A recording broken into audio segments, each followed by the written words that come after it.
been perverse by so many people doesn't mean the institution itself no longer stands. It stands. In fact, in closed communities more than ever, marriage is being upheld.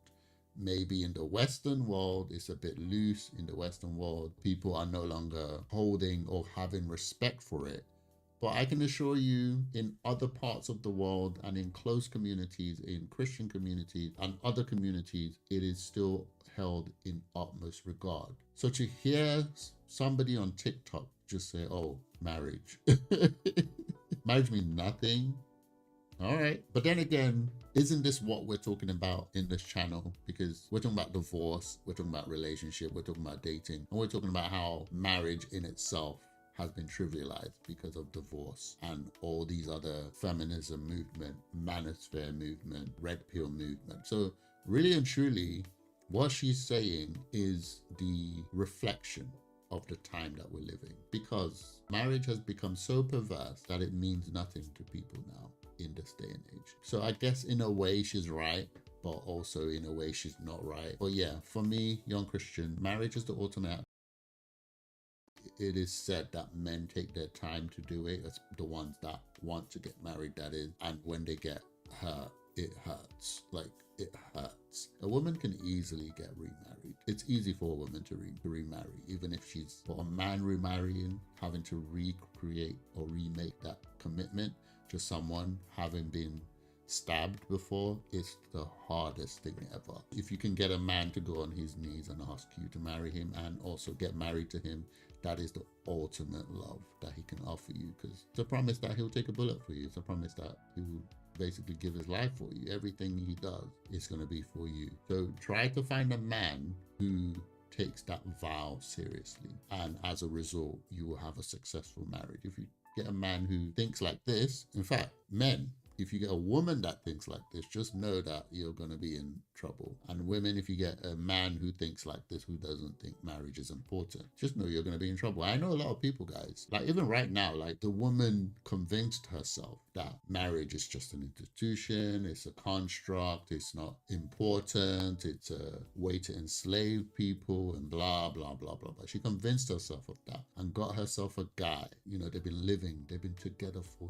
years. When I say years, I'm talking like 15, 20 plus years. There's no security, and as a result, he's not bound to her in any way. There's no commitment to her in any way, and anytime they have issues, they can both like use it against each other. They have no security in each other. They can both say, I'm leaving, and nothing can stop them.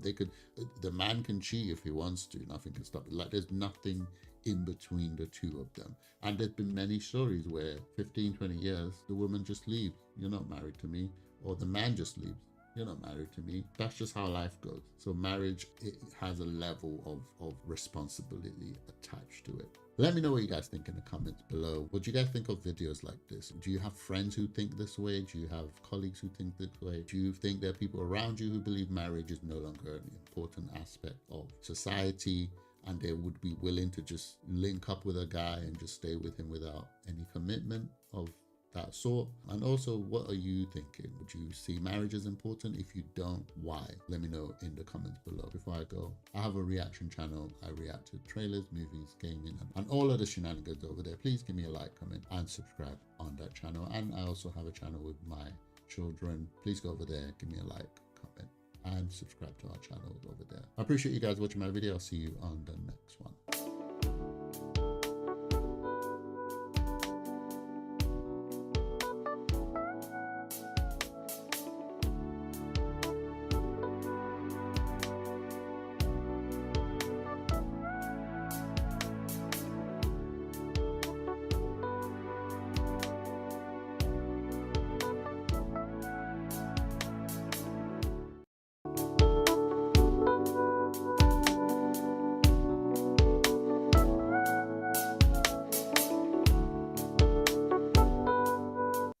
Do you guys want to be married? Yeah. Absolutely. You want to be married one day? Yeah, why wouldn't I? Yeah, and kids. And I want to get kids. What do you see in mommy and dad's marriage that makes you think I want to have that in my marriage? Helping each other out, taking care of one another, like how Okay. Dada always like does things for you, like makes your breakfast and do all that stuff. Like I wanna do that for my wife. That's lovely. That's so great. You know, a lot of husbands don't do that. They don't cook for the wife. They don't clean for the wife. They think that's a woman's job. Do you agree with that? Yeah, I've seen some say The girl said no. it's not right at all. Yeah. I don't know what they are thinking. Lord help them. Men should be the ones serving their wife and protecting her. Finding ways to provide for your family, making sure that everyone has everything they need, like food and clothes and all that stuff. What does a good husband look like? How did you see that? He will say his I think dad. a job of a husband is like taking care of your wife and like loving her with all your heart. And a good, strong That's lovely. bond. You think we have a good, strong bond? Absolutely. Yeah. What else do you think we have? Like whenever you got out of the shower, he'll lay out your clothes for you. And warm my towel Yeah, up? warm your towel. Well, are you guys gonna do that? Yes, I am. So when your wife gets out of the shower, you're gonna make sure her clothes are laid out for her and treat her like a queen, right? Yes. Because I'm your queen right now, but soon another woman will take my spot, and that's how it's supposed to be. And you Okay. have to treat her like the queen of the world. I don't want to leave you. Oh, Yeah, honey, but I could that's say the point. This is why we are preparing you guys to be the best husbands possible, because you guys are gonna choose Wait, is my that a boy? daughter-in-laws. You realize that? Like you're gonna choose your wife. Oh my That's God, gonna be I my thought the daughter. other one Because was I've a been girl. praying No, for it's a them boy. all these years since you guys were babies. It's a big responsibility for me to raise you guys up, to know what it really looks like to have a good marriage, you know? Yeah. It's so adorable. Oh my gosh. Okay, I have thoughts. So first of all, that video is nice because one of the things we're dealing with these days is people having a negative perception of marriage. And where does that negative perception of marriage come from? Their parents, right? They had parents that either never got married or got married and the marriage was terrible. The house was a nightmare. They were always arguing, or they divorced. Like the perspective of marriage that young people have comes from their parents. When parents don't do well in marriage, no matter how you slice it, it's gonna affect your children. It is what it is. Young people don't care about the semantics. They don't care about the details. They don't care about who said what, when, why. They don't care about that. In their brain, your mom, your dad, and it should work. The wonderful thing about this video is that the woman is talking to her sons and she's getting their perspective of marriage, which we should be doing. You should be asking your children from time to time, how are you feeling in this home? How are you feeling in our marriage? How do you see your mom and dad? How do you see the way we communicate? And let them honestly answer you. Let them give you opinions, because sometimes you just don't know. You just don't know what your children are thinking. And if your children are like 6, 7, 8 years plus, they've got opinions. They do. In fact, they've got opinions earlier than that. But you know, it's gonna be very, very tunnel vision based on the way their mind works. But once they can put some sentence together, they've seen the world, they've been to school, they've seen other parents, they've got opinions. So I love this part of the video.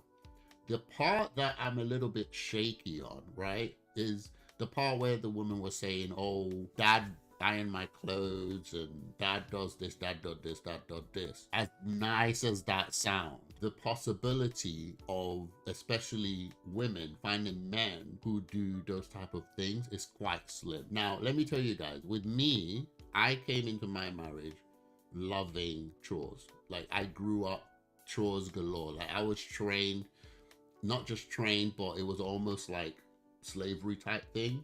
Like we were absolutely drowned in chores. So I grew up to a point where I enjoyed chores as long as I had music. So if I had music in my ears, especially from the days of Walkman, once I discovered Walkman, I became a hard worker. As long as you don't disturb me, I got my ears blocked with some music, I'm good. So, and as a result, you know, God bless me with a wife, but my wife did not like chores. She hated chores, but she loved to cook. So we ended up being like the perfect duo. But reality, not a lot of men like doing chores.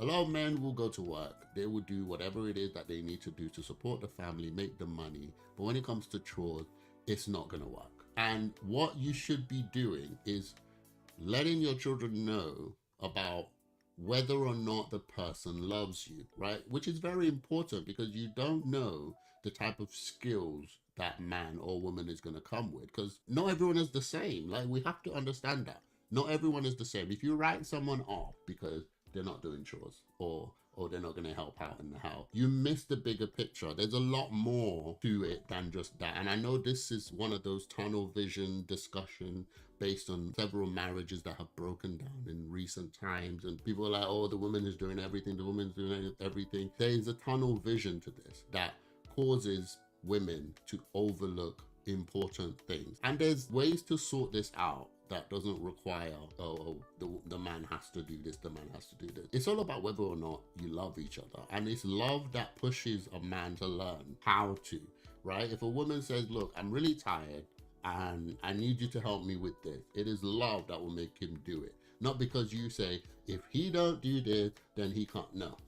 That's not. Look, guys, no matter how much you want to push it away to the side of your mind, men and women are different. It is what it is. We are different. You're not going to get us doing the same things. Just based on how we are built, what we do, whatever, men and women have different interests. They have different likes, different dislikes. They're capable of different things. So you're not going to get men and women coming together to do the same thing. You will still have to have a level of, this is what mom does, this is what dad does. But dad helps out with this, helps out, and mom helps out with this.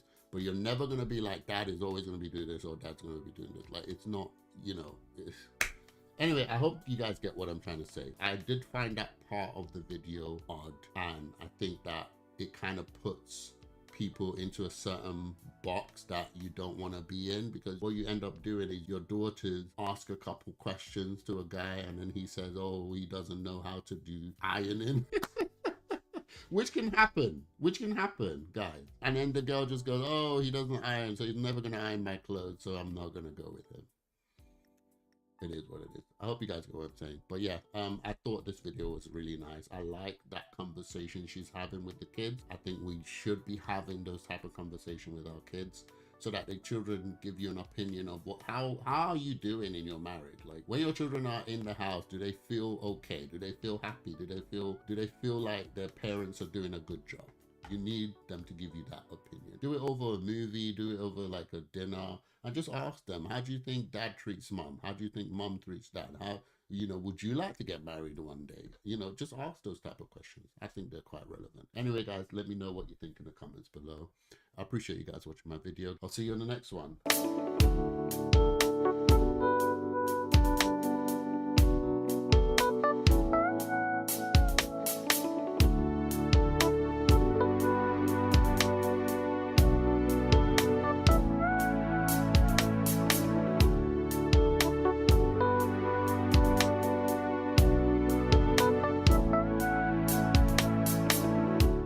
I was dating Elaine and about trying to date about 5 or 6 other females at the same time.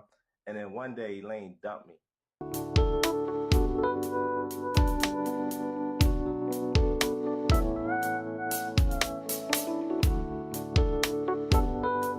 What's up, guys? Welcome back to my channel. Appreciate you guys watching my video. Please leave a like, comment, and sub. Let's check out today's video. Question is for the men. Okay. We always hear this thing, women be waiting 5, 10, 3, 7, 25 years for somebody to marry them. And then we hear men say, I knew it from the first day I laid eyes on her. That is true. One, do you know it from the first time, or you do really soon after that you met? Or really soon after. This is the one for you. Are we waiting too long? Because does a man really know? And what was it about your wife that just made you say, this is it for me? I'll bet and start. So I think every man is different, right? True. I think every man has an agenda. I think it takes a level of maturity for a man to tell you the truth, right? Okay. And so for me, I was very immature at the time when I met Elaine, and I was doing my thing. So I had an agenda. And what I realized is that the most attractive thing that a woman can do is own her magnificence and her beauty and everything that she's worth, right? Okay. And when a woman understands her worth, I just find that so attractive. And what happened was I was dating Elaine and about trying to date about 5 or 6 other females at the same time. And then one day Elaine dumped me. And she was just like, you know what? I said, you're not going to dump me because I'm Daryl. You can't dump I'm me. the guy. I'm the man. I swore she was going to call me back the next day. I was like, she be all right. She'll get over it tomorrow. She'll give me a call. And then when I realized she wouldn't call me back, I was like, wait a minute. She really not going to call the kid. Like, my block game's strong, y'all. So I ended up calling her, and I was like, yo, you really not going to do this with me? She's like, no, I need you to understand. Like, I know where you're at, but I know my worth. I know what I'm capable of, and I'm looking for a king. And so, like, if you want to have your agenda, go have your agenda. But I know my worth. So when the king comes and find me, don't be upset. Yo, I lied to you not. I called everybody in the black book and was like, look, it's over. We're done. I cut off every last woman I was dealing with. I called Elaine back and I was like, yo, you made me man up. You made me mature, and you made me a better man and made me realize I'm about to miss out on a queen. And so again, like women, if you're out there, like, know your worth. If you know you a queen, don't deal with no nonsense. The king will come. You know, when you operate like a queen, the king will come, guaranteed. Okay. And so I'm grateful that my queen chose me because I almost lost her. So guys, for me personally, if you knew that the guy is dating 5, 6 people, that is a red flag for me. Like the question they asked at the beginning, do you know from the start? Or at least shortly after you start dating? That's 100% yes. If a guy doesn't know after, I don't know, dating you for like a couple of months that he wants to be with you, and you continue, and I don't want to make a blanket statement because I'm sure, like he said, men are different. But I think especially from my experience, I knew that I wanted my lady from the get-go. And most men already know the type of girl that they want. Unless they're on a flex of casual dating, for me, it is a red flag. If you're a girl and the guy you're dating is dating 5 different girls while they're dating you, what are you doing? What are you doing? And this, for me, this is the type of relationship that tends to rear its ugly head later on. Like 5 years into your relationship, he's cheating. That's what I think. This is the kind of relationship that rears its ugly head. And I love what she did. I love what she did, because then she could have just been part of the roster. But I love that she was like, listen, we're not doing this. And it's amazing that she still ended up with him and made him give up all the stuff. But I just can't help but think that if this is how he was moving, sure, you know, it's not everybody. It's not everybody. But from my perspective, it just looks like the stuff of future cheating. Because I'm sure he's not only dating them, but he's bedding them, and I don't know. But from what was said here, guys, ladies, look, and we have a lot of Christians who keep doing this nonsense. You're supposed to be dating, but you're having sex. Like, what are you doing? Here's the thing. Once a guy has had sex with you, there's nothing else. This is the reason why the guy needs to put a ring on it. He needs to show that you're very important to him. He needs to show that he's willing to give his life for you. But if all he's there to do is to bed you, once he's bedded you, that's it. And men don't find women who are easy to sleep with attractive. They don't, because one of the number one thing that makes a man's blood boil is the chase. The chase is meant to culminate in that man marrying you. That's meant to be the conclusion of the chase. But now, you know, Christians are just getting into relationships, sleep with him, and then he breaks up with her and they're wondering why and they're crying, and then go to the next one, sleep with the guy. It is what it is. Unfortunately, it is what it is. It can't be any clearer in the Bible. Don't have sex before marriage, but it's still happening. I can probably guarantee that the 5 people he was sleeping with, and maybe he was sleeping with her as well, who knows? For me, that's just a red flag. And I love the message, but for me, I would be like, no, let's not be doing that. Anyway, let me know what you guys think in the comments below. What did you think of the video? I know it was a wholesome video, but do you agree with what I'm saying, that it's a red flag that he's dating 5 women at the same time as her? And I wouldn't, you shouldn't go with him, because it's probably a precursor to what can happen later on. Or do you think I'm overreacting? Let me know in the comments below. Guys, I'll see you on the next one.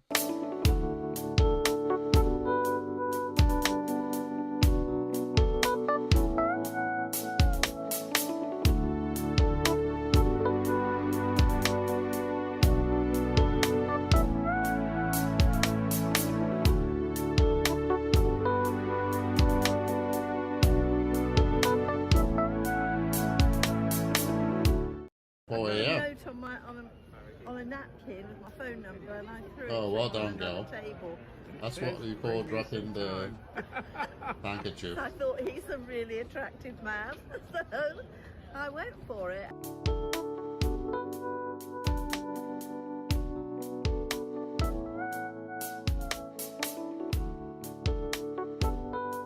What's up, guys? Welcome back to my channel. Guys, thank you for watching my video today. I really appreciate it. Please remember to leave a like, comment, and subscribe to my channel. Help me get to that 1,000 subscriber mark. I'd really appreciate your sub today. Let's check out today's video. Excuse me, sorry, are you two a couple by any chance? Yeah.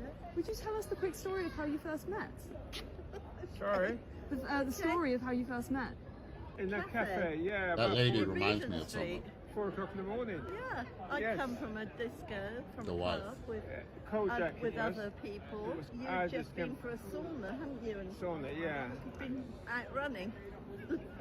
At 4 I a.m. wrote on a napkin with my phone number, and I threw Oh, it well on done, another girl. table.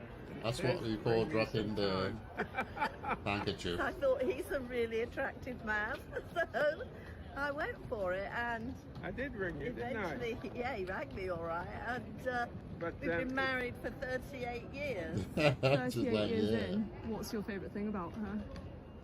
Oh, she's everything. She's my Oh, I love that. friend, my heartbeat, Oh, my soulmate. that's lovely. She's everything to me. What about you? Oh, Strong, oh, and he's a good man, and you can't get better than that. I love that. Just those What's your two advice to a qualities. couple who's just starting out? Be kind to each other Yes. and love each other. Then it's fine. Whatever happens, you can manage it. And what are you most excited for in the Love that. future? Oh, staying alive. I'm 72 now.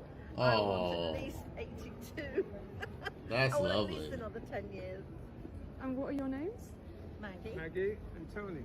That was lovely, guys. The one thing I can say from this video is that the thing that she did is one of the things that's missing in this day and age. I mean, I know people do it, but it's on a wider scale, it's kind of reduced a lot. It was just a thing that ladies used to do back then. It's called dropping the handkerchief. The girl likes a guy. The girl doesn't go up to the guy to say, hey, I like you. She just drops her handkerchief or pretends to drop something, which initiates the chivalry from the man to go pick up that thing and say, hey miss, you dropped your handkerchief, and then that ignites a conversation. We're not doing that anymore. Like, in fact, everything is online now, online dating, all that stuff. So obviously we're gonna lose that face-to-face aspect of dating. But even when there is face-to-face, even when young people are gathered together, that art is lost on them because it just wasn't passed down, I guess. I don't know. That aspect of dating is very, very important. There's a lot of things that's in the way at the moment. One being the Me Too movement, all men are creeps, like all that stuff, feminism, red pill, all that stuff is in the way,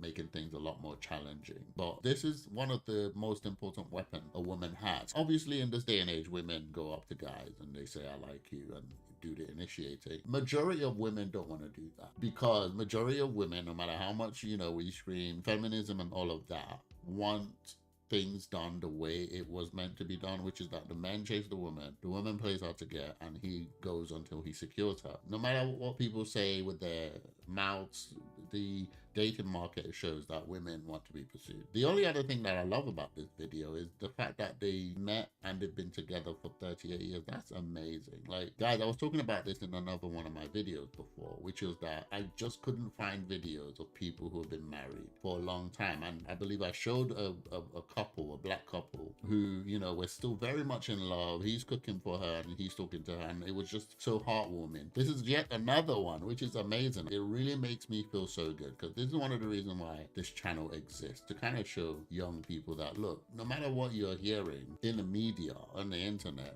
this thing can still happen for you if you just make sure you don't bring in all these trauma and all these ideologies, all this feminism, and for the boys a red pill crap. You can find somebody and you can settle down with them and live a life together. And isn't it amazing that the advice that this lady and this man gave was literally just two things? They said be kind to each other, and what was the other one? There was just literally two things that they advised. Obviously the lady said there was just two things that she loved about him, and that was literally everything she wanted. She said he was strong and he's kind. or he's a good man. And then their advice was that you just need to be kind to each other, and regardless of what happens, regardless of what comes your way, you will be able to manage it. Which means they're acknowledging that relationship is difficult. They're acknowledging that there will be hardship in front of you. There will be issues that you would need to face. Life is gonna lie, right? But if you're kind to each other, like the words that you speak to each other when you're upset, when you're angry, and when you're managing situations are very important. If you asked a red pill person what kind of advice you would give to somebody who is trying to get into a relationship, they're gonna tell you, make sure you get your 6'6" this. They've got like 101 list of unreasonable requests. And people who have been married for 38 years just basically said, be kind to each other. I can vouch for this because the reason why I've been married for so long, like we had our rocky years at the beginning where we were trying to form, and one of the most important things in that time was the words that we spoke to each other. Marriage can get ugly. People can say things that they're not supposed to say. I remember we had times where I would get so upset because of certain words that were spoken, right? And I'm like, you can't say that because of who we are to each other. You must get that word or that dialogue out of your mouth because of who we are to each other. So it is very important, and the more you're able to understand that it's important to be kind, because a lot of people get hardship now in relationship, and it's a free ticket to say anything you want to say to your partner. It's a free ticket to just list from the top to bottom and just destroy them, forgetting that the reason why you're with this person is because you love them, it's because you like them. There were things about this person that you love, but whenever you get to a hard time, whenever he does something you don't like, whenever she does something you don't like, it's like a free ticket to just word vomit. That is one of the most important things that can either make or break your marriages. The words that come out of your mouth. Yes, there's going to be hardship. I guarantee it. You are going to do something that your spouse doesn't like, and your spouse is going to do something that you don't like. That is just life. You're two different people. But when those things happen, how do you move forward? How do you communicate? How do you talk to each other? And I really agree with this lady and this man. If you can master your words, you can face anything. If you can master your mood. Some people are very good at masking their words, but they go into silent treatment mode. I've done this as well. This is something that I've done in my marriage, and my wife has done the same. That does not mean just because you're watching your words that your silent treatment is better. It's in some cases it's even worse, especially if it's the man that's doing it to the woman, because the woman's mind is so much more complex, and it can lead her to think things that she never would have thought in a million years because you've left her. Like, as a man, there's something about our covering of our ladies. As a Christian man, I believe this very much. There's something about it. If you leave your wife just to leave her away from you, she gets to form anything that she wants to form, and in many cases their minds wander. Like they think things that was never even on the table. I say all of that to say, young person, this is literally the only true advice you need. If you find somebody that you like, remember you like them for a reason. They made you feel something. They made you feel safe. They made you feel like you could spend the rest of your life with them. If you find someone like that, understanding that this person is on your side, I used to always say it to my wife, understanding that this person is on your side. This person is in love with you. This person loves to watch you smile. Whenever something goes wrong, the way you speak, your attitude, your behavior, your body language, all those things are one of the most important things that you need to look out for. And if you can master that, you're going to have a wonderful marriage. It's going to have some hard times, but you two will always be on the same page. Anyway, guys, let me know what you guys think in the comments below. Please leave a like, comment, and sub on the video. I really appreciate you guys watching my video. Let me know, do you agree with me? Do you agree with what I'm saying? Do you agree with the video? Do you disagree? Let me know in the comments below. I really appreciate you guys. I'll see you on the next one.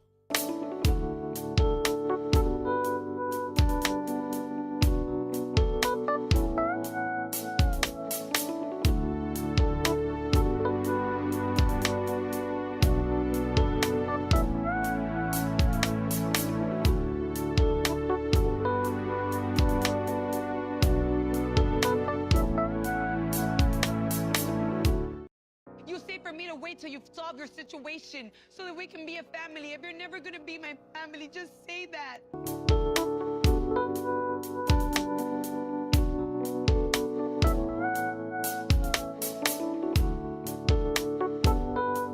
What's up, guys? Welcome back to my channel. Guys, I appreciate you guys watching my video. Please remember to leave a like, comment, and sub. Give me a follow. Help me get to that 1,000 subscriber mark. Let's check out today's video. And had a conversation. She said that you had told her that you still loved me, that you had feelings for me, all these other things. You're the mother of my babies. Of course I got feelings. I respect you. I don't even know why we're having this conversation right now. The only thing I requested was you to put it in a cup because I only wanted you to be the only father of my children. But I know that when I asked you, you said you had to ask your wife. And I'm not trying to be a side bitch to no man. You had a situation with Safari, but now you're trying to make... You're the one who's married. You've always been married. And I'm still here trying to make some work. You don't deserve me and I'm here. I'm telling you, what do you need me to do? What show is this? Let me fix my situation. Till when? Till when you need me to wait for you? You don't even have the balls to tell me, yes, I want to be with you, or no. You leave me lingering, knowing that I love you. And you playing with my emotions. Why do you do this to me? Just tell me no, so I can move on. I haven't been able to move on from you. I faked this so that I can move on with my life, and I haven't been able to. I always have hope that maybe one day you'll see the value in me. One day you'll see that I'm a good woman. This hurts me. Just tell me no. Say no. And I promise I'll leave you alone. Why does he have to say no? Why can't you just move on? You always say maybe. And there's only so much I can wait. Don't do this to me. I don't want to play with you. But you do it. You're doing it now. You say for me to wait till you've solved your situation so that we can be a family. If you're never going to be my family, just say that. Wait, so she wants him to leave his family, we're never going to be basically. a household, and I'm going to be a single mother, and I'm going to continue having a broken home till I find somebody else that's willing to love my children and me. Just say that. That's crazy. I don't deserve this, and I feel humiliated. I don't deserve to be humiliated because I'm a good So woman. leave I'm him. a good daughter. I'm a good mother. I don't deserve What is she doing? Don't touch me. Oh, okay, she's leaving now. I need backstory. I need backstory. Oh, that's crazy. This is interesting because we have what we would call, I mean, I wouldn't call him a deadbeat because he's married with children, but we have a situation where a lady has gotten involved with a man who is married, and he's stringing her along, letting her know that it's possible that he would leave his wife to be with her. And because she's fallen for that, because in the history of all cheaters and men who step out of marriage to have a side person, in the history of that, the chances of them leaving their main woman has always been slim. It's always been slim. It makes no sense that she felt that he would leave his wife for her. To be fair, you can't feel sorry for her. I'm sorry. You can't feel sorry for her because she's in a situation that she knows is wrong. And at the same time, she wants him to I mean, he's already destroyed his home. So anyone who says, oh, she wants him to destroy his home for her is, you're putting the pot before the kettle. He's destroyed his home. He's cheated. He's stepped out. But she wants him to leave that person and come to... It does happen. And whenever it does happen, you find most times the man does it again. He makes her the main chick. He can step out again anyway. So this is a no-win situation. And it's a kind of situation that the woman, if you know your worth, because she's saying she knows her worth, you shouldn't be in that situation. Even if you've had a child by him, you've made a terrible mistake having a child by a married man anyway. But once you realize that actually I don't want to do this anymore, leave that situation. That type of man, they're not good men. And this is the problem that we keep having in this day and age. Women go for men like this, but they ignore the men who are willing to submit their lives to them for the rest of their life. They go for these bad, edgy people who are stepping out and cheating on their wives and cheating on their husband because it's really edgy, it's exciting. You're hiding from the main chick, so it's really exciting, but you don't realize that you're just hurting yourself in the long run. And as you can see, she's realized that she's always going to be the side chick.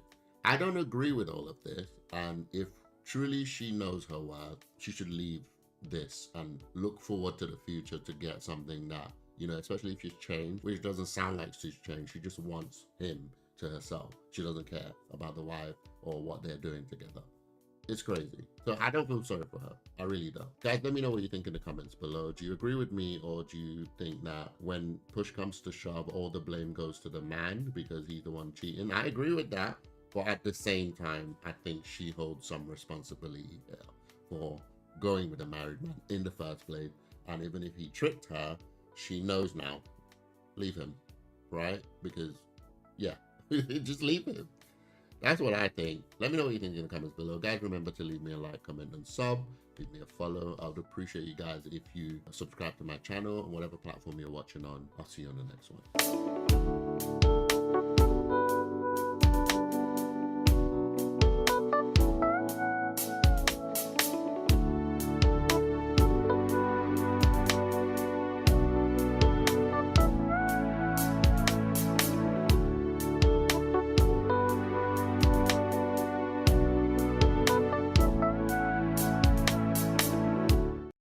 Before I get married to anybody on this earth, I have to have some amount of money somewhere.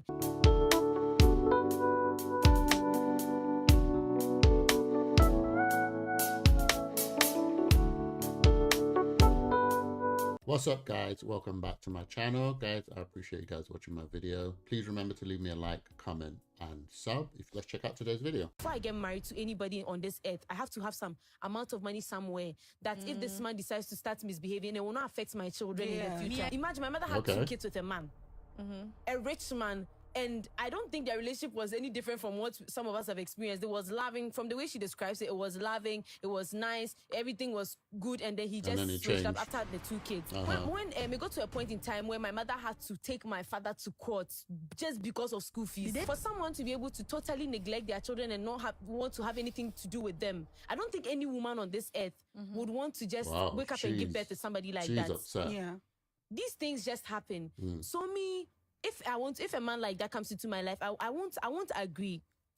Even though I aspire to be an Oga wife or a housewife, I don't want to. Maybe if you tell me to quit my 9 to 5, but you open a business for me, no problem. Or you want to fund some business that I have registered in my name. She's creating that I know that routes. after we have kids, even if you decide to stop taking care of the kids, I can afford it. Okay, so this one is interesting. We can't for 1 second negate the wrong that has been done to her, because this has now formed her view of the world. It's formed a view of men. It's formed a view of relationships. So we can't fault her view because somebody did something wrong. And this is how it is with children, isn't it? This is why I talk about children a lot and I talk about parenting. Once a parent does the wrong thing, we don't know how far that damage will go in the mind of that child. And what's so funny about this is that the mindset that she has, no matter how noble and how sorry we might feel for her, it is not a mindset you can have in marriage. And unfortunately, because of the way she has packaged and protected herself and chooses to create bridges so that she can escape any marriage if it just smells wrong. This unfortunately means that she will not be able to settle down in a good, healthy marriage, because someone like that is always going to be looking over their shoulder. And it's not her fault. This is the thing. It is not her fault, but it is her choice once she becomes an adult to find ways to heal, right? This is your choice. Trying to figure out that, okay, there are bad people in the world who will do X, Y, and Z to people if given the chance. But at the same time, there are good people in the world who do X, Y, and Z because whether because they're good people or because they're Christians or they have moral compasses or whatever. It's your choice to find a way to heal and have that various view of the world. If your view of the world is that the world is dangerous and everybody's evil, this is going to affect the way you live. You will never trust. You will never experience love. You will never experience family. But if your view is that, yes, people can be evil, but also people can be overwhelmingly good, you can experience the good and you can still look out for the bad. But what we're finding with these young people is that they're completely closed off and they think that marriage can still operate with that mindset of, if you just sneeze wrong, I'm out. You're never going to be able to hold a marriage. So while I get what she's saying and I understand that it's not her fault that this worldview, this view of the world has been depicted in her mind, maybe even mom has sat her down and drilled into her how evil men are, because that's life. That's what happens. The man leave, the mum basically talks to the children, belittles the man, tells the children that all men are trash, all men are trash. It gets ingrained in them and they grow up with that. That is a thing. But if she chooses to continue her life like that, unfortunately, she's never going to experience true love. When you're a child, you think like a child. You have to be told things. But once you become an adult, you can venture out and you can look for the truth for yourself. You can check, okay, my mom was treated badly by my dad, but then there are a couple of marriages over there where they've been treated well. There's a man who's treating his wife really well. There's another man over there treating his wife really well. There's another man over there who's treating his wife and his children very okay. So it's possible. Change your mindset and be like, okay, if it's possible, then it's possible, rather than all men. I will never allow this. I'll never. It is what it is. That's unfortunately, that mindset does not survive in marriage. And if she ever does get married with the perfect man, he wants to do everything for her, everything that she's ticked off just to try and avoid what happened to her mom, that bridge that she formed will always become her downfall. Guys, let me know what you think in the comments below. Do you agree with me? Do you think her mindset is correct and this is how women need to be cautious in this day and age? Or do you think, actually, no, I agree with you, even though it's not her fault that she has this mindset, somebody has wronged her, she does need to heal from that trauma so that she can move forward. Whatever the case may be, guys, let me know in the comments below. Guys, remember to leave me a like, comment, and sub. I'll see you guys on the next one.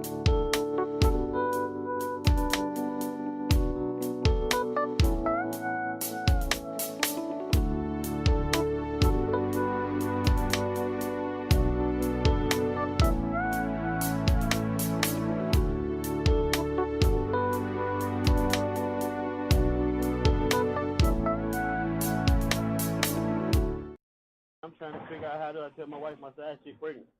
How do you tell your wife that your side piece is pregnant? Yeah. Ooh, Are you sure it's yours? Oh, yeah. Oh. How long has this been going on? 8 years. Damn. 8 years?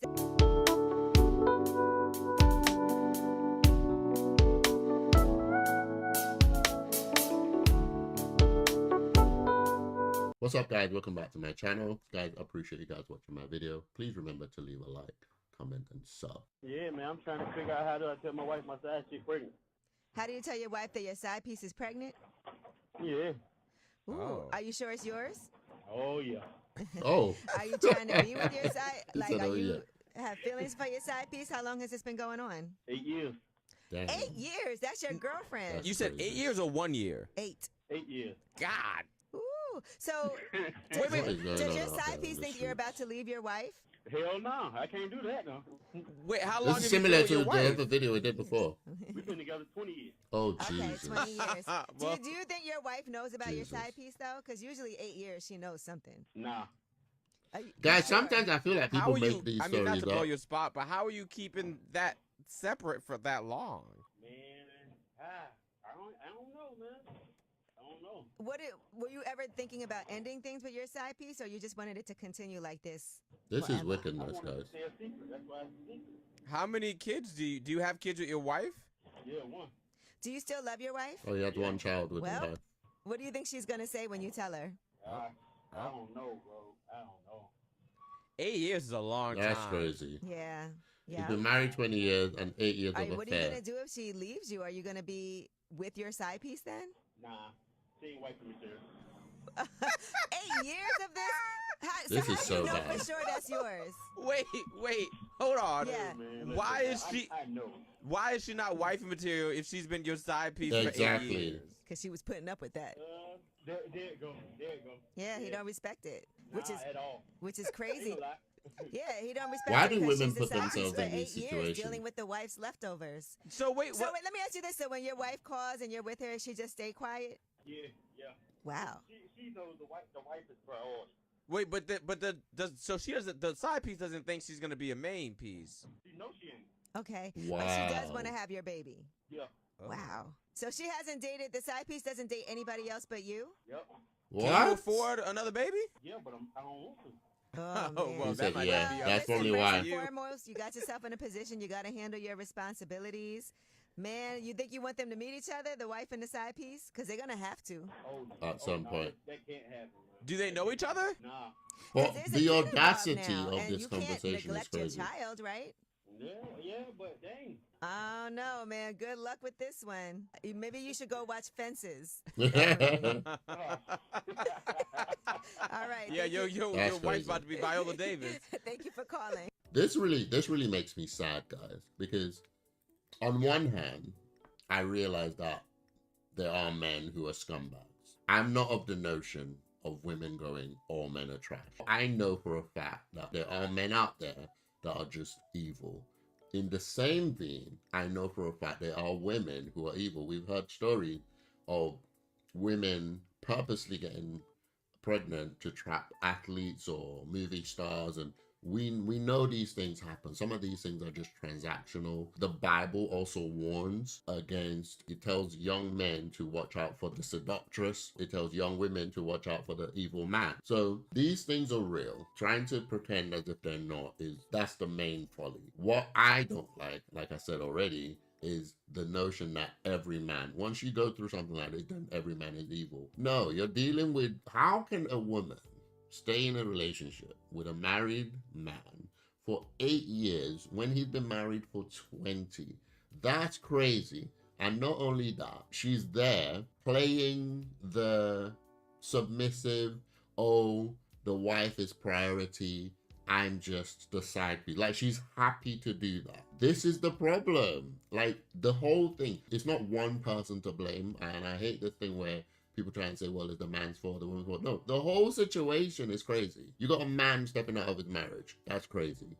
You got a woman willing to sleep with a married man. That's crazy, right? And you got the same woman willing to have his baby, even though he has a family. That's crazy. And you have a man who's playing both situations. That's crazy. This is nonsense. And this is the kind of stuff that really makes my blood boil. I hate men that do this. But there's so much here. There's a lot of factors here. Because there are men who know that there are women who would not mind doing this, and they go for them.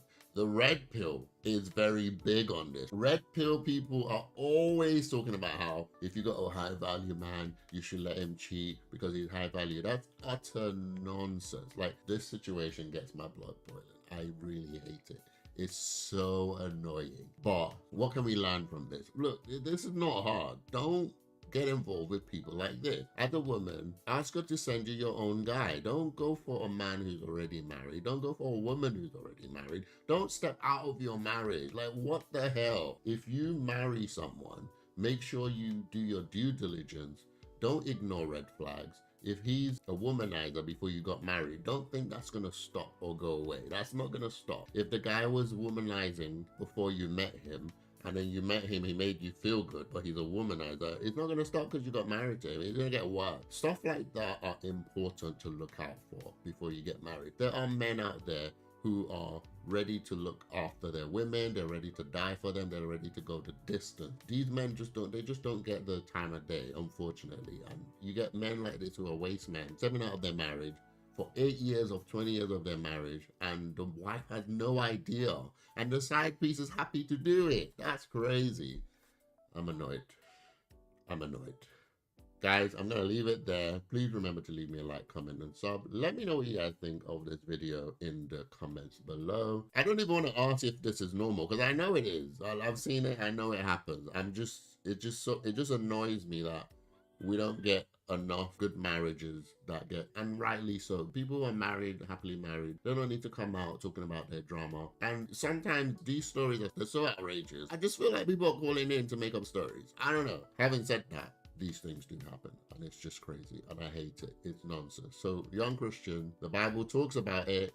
Look out for, or stay away from, I forgot what it calls the woman. There's a specific word. It's not seductress, but seductress is one of them. Harlot is one of them, but there's a word, but it says that she can reduce you to a piece of bread. And young Christian ladies, stay away from these men. Like, they're edgy, they're dangerous, but they come with issues too. Go for the normal guy who loves you and wants to be with you forever. Guys, I'll see you on the next one.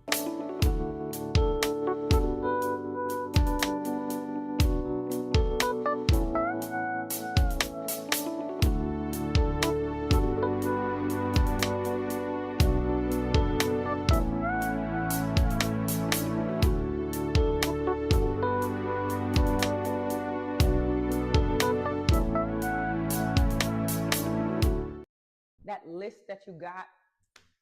Exactly. Trash it. Exactly. I was focusing on the wrong things. I really was. Exactly. List was shallow. Years later, here I am, realizing what I thought mattered doesn't even hold weight. I because love that. when life is lifing, who the heck cares?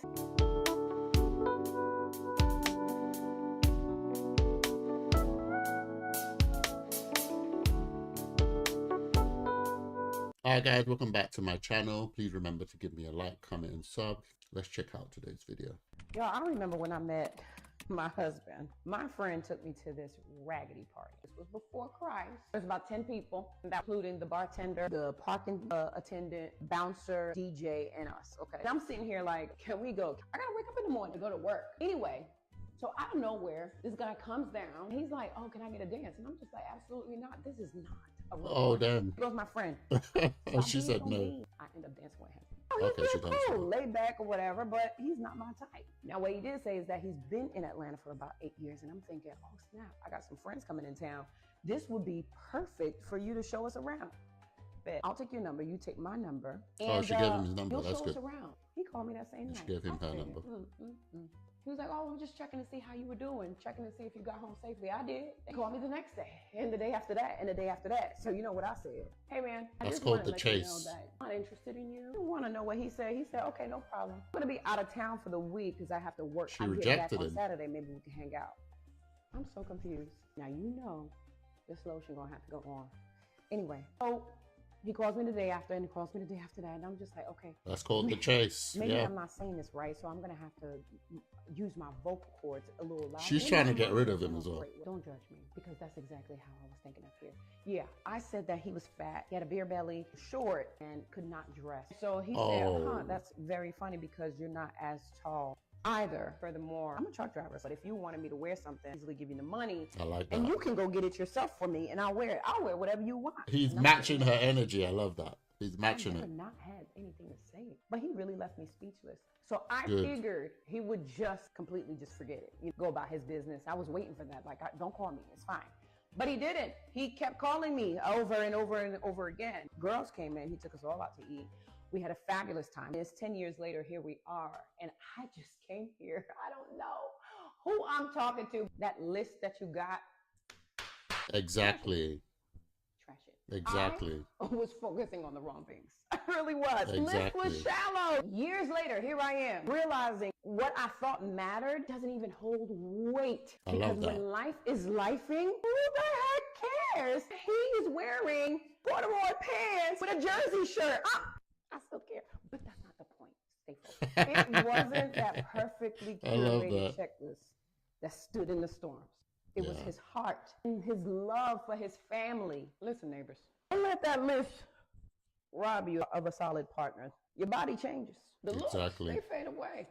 But that character, baby, that's what's going to last. I love Choose this. wisely. Choose with God's vision and not just your own. Listen, I got to go pick up my kids.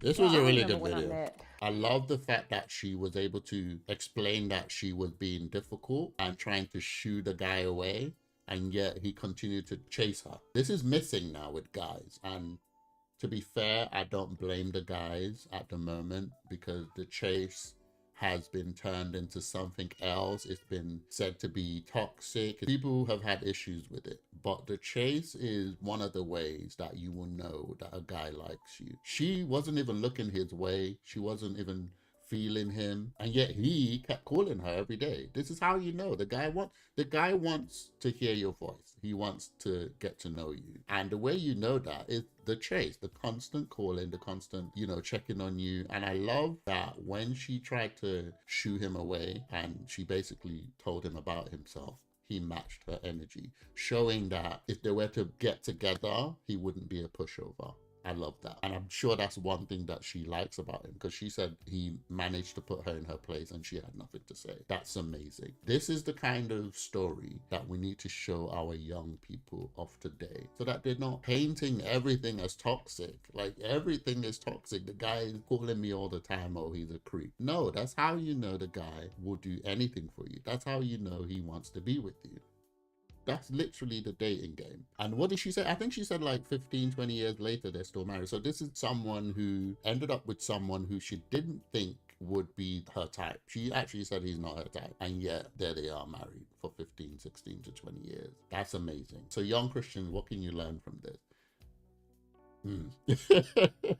Really and truly, you need to get rid of your list, which is what she said. She said that everything she thought she would want in a guy, he didn't fit it. She was talking about the way he dresses. And guys, I've mentioned this in a lot of my videos, actually. She was mentioning about how the way he dresses, his pants wasn't matching this pant. And yet her conclusion now, 15 years later, is that, look, that look fades.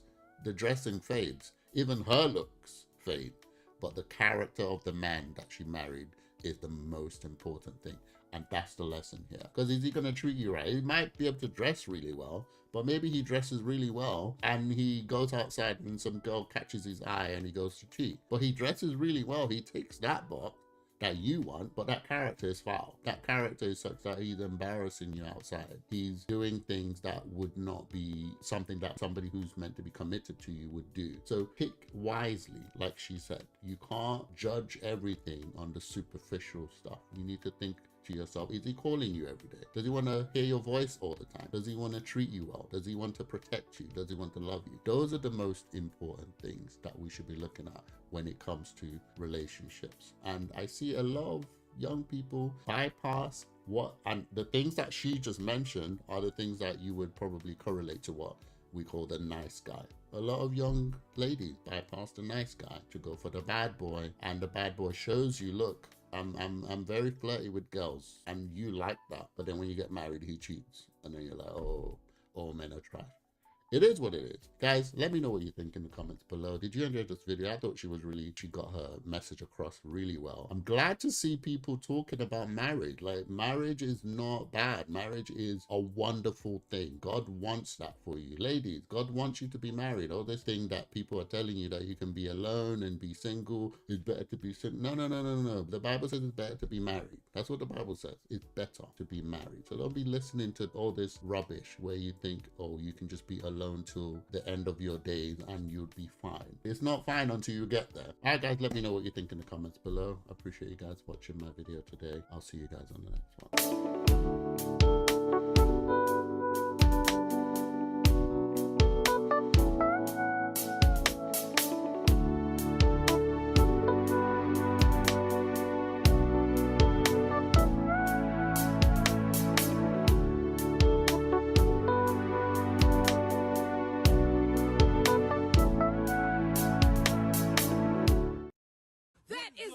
Husband. It's just his ass. Damn, he's gone. this is a like, difficult one. I've never thought of this. No problem. He's gone. Like, really? This should be what are you doing? Give it back. What are you doing? No, give it back. Don't do it.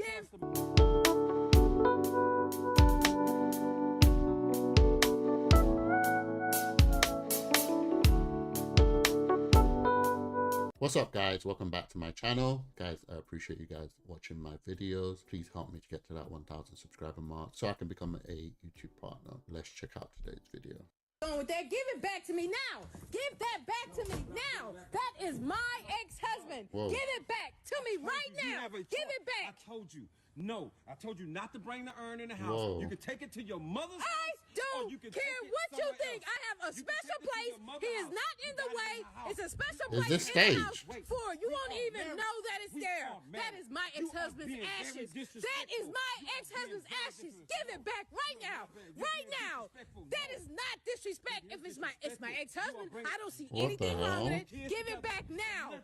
Give it back. It is not disrespectful. So what does that mean? Yes, I'm married. Yes, we have vows, but we had vows as well. So that is my ex-husband. It's just his ashes. Damn, he's gone. this is a like, difficult one. I've never thought of this. No problem. He's gone. Like, really? What are you doing? Give it back. What are you doing? Give it back. Don't do it. Give it back now. Don't do it. I know you're He's gonna pour it away. Put that top back on. I know you're not. Put it. Oh my God. With that, give it back to me now. Give that back. That's crazy. That's crazy. I've never thought about this scenario ever. But to me, he's gone way overboard. he's gone way overboard. There's a level of respect and there's a level of, I don't even know what it is, but when it comes to the death, when it comes to people that we love who have passed away, I'm not a fan of ashes. That's not, yeah, you know, ashes is something that I heard about when we came to this country, but back home, I've never heard of ashes or burning the body and stuff like that. I think we heard more of that from like India when I was back home. But regardless, it's the dead. And I don't understand why people keep it in their house in a urn. I don't get that. But I can say categorically that the respect, or is it respect? I don't know what the word is. There's a thing that we share, that we hold dear when it comes to the dead, the loved ones that have passed away. Him doing this crossed the line, I would say. No matter how you view the argument, whether because he's an ex-husband and she's moved on and she's with him now, so there should be no other man in her mind, the guy is dead. What's he gonna do? What's he gonna do?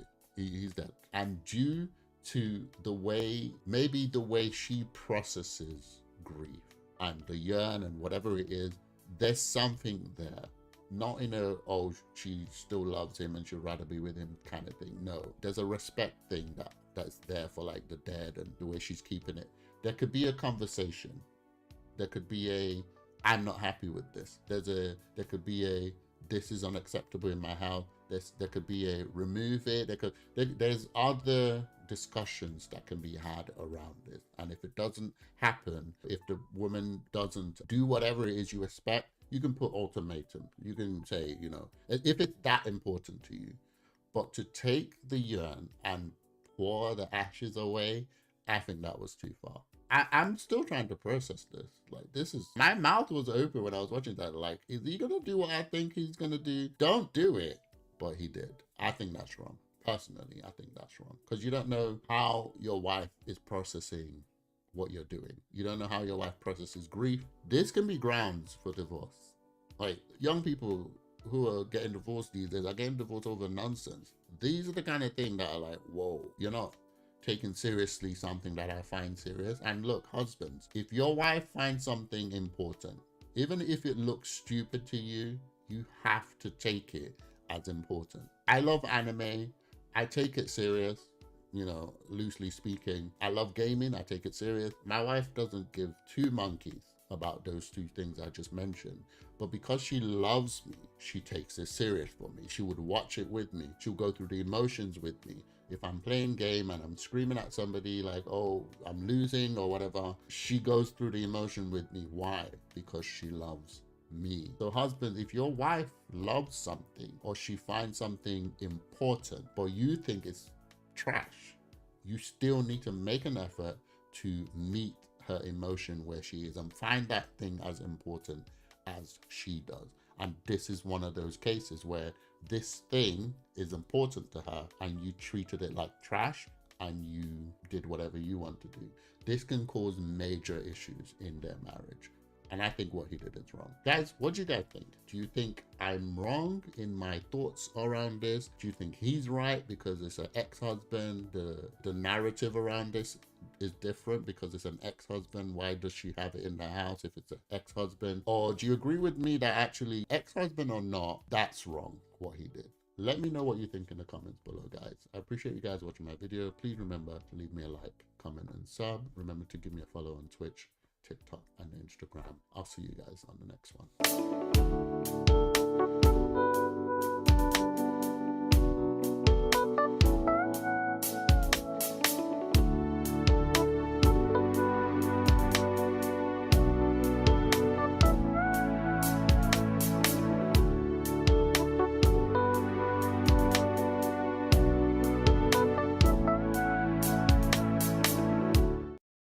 I've been cheating on him for 3 years with his best friend. We had 2 kids, 3 and 6 years old. Damn, that's harsh. If I was in this person's position, I don't think I would have ever been able to forgive. I'm sorry.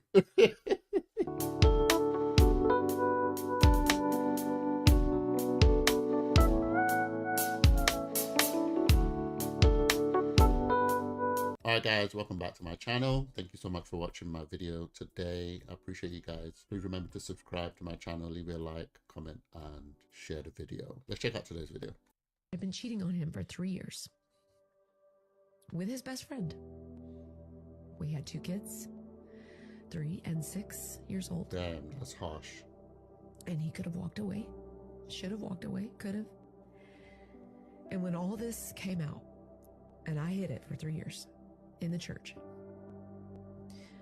when all of this came out, the music is distracting me. He looked at me and listen, a good therapist knows your feelings are valid and you can feel all of those things. He was mad. He was hurt. Of course.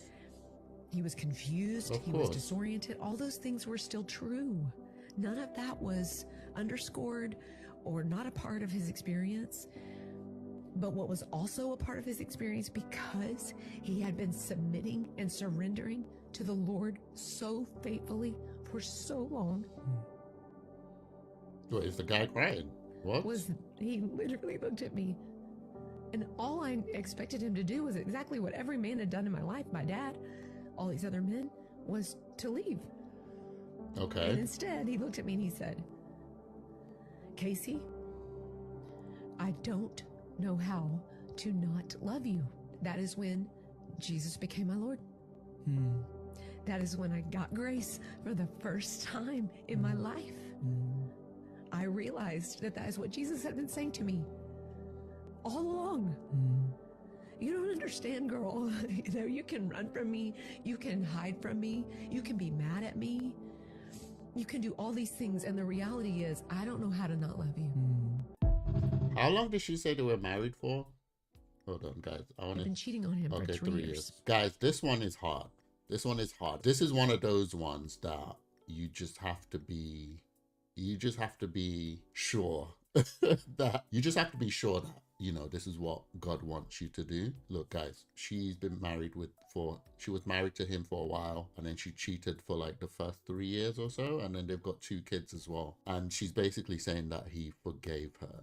I don't know. So to the world, let's put it this way, to the world, this is stupid. This is dumb. This is silly. This is like Christians have been brainwashed to be punching bag. That's the message this sends out. But to Christians, we kind of understand what's happening, but at the same time, there's a level of humanity that cannot be ignored here. Don't get it twisted, guys. I'm a Christian. You guys should know this already. And I do believe in forgiveness. But there are just certain things that it really takes God to get over, and the defilement of the marriage bed is like the top of that list. You're married to somebody and you basically defile the bed and you go and cheat. That's one of the worst, most painful thing you can do to someone, whether it's your wife or your husband. It's gonna be very difficult to say to someone, forgive that. If it's you personally and you were able to go through that and you were able to forgive, that is you and your faith and God. But to then tell people you should forgive, that's the part where I'm like, I can't judge the lady. What she did was foul. That's crazy. A lot of the things that can be discussed would be, how did the man end up with a woman like that? Where did he get her? Did he know she was doing this beforehand? Did he know the kind of lifestyle she was living? Or is it that she got married and then she awoken the cheater in her person or her being? I don't know. But if it's something she was doing beforehand, ladies, this is to you too, because I see so many women end up with men that before they got married, the man was a cheater, the man was sleeping around, he was busting out this girl and that girl and going out of his way to get this and get that. And then you get married to him and then you expect him to be loyal to you or change. It's not gonna work. So similar to this story, did he know that she was doing this before he married her? Because this type of behavior is not normal. I'm gonna say that for sure. Right? Because most people, probably 60-70% of people, they want to get married. They want to get married for love. They want to love their husband, their one person, and they want to move forward with them. Doing it to this extent, I don't think it's normal. I don't think it's normal. Like cheating on your husband. Like, she cheated for 3 years and she was doing it continuously. It's not like she cheated once and then that was it. She was continuously cheating for 3 years. That is not normal behavior. It's not. I'm sorry. And I've said this before, guys. somebody gave me a very amazing piece of advice before I got married to my wife, and that is that whatever it is that you do, whatever habits that you have, whatever negative and positive things about you would only be enhanced in marriage. So if you got like really bad habits, if you're a cheater, you're gonna cheat more in marriage. That's a fact. I don't think I personally and I'm gonna hold my hands up and I pray I never have to go through it. I've got an amazing wife. This is not something she would ever do. But if I was in this person's position, I don't think I would have ever been able to forgive. I'm sorry. This is why I say you can't tell people, oh, forgive. You can't. You just can't. Like, it's one of those things that's just personal between the person and their faith in God and whatever it is they've gone through, whatever it is. Me personally, you cheat on me for 3 years and I find out, I'm sorry, you're gone. I'm sorry. I don't mind not even remarrying, but we're not doing this. It is what it is. Anyway, guys, let me know what you think in the comments below. If you're watching on Twitch, give me a follow. If you're watching on YouTube, give me a like, comment, and sub. And if you're watching on TikTok, I appreciate you guys.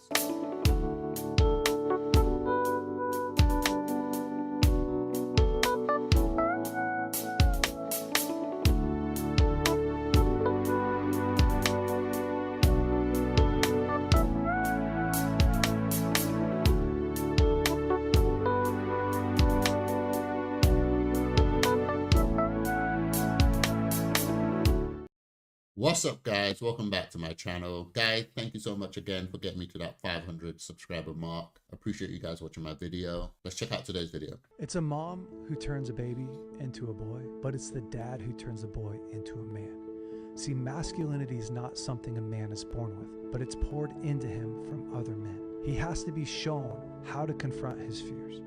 It's a man that teaches him how to treat a woman. It's the men in his life that are meant to impart to him the good work ethic. See, this is why men matter, because you can't turn a boy into a man unless you have a man. Okay, that one was quite straightforward. A little bit clever with the wording, but I get what he's trying to say. It's nothing new. I was watching thinking he was going to be divisive, because a lot of times these type of content are not trying to bring us together. They're more trying to show why men are better or why women are better. But he never got there, which is good, right? Because I almost thought we were going that way. But guys, try and avoid like content that tells you men are so important more than women, and then vice versa. It's not necessary. Both are needed. Every time you have a father missing, there's a deficit in the child. And every time you have a mother missing, there's a deficit in the child. That doesn't mean the child can't grow up and fill those deficits with things on the way. Like for me, I never had a dad, but I had people in my life who were able to give me what I needed. Again, it's not perfect, right? And that's the point, isn't it? The point is the child has to go through all these other hoops to get what you could have provided just by being there. And that's the thing, again, it's not that you're doing something special as a father. It's not that you're doing something special as a mother. It's just your presence, right? Of course, we do activities. We get them ready for school. We do all those things. These are just like normal human being things. You bathe the child's a baby, you change it. Those are normal things. What's important out of all of that is you just existing in your child's life.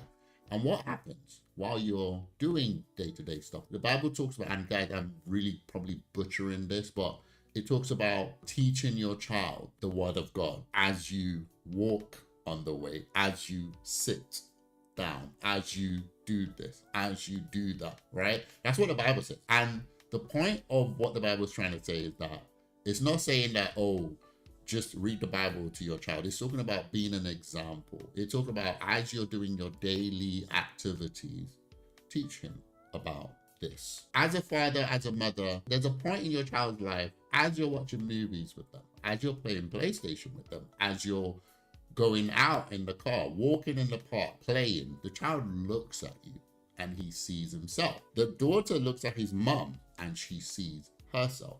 And it's that image, that identity that gets imprinted into that child's life. That's my father. I'm just like my father. That's my mother. I'm just like my mother. It's that identity that gets secured as you're doing daily stuff. And by being there, that child doesn't have to go through that identity crisis, because as you're doing those things, he can see himself in you. He can see, it's like, oh, I'm looking at a mirror. That's me. That's what I'm going to be when I grow up. That's how I'm going to look when I grow up. That's how I'm going to sound. And also, more than that, is the child proud of what he sees, right? If you're a father and you're in the home, you tick off the box of, yes, you're not absent, but then you're not a good man. You're not a good father. You're cheating on his mother or her mother. You're beating the mother, or you're a deadbeat, or you go out and you do things that they can't be proud of. The identity crisis will still exist, because the child now has to go, this is what I look like, but I don't like what I look like. That's where the problem is. All these things are all part of the growth of the child. So the father can be present, the mother can be present, but also they're not good images of what the child wants to be. Just like the video, guys, I did a video previously where a little boy was talking to his mother and he was not proud of what the mum represented. The mum abandoned him. We don't know what or why or what caused it. We can only speculate, but it could be drugs, it could be addiction, it could be anything. And the child is like 6, 7, 8. And he's basically saying, I'm with my dad because you didn't make the right decision. And the child is a male child, by the way, but he's looking at his mother and he's like, I'm not proud of what I see. So this is the point, right?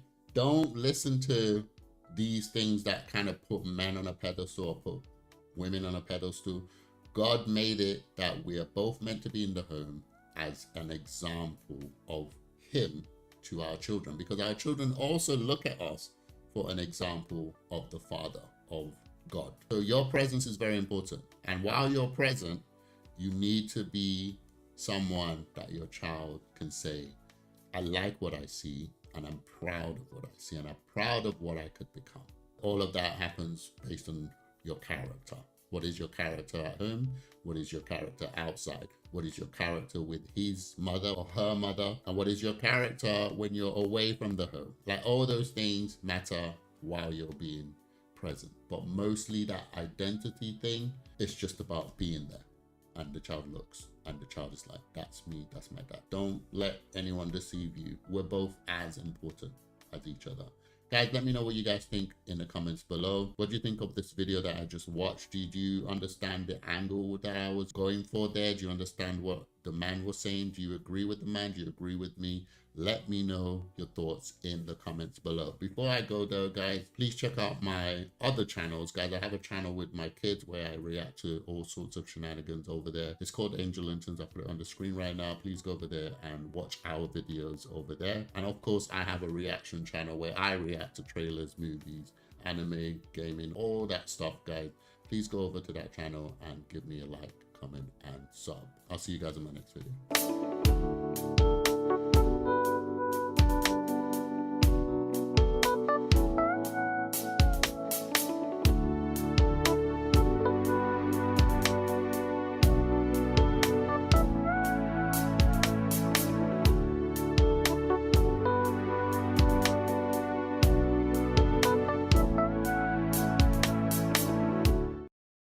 If she got down on her knee right now and said, will you marry me? You're moving too fast. I can't do that. Woo.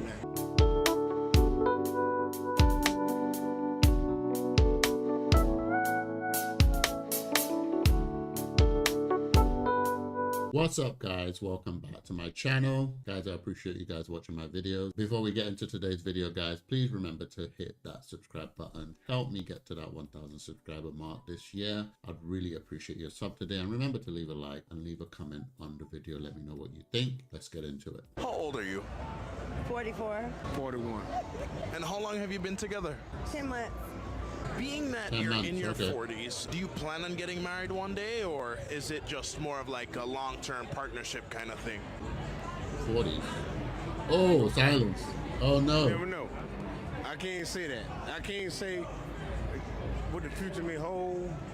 I like that she kept quiet, because that question belongs to the man. I like that she kept quiet, but I don't think she likes that response. They're in their 40s, so I'm gonna assume that they've both either been married before and divorced and are now single, pursuing something with each other, or she has never been married before, and he's been married before. I'm looking at her body language, and the body language says, I hope that he marries me. That's what it looks like to her. So it could be that she's never been married. Maybe she's had relationships, of course, but she's never been married, but she's hoping to marry this guy. I know right now we dating, we in a relationship, we figuring it out, we pushing forward, but I can't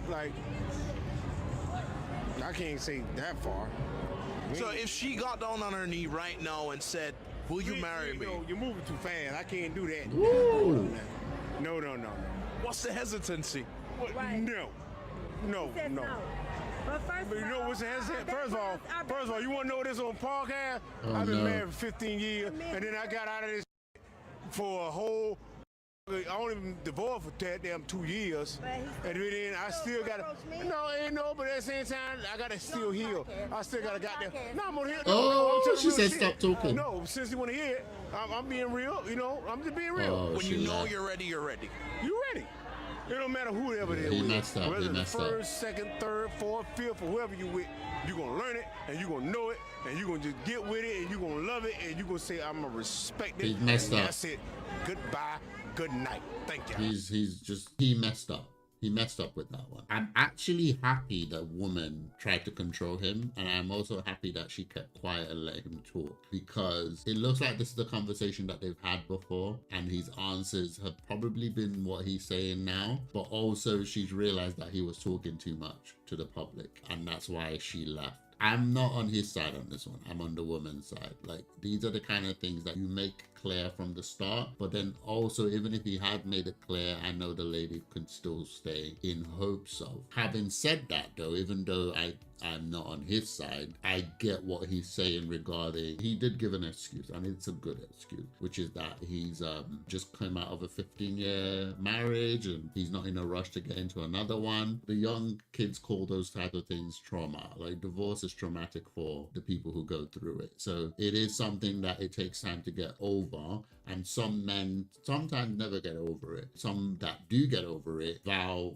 never to marry again. So it is a delicate issue for him. I understand the excuse he's given, but also depending on their relationship, especially for the lady, that should be your answer as to whether or not you're going to continue with him. Like, everything he said there, I don't think he's saying for the first time. The guy said they've been together for 9 or 10 months or so. So this conversation has been had. 100%. So she's added there hoping, or she's probably on the same flex. My prediction is she's also a divorcee, and they're trying to see where it goes, basically. But yeah, I think he talks too much in this one. He didn't make himself look good at all. But that's my thoughts on this video, guys. Let me know what you think in the comments below. Do you agree with me? I know that in the red pill space, the red pill space will probably be on this side, because obviously they don't like marriage, duh. But for me, first of all, I don't believe we should divorce anyway, unless like your life is in danger, DV or that kind of stuff. But if you end up doing it, there are clear guidances on what should happen after divorce in the Bible. We won't get into that. But since that has happened and they're now in this situation, you can't lead each other on, basically. It is a mistake that leads into more mistakes, that leads into more mistakes. And then before you know it, you're in a situationship, and then it just gets messy from there on. So I think they both need to make up their mind. The woman needs to really hear what he's saying. And based on that, and I know it's hard, they're both in their 40s. If the woman is a divorcee, she's trying to link up with someone really quickly. As a woman, you think about your future and how you would sustain yourself, if that makes sense, who you're going to be with for the rest of your life. So you don't want to be alone. Well, we live in a world now where women say they don't mind being alone, but it is what it is. But I'm talking from like old-fashioned view. The woman needs to secure the next person that will look after her, basically, for the rest of her life. She was probably gonna be realistic as to what kind of person she's gonna get. She knows she's not gonna get the unmarried man. It's very slim. So going with this person and then hoping. So yeah, she just needs to listen to what he's saying and then decide for herself if this is what she wants, because he's gonna drag his feet to marriage, and he's told you why. Let me know what you guys think in the comments below. Do you agree with me? Do you believe the man is a douchebag? Or do you think actually, yeah, he gave a good reason and the woman just needs to decide based on that? Let me know what you guys think in the comments below. I appreciate you guys watching my video. Remember to hit that subscribe button and help me get to that 1,000 subscriber mark. And also remember, guys, I do have a reaction channel where I react to trailers, movies, gaming, and all other shenanigans over there. Please go over there and give me a like. Guys, I'll see you on my next one.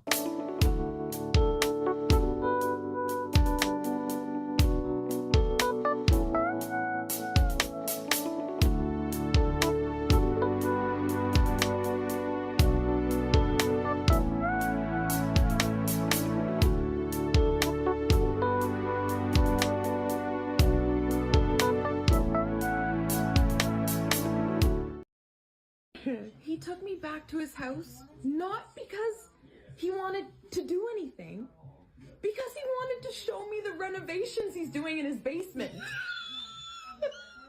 What? You don't go to basements on a first date, Reagan. I know, but he had barn doors. The barn doors? He was making a whole nother apartment all by himself.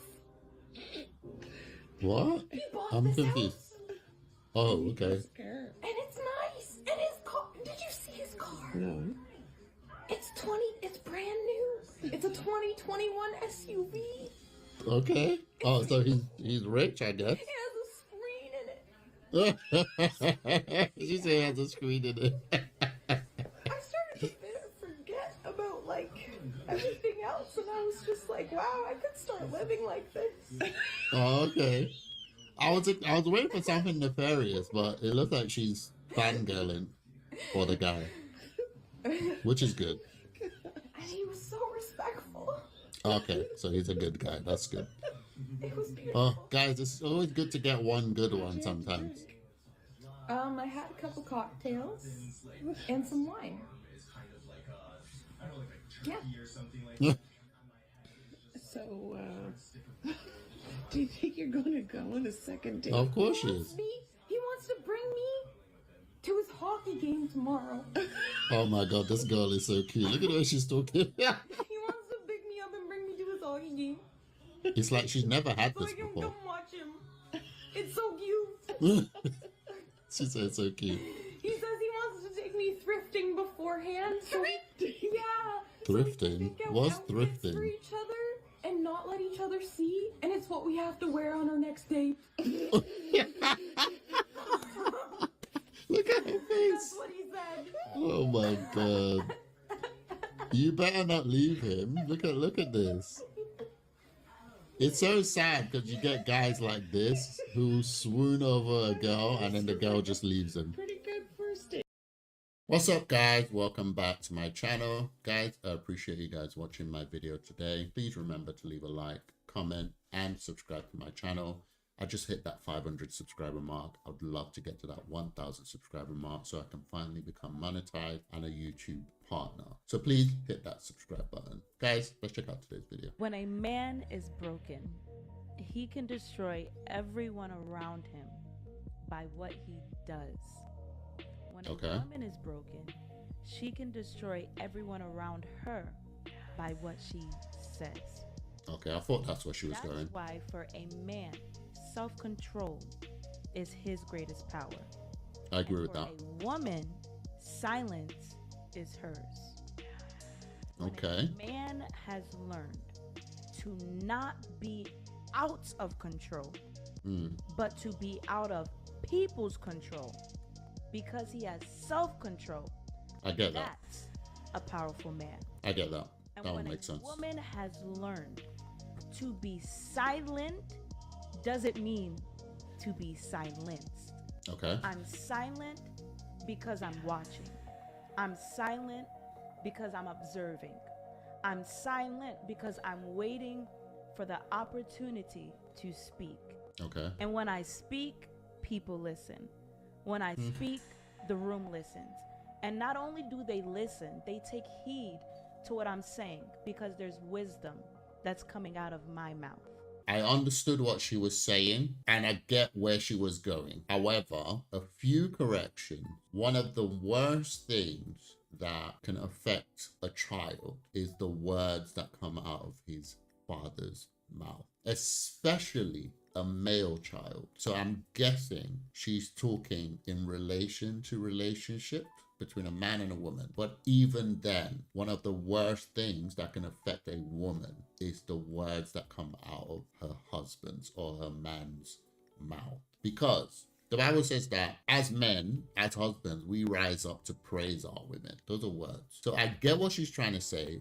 We are more powerful based on our actions as men, which is true. But your words are just as powerful. I think the only thing I would say this is relevant to, or probably what she's speaking to, is this dynamic between men and women, where men basically say women, and I do believe a woman can destroy her man just as much as a man can destroy his woman. And also this has to do with words. Of course, you want to hear the right things all the time, but you know, a woman who is always nagging, a woman who's always speaking negatively can definitely bring down her man. So I'm guessing that's what she's speaking to. But young Christians, I do want to say, your words are just as important as a man as it is as a woman, right? The things you say affects your surroundings. The things you believe affects the things that you say, right? If you believe something, it affects the way you behave, the way you move, the way you talk. Everything about you is affected by your belief system. So your words are very, very, very important. The words you say to your woman, the words you say to your children, the words you say to people around you, very, very important. There's a reason why being in a manager's position, you are able to manage a team differently than a different manager. There's a reason. It has to do with the way you are, the way you speak, the way you carry yourself. So your words are important. So I get what she's trying to say, but I don't think that a woman is powerful because she's silent. I don't think that's true. I think a woman is powerful because she knows who she is and she's able to speak life into her husband or her children. That's what makes a woman powerful. The first part of her video is absolutely correct. We are more judged by our actions than our words, but our words, I believe, are just as powerful, especially if we say the wrong thing to our male children, even our daughters. Our daughters are literally in the palm of our hands from what, 6 onwards? Like the daughter looks up to their father like all the time, and then the male children just need their father to just be present to look at for their identity. So it's just as powerful, I think. But I get what she's saying. Guys, let me know what you think in the comments below regarding this video. Do you get where she was coming from? Do you think I've just kind of complicated it more? Do you think women are more powerful, silent? Whatever the case may be, guys, let me know in the comments below. Before I go, guys, please remember I have a reaction channel. I react to movie trailers and all of the shenanigans over there. Please go over there, give me a like, comment, subscribe to my channel over there and watch my videos. And guys, also I have a reaction channel. My children actually manage this channel, but we do reactions together as a family on that channel. Please go over to that channel, watch our videos. Remember to leave a like, comment, and hit that subscribe button. Guys, I appreciate you watching my video. I'll see you on my next one.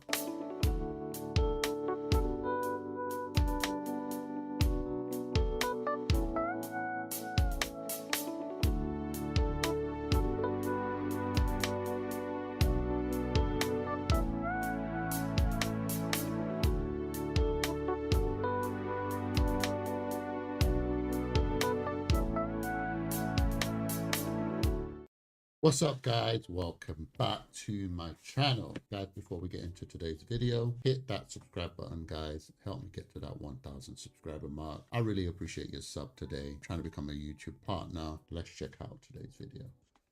I'm off the apps. I'm deleting them. I'm never, ever, ever using a dating app again because I don't trust anybody. You can just be whoever the f you want on there. Whoa. And the last person that I dated was not the person I thought they were. Why? What happened? Tell us. Mind you, we went on about 6 dates before I figured this out. I figured this out 6 dates, okay. when I met his friends. This is key. For girls who aren't really sure about someone, he met my friends 2 weekends ago. Went really well. He was all buttoned up, very nice, very respectful. Everybody really liked him. And I was like, oh my God, okay. You know, I was kind of testing the waters there to see how. Okay, so her friends liked her. Reacted, liked him. Just like a little bit unsure about him. So what went wrong? Maybe I like him more than I thought. Keep it going. Had a couple more dates. Still feeling like I'm not sure. What Yes, went I'm wrong? gonna go meet his friends out for St. Patrick's Day. And I was like, oh, you know, I have plans already. He's like, no, you should just come and just meet them. Like, I really want you to meet them. These are his best friends, mind you. Okay. And I'm like, okay, you know what? I'm gonna make it work. Like, we're trying to get to a certain level. This has potential for this person being my boyfriend. I'm gonna like make the effort, go see his Wait, friends. they're try not and make a good boyfriends yet? impression, 6 dates? See what's up. I get to the bar. Mind you, it's like an early 20s bar, absolutely packed. There's girls like, and guys like at every corner. Okay. Barely push past. I text him there. He knows I'm coming. Doesn't answer. I have to go like search for him inside this like bar club. You know, it's some hybrid of that. Can't find him. I find his friend who I met once. He comes up and is like, "Oh, Colette, like we're over here." And I'm like, "Oh, cool." So I go, and I got a really good impression from this guy the first time. I go to meet the group over, and I see the guy that I'm dating, who's, mind you, like very shy and reserved with me, but we're like slowly opening up. So I walk up to the group, and he's like in the group, and he looks at me, and he like walks over so that we're in the middle of the circle, and he just like starts putting his tongue down my throat, like full on makeout, which he doesn't even do when it's just the two of us. And I was like, whoa. So I kind of like pulled back and was like, hi, like, it's good to see you. And he's, I mean, I'm thinking like, okay, he must be really drunk. Like, what the gets way worse, starts introducing me to his friends.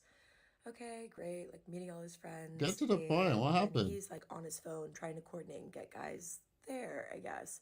Oh, fuck, I need a part 2. It's worth it. Oh my days.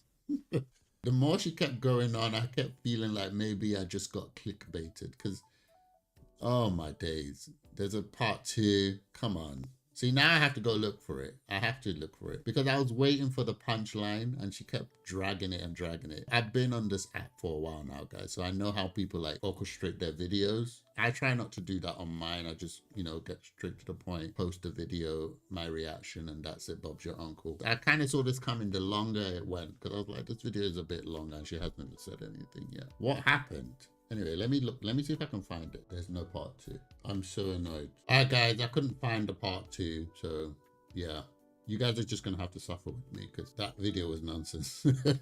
She was just dragging it. She does a lot of videos, so her TikTok channel is pretty good. She talks about dating and stuff. But yeah, this one looks like it was clickbait and I fell for it. So I'm still gonna post this video. You guys are gonna watch it with me and suffer with me regardless. But I'm gonna get out of here, guys. Please remember to leave a like, comment, and subscribe to my channel. Help me get to that 1,000 subscriber mark. And of course, go over to my other channel, my reaction channel. I'll put it on the screen right now. Please go over there and give me a like, comment, and sub. And check out my channel with my kids as well, where I react to trailers and all other shenanigans over there. Thank you guys for watching the video. I'll see you guys on my next reaction.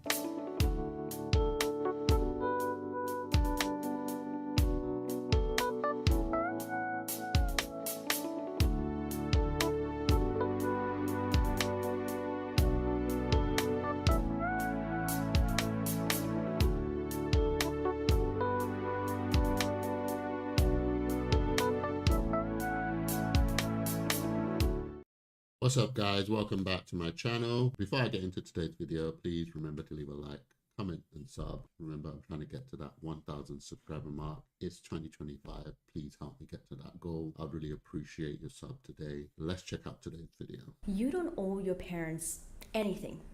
Oh, anything okay. at all. Even if they are the best parents in the world, you still don't owe them a single thing. Okay. Because, and you probably thought this before, they chose to have you. Therefore, it's their responsibility to raise you as best as they possibly can and be the best parents that they possibly can. Two things can be true at once. Now, if that's the case, what's going on when you have parents on one side who are guilt-tripping extraordinaires? They go to their kids and they're saying, why don't you appreciate me enough? Do you know how much I've sacrificed for you? Do you know how much I've done for you? And you still don't do enough. You still don't care about me enough. You always put yourself over the family. You always put yourself over us.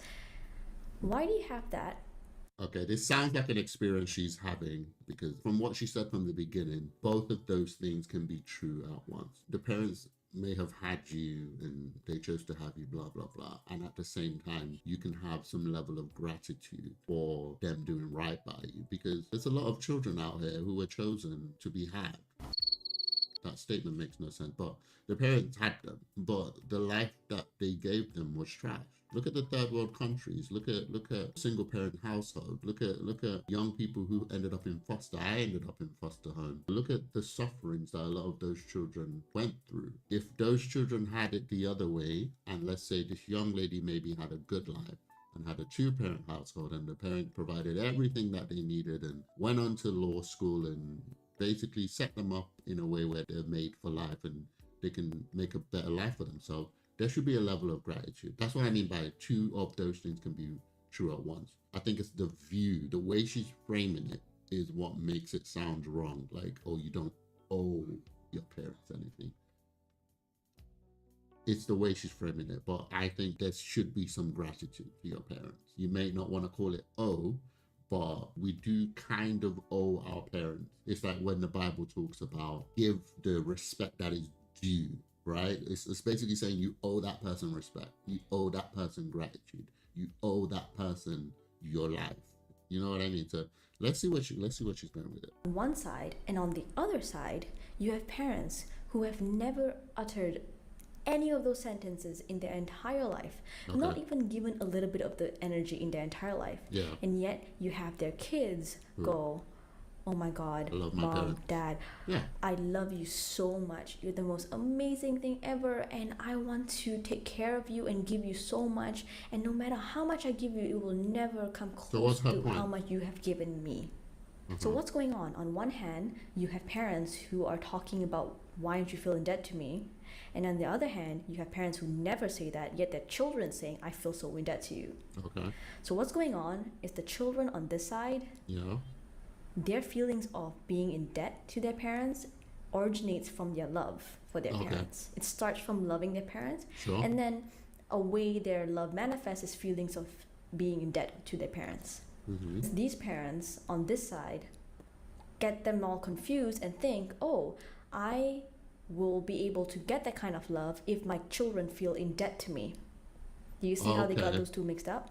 So they try to make their own children feel in debt to them so that they can get that kind of love treatment from their own children. Okay, guys, I get what she's saying. I do. I do think that may not necessarily be true for everyone, but I get where she's coming from. What I mean is that you do have parents who never assume a position of debt to their children, and their children still don't show that gratitude. So this is what I mean, like, a lot of things can be true at the same time. That doesn't change the basic fundamental of you have parents who have raised you, especially if they raised you well, like, show some gratitude. This is what I'm saying. But at the same time, I get what she's saying about the parents who are forceful. We do have that in our African culture where parents would always bring up, oh, I carried you for 9 months. Oh, I suffered for you. Oh, I did it. That is a thing. This is why when she went on to explain what she meant, I immediately clocked what she was trying to say. Does that then mean when you have those type of parents, you shouldn't show gratitude? I don't think so, but I get what she's saying. I think she's right up to a point. So young Christians, what should you do? What camp do you fall in? Do you have parents who are always reminding you about the sufferings that they had over you and as a result you owe them? Or do you have parents who basically did their best and they never even mentioned it? Which one do you fall into? And then also the question would be, what's your response to either one of those loves? So in my opinion, if you have the toxic parent, let's call it toxic parent. If you have the toxic parent who would always remind you about, you know, they carried you for 9 months, they did this, they paid for your tuition, they paid for college, they paid for this, they paid for that, I would say still remain gratitude, right? I did a video some time back about a young lady who was married, and she's Asian and she's married to a black man, and as a result she had a toxic relationship with her parents regarding her children, and as a result she's had to put some boundaries and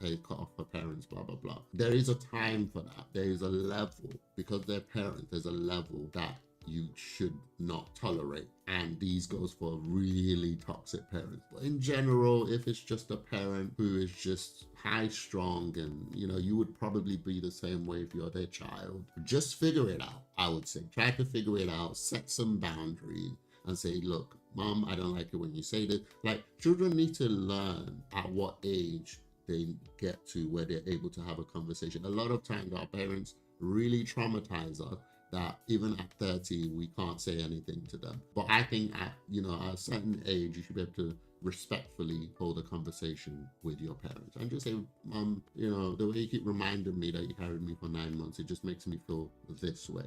There's nothing wrong with that. But more importantly, regardless of which part of the parenting you are at, regardless of whether you have the toxic parent or you have the really healthy parent, remain grateful for what they have done, especially if your parents are in your life, right? They're in your life. They may not have done everything, but they're there. Because there's somebody else in your school, in your college, in your uni that's never seen his father in his life. He's never seen his mother in his life. Maybe his dad is in jail. His mom is a drug addict. There's somebody else who's got it really worse than you. So no matter how toxic your parent is, like I said, there's a limit to that. And one of those limits, I would say, is when it starts to affect your children negatively. Then I'll be okay. Let's take a breather. But apart from that, be grateful for your parents. Be grateful for what they have done. No matter how small or how little you can do it. No matter how small or how little you can do, just try your best to show gratitude with your words and as well with whatever it is that they have managed to put in your hands. What skill have they given you? What kind of level of life have they sacrificed to give you better? Be grateful. That's what I would say. But like I said, guys, I get where she's coming from, and I know there's a lot of toxic parents. And yes, even though I am a Christian, I still believe in setting boundaries with parents where you just need to be like, no, right? And there's an age for that. At some point, young people, you will become the parent to your parent. Remember that. Anyway, guys, let me know what you think in the comments below. Do you agree with this young lady that we don't owe our parents anything? You know, the way she started the video, and I get it, it's a YouTube thing that we do. We have to say things in a way that captivates people, and then along the way we explain our point. But do you agree that you don't owe your parents anything regardless? Or do you believe that, yes, we do owe them?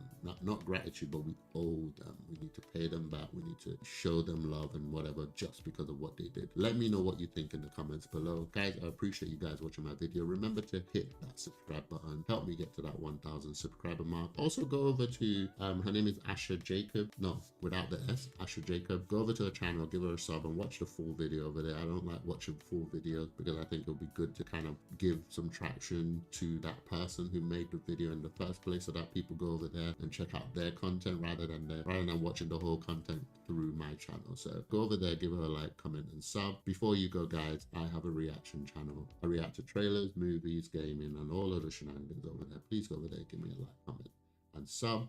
And remember to go over to my channel with my kids. We react to similar content, but from my children's perspective around trailers, movies, gaming, and all sorts. Please go over there, give us a like, comment, watch our videos over there, and leave a sub. I'll see you guys in my next video.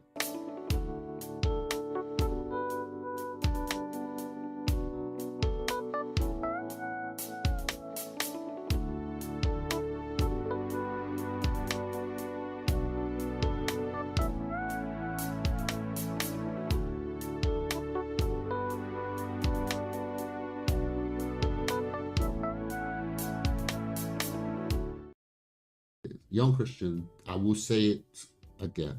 This is a milestone of life.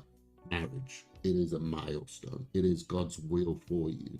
You are meant to. It doesn't mean when you get married everything's going to be rosy, but it is a milestone. It is something that you should be looking forward to and you should be doing. But also, on the other hand, it is one of the most important decisions that you're going to make as a person, because my pastor always said, if you marry the wrong person, you can destroy your life for the rest of your life. But if you marry the right person, it doesn't mean you won't have challenges, but you will have an amazing life. You will go through things together that you will be so fulfilled. So the wrong marriage can destroy you. The right marriage can basically make you. Remember that it's a very important decision. And what I find happening is young ladies like this grow older over time. People talk to them along the way. They don't listen. They get to 30, 31, 32. And then they get desperate.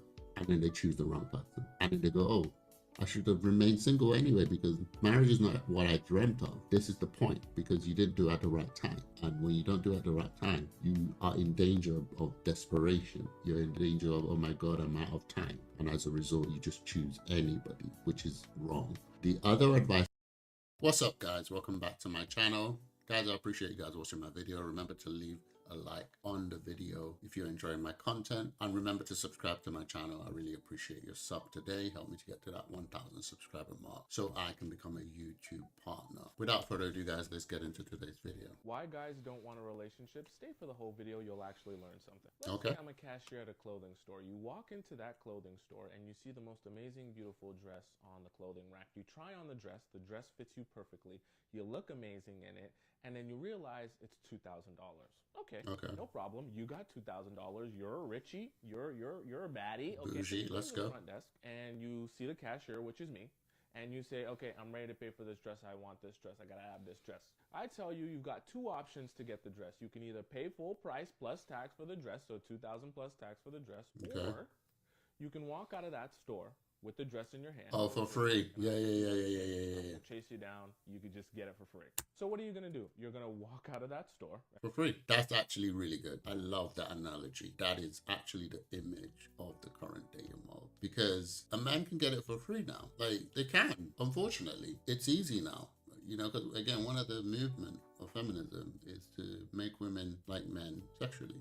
So a woman can go out on a Friday night and sleep with 1, 2, 3 guys over the weekend, have a one-night stand, never meet the guy again, go back home on the Sunday and go back to work, never have to talk to the guy again. That's the kind of culture that we're in. So a man can almost guarantee in this day and age that he will go out on a Friday, go out for drinks, go out with friends, go to the pub if you're in England, go to the club if you're in America, go to a party, go to some event, and he will almost guaranteed that he will walk home with a girl that will give it to him for free, right? And they never have to talk. They never have to see each other again. Just have a one-night stand and keep it moving. That's actually a really good example. As fast as you can with the dress in your hand for free and not pay anything. Why? Because I offered you the option. Yeah, the option is there. For free, without doing anything. You don't have to do anything. You're gonna give me what I want as a man, which is the squirtle in between your legs. Then why would I be motivated why would you pay the $2,000 to do anything or be anyone for you? Nothing changes for me. I still get access. That's absolutely spot on. It's just that one version requires my commitment, my effort, my focus, the way it used to be, time and my energy, and the other version requires nothing from me except a little what would you choose? And attention every now and again that I can give whenever I'm. Guys, you have to understand. I can already imagine women saying, well, why can't the man just do the right thing? Do you realize that there's something about human nature? You have to be a certain type of person. There has to be some religious belief involved or some higher moral compass for you to not see, you know, I don't know, money or something. Just be put in a position that looks innocent, but you can do this thing and you can get away with it, guaranteed, and you don't do it. You have to have some higher level of moral compass. Even some Christians will still do the evil thing. Not to talk about it takes a level of a person, of faith or something, that you could see yourself in a situation. You can choose to do this wrong thing and you're guaranteed that you would never be caught, nothing's going to happen, and you won't do it. This is the kind of world we live in. So women saying to men that, oh, why don't you just do the right thing? It's not all men. Like, even good men fall for the temptation of doing the wrong thing if they can get away with it. So there will be very few men who will not, you know, take advantage of this. There'll be very few men who say, oh, I know I can do it, but is it right? Let me not do it. Very few. So you're stuck with the majority of men who they could see you and their instinct says to love you and protect you, but knowing that they don't have to do all that jazz to get it and not do it, it makes no sense. So this is why women don't realize that they lost the battle of the sexual market when they made sex free. It's not as straightforward as it sounds, but I do think the analogy that he gave was spot on. And like I said, just to make my point again, people are good until you find yourself in a situation where you have to defend yourself. In a situation where you're desperate. Like, imagine if you tell the truth, you get in trouble. If you lie, you can get scot-free. It takes a level of man or person, should we say, to be able to say, I know if I tell the truth, I'll get in trouble, but I want to keep my integrity. So I'm going to tell the truth, get in trouble anyway. Whereas everybody else, 80-90% of people will just lie. Especially if they're guaranteed to get away with the thing. They'll just lie. And this is what we're talking about here. 80-90% of men, especially you will have some good men roped up in that, concede this opportunity and say, wait, why should I go? Why should I take the hard road when, and think about this, ladies, we see you giving it to the chaps. We see you going after the bad boy. We see you going after the boy. Like, I'm watching young people now, that's young as 16, 17, 18, overlooking the good boy. Like, we have good young people who are going to college, who are doing their thing, they're trying to get better, they're not getting in trouble, but then we have this bad boy who is a bully, he's using drugs, he's doing all of that, and you got girls flooding for him. You got the 16-year-old, the 17-year-old flooding for him. The boy is not even mature yet. He doesn't even know he's left for him right, but because he's got that bad boy thing going, the girls flood for him. The boy who's doing everything right, girls don't even have the time for. They don't have no time for him. So we see that happening. And can you imagine that boy grows up and he's like, wait, I'm wasting my time doing all this when they're getting it for free. Well, let's get in on the action. It takes a level of man to not take advantage of that. Those men exist, like I said, they have religious background. They're normally Christians, or it's not common, especially in this day and age. Anyway, guys, let me know what you think in the comments below. Did you think the analogy was really good? I thought it was really good. I thought that was a really good analogy. Personally, for me, I said in another video, if I was in the dating market, I wouldn't be one of the people who were like giving up and saying, oh, women are trash. No, I would know exactly what I want. I know exactly what I want. And I know exactly where to find that type of woman. And I would go and get that woman. Again, that's me personally, and that's all based on the way I grew up, the things I went through, the things that I saw, which I've shared some already on my channel, the type of relationships that I saw, the types of all sorts of things that I saw as a young person that made me make this decision. I'm quite sure if I didn't have those experiences, I would just be a normal young man who views relationship with the same lens as probably most of my peers, which means I'll probably be stuck in what's going on at the moment. But because of my experiences, it made me make certain decisions. That's why I know that if I was single in this time, I know exactly what I want, the type of girl that I want, and I know where to get her, where to find her, and what to do to get her. So I wouldn't be these like red pill people. I wouldn't. But like I said, those type of men, they exist, but the market is not conducive for them.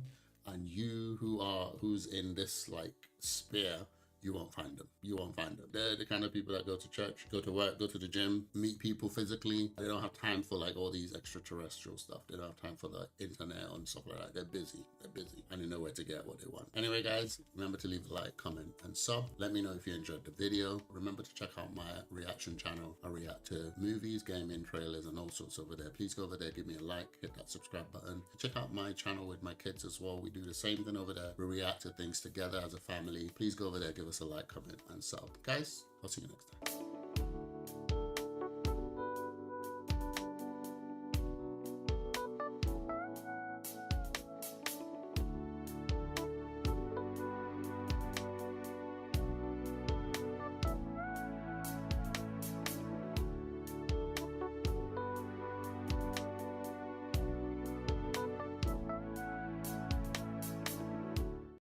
What's up, guys? Welcome back to my channel. Guys, I appreciate you guys watching my videos. Please remember to leave a like, comment if you enjoyed the video. Let me know what you think and hit that subscribe button if you haven't already. Let's check out today's video. Aren't you gonna get out? No, I just opened it. No, you're gonna open my door for me. Come out and open the door for me, or I'm not getting in. I love this guy. No, it's cold outside now. You're not cold. Come inside. Come open my door, please. It's cold. But you're already standing there now. What's just coming? I turned on the heat. Look, the car seat is warm. I don't care what you turned on. I'm not getting in the car. Everything is on. I'm not getting in this car until you come and open the door for me. I'm a lady. Oh? No, I get that, but you're already standing there now. It's not, you're already like standing there. I can't. That's funny. You know, I can't. But you're there. So I'm just saying, since you're there, I've already opened it. Just wow, I you don't just want touch to doors. open. So come. I don't trust doors. Open the door for me. Damn, she slammed the door. I drove 30 minutes to get here, and I'm here. I turned on the heater, everything. Even the date we're going on, it's me that we pay. Is it? I will pay and I'll bring you back. It's me that will pay. The least you can do is come and sit down. Shiver is dead, guys. No. I'm not getting in the car. Then go home. Oh, he's coming out. Okay. Thank you. Oh, she said thank you. Okay. We've never. You said wahala. And you already know how the date is gonna go. It's just normal. Thank you. Look at his face. Why are you like? I'm ready now. Oh, she said I'm ready now. You know what? Don't worry. Come out. Aha, there we go. Yeah. Come out because I don't think this. No. It's not gonna work. No, come. Just come out first. Are you serious right now? No, come. He said come. Yeah, okay. yeah. I want to. And then close the door and go. I'm very confused. How I drove to this place. I came to pick you up. You could have met me there. I will also pay for the date. This place we are going, minimum $200 that I will spend. And I have to beg you to get in the car. It's not like I can't I have to beg you. It's not that I can't open door. It's just that you already it's the attitude. The door twice. Don't worry. You said don't worry. Where are you going? Sometimes you just be avoiding problem. It's true. Yep. You already know how it's gonna go. I'm opening my door by myself. Are you serious? I just wanted you to be a gentleman. No, don't worry. Oh, he wound up. Is he? Yep. Freaking serious right he now? Gone. Move so that I don't climb on your leg or something. Where are you going? It's a Tesla. We were supposed to be going on a date. Where are you going? No, I'm going home. I'm going home. It's not a... Didn't you drive out here for me? I thought I did, but clearly, let me just respect myself. Respect myself. I love it. Wow. Alright, guys, right off the gate, please be aware it is a skit. This young man does this a lot. His channel is amazing. I'll put it in the description so you guys can go check it out if you don't already know him, because I know he's quite viral. But even though it's a skit, I wouldn't be surprised if it was based on the Cheesecake Factory video. Guys, we've reacted to the Cheesecake Factory video here already, where the lady basically was causing a ruckus in the car when he came to pick her up, and she was basically complaining about how Cheesecake Factory was trash. Just in case you think he's exaggerating and this doesn't happen, it really does. And the current discussion between men and women right now is, guys, there was a time, and again I covered it on this channel, where women came out with restaurants that they will not go to, how much money needs to be spent at the minimum, and then men came out with their own. So it's a real discussion, but that's by the by. Even though this was a comedic skit, this discussion is a real discussion in terms of the conduct of women on dates, as well as the conduct of men on dates. There are men who are, we call them pookies and we call them chads on YouTube, who basically just know they can get away with stuff with women who like them. And there are women who just go for the bad boys and, you know, they let them get away with rubbish. So in terms of the conduct of men during dates and the conduct of women during dates, there's a conversation of women who actually make it a point to go on dates just to eat, and at the end of the day they're packing the food to take home to their children at home. And there are men who go on dates just to get the woman to pay for it and then never see them again. So it's bad on both sides, but this is a real thing. Though it's hilarious, it is hilarious, and I really like that guy. He's he does the accent really well, and you can tell he's from Nigeria. So I mean, is he? I don't, maybe he's American, he's just playing on the accent, who knows. But yeah, guys, let me know what you think in the comments below. Do you know him? Are you subscribed to him already? If you're not, go over there and give him a sub. Let me know what you think in the comments. Remember to leave a like if you enjoyed my commentary on the video, and remember to subscribe to my channel. I really appreciate you guys if you do that. And of course, go and check out my reaction channel. I react to trailers, movies, I play games over there, I watch movies over there. Please go over there, give me a like, comment, watch my videos, and subscribe over there. And of course, check out my channel with the family. We play games over there, we watch movies, we react to videos over there as a family. Please go over there, give us a like, comment, and subscribe. Guys, I'll see you on the next one.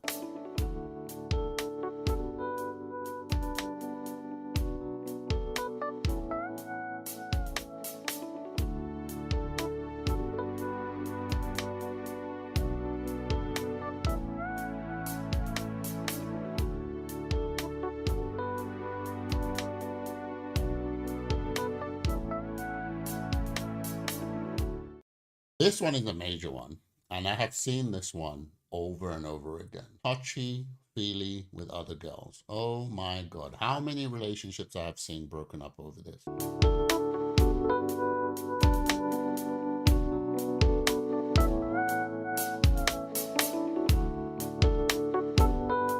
Boys.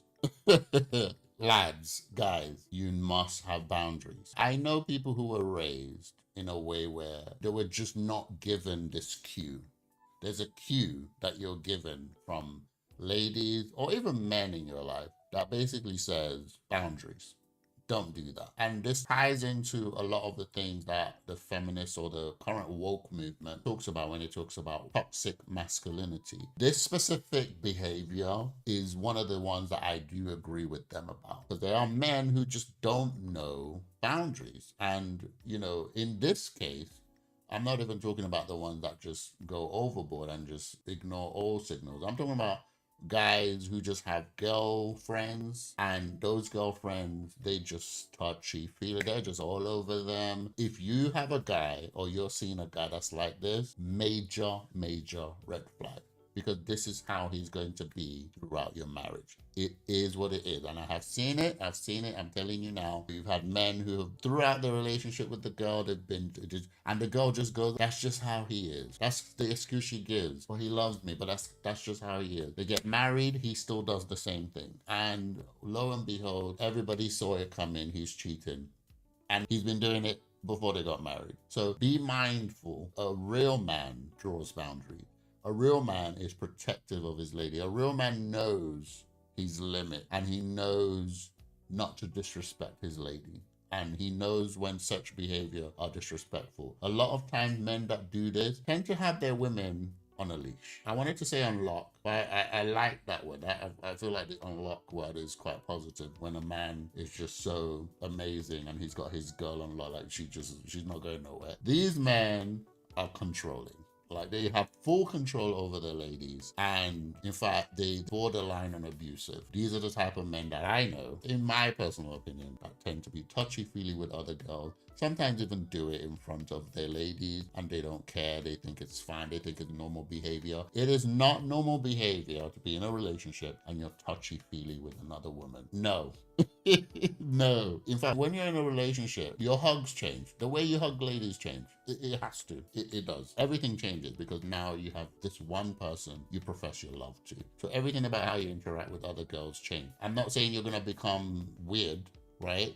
But there's a limit to how you relate to other ladies, and people will know that you're in a relationship. But when you're still out there in the dating market, it is what it is. But there is a need to draw boundaries. And if your guy is unable to do that, that is a red flag. Anyway, guys, please let me know what you think about these red flags. Let me know in the comments below whether or not you've come across any of these red flags and how it affected either you or the person that you know, your friends, your family. Remember to leave a like on the video. Remember to subscribe. Help me get to that 1,000 subscriber mark. I'd really appreciate it if you could give me a sub today. And also, guys, before you go, please check out my reaction channel. I'm still currently watching the Daredevil series, so please go over there, check out my reaction to the full episodes and my reviews. Also, check out my channel with my kids. We do some reactions, trailer reaction and gaming on a Sunday afternoon. We watch movies together and we do reactions over there.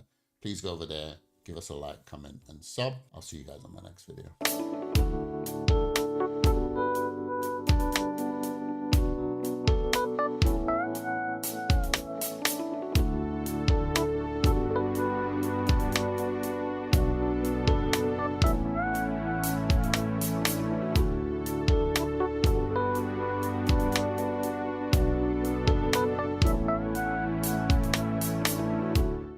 What's up, guys? Welcome back to my channel. Guys, you already know what it is. Before I get into today's video, please remember to leave a like, comment, and hit that subscribe button, guys. Help me get to that 1,000 subscriber mark. This year, 2025, we're almost there. I'm just about hitting 600 subscribers. I'd really appreciate you guys getting me to that 1,000 subscriber mark so that I can become a YouTube partner. Without further ado, guys, let's check out today's video. Are you a feminist?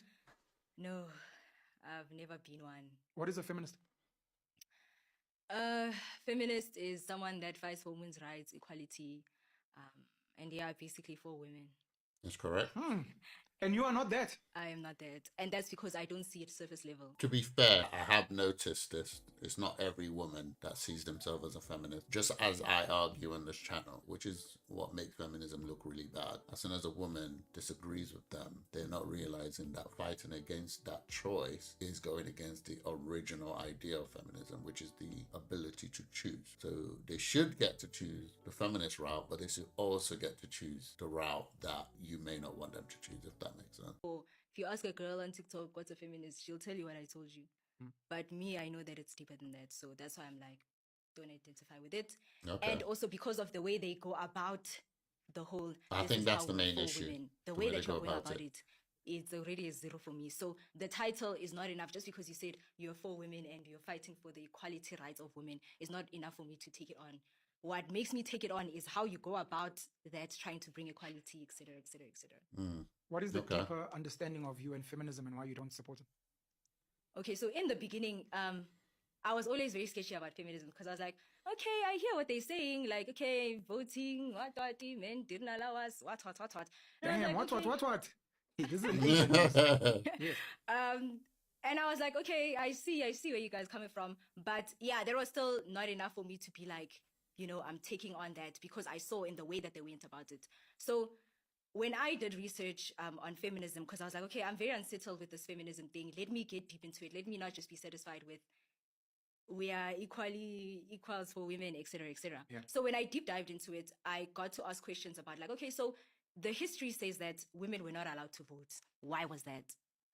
Like I said, if you go to Google and you're like, why were women not allowed to vote? It's going to say, they said they're stupid, said they were stupid. And they're very emotional, so no.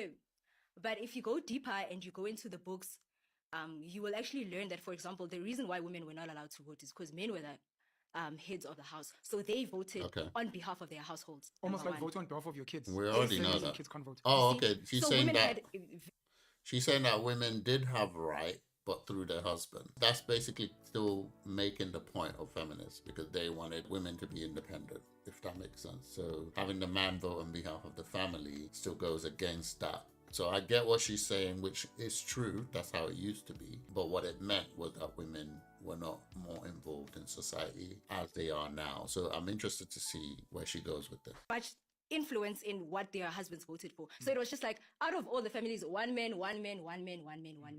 To represent, almost like our politicians now. Yes. Like, why don't you sit in parliament? Is it because we're stupid? No, it's because we have representatives. Yes, we've got one person representing us and what we're believing in, etc.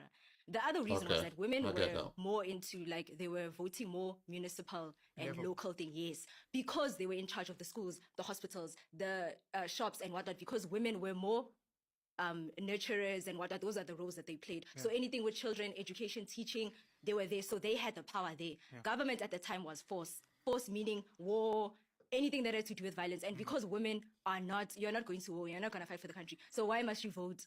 Do you understand? So it was like you still have influence in other areas, just not this one, because it's like saying someone in the receptionist must have a say in the finance department in a company. Why? You're not even here. Like, you're not even She's sounding like Pearl Davis. But please continue.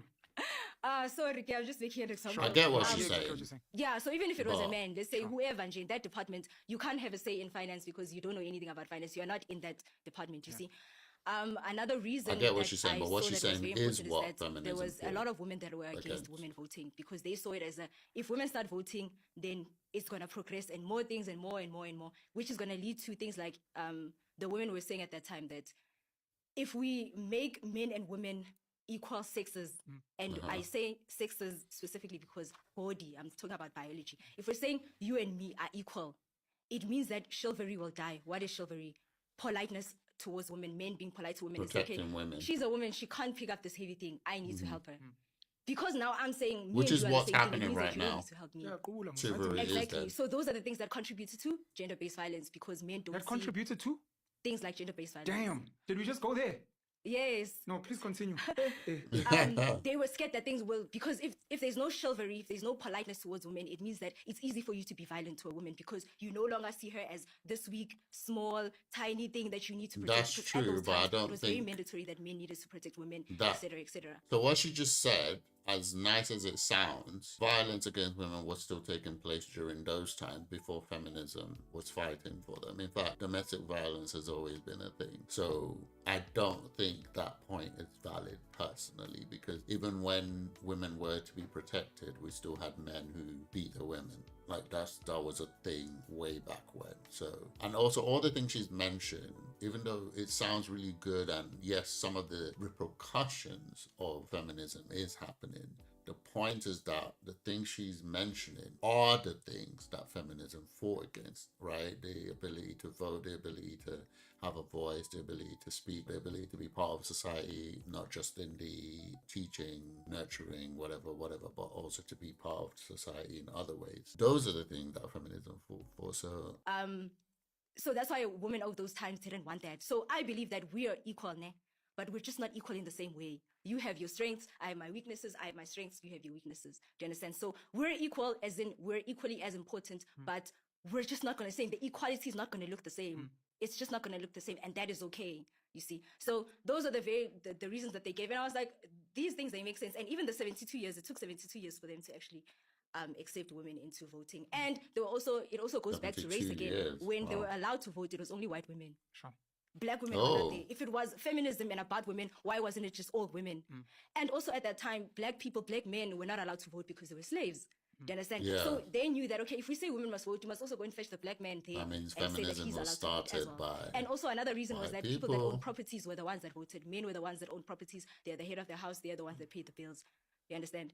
So things like that, you don't own property, that's why you don't vote. You see things like that. So it was like, there's a lot of things that made sense. And I read those books and I watched a lot of documentaries, yes, of women talking about this feminism thing, and that there was even a time that they had to overrule, because a lot of women were so against this thing. They had to overrule it because the women are like, these ones, they're too comfortable. They're in their houses enjoying their husbands. Exactly, enjoying their husbands. Kids. We need to overrule them. And I could go deeper into things like why they wanted women to come and work as well. And that's an elite thing. The elitists of those times, they needed more people to work because men were dying in wars. You know, things like that. But I just went deep into it and I realized that that's why we're so unhappy today. That's why there's a lot of women who are like, oh, I want to be a stay-at-home wife. And that's because we were never necessarily supposed to be doing this. I'm not saying that it's a bad thing that we get to work, but originally we were never supposed to be living like this. And that's why a lot of women are trying to go back in time and be like, oh, I want to be a stay-at-home girlfriend. Now you're making things up. Girlfriend allowance.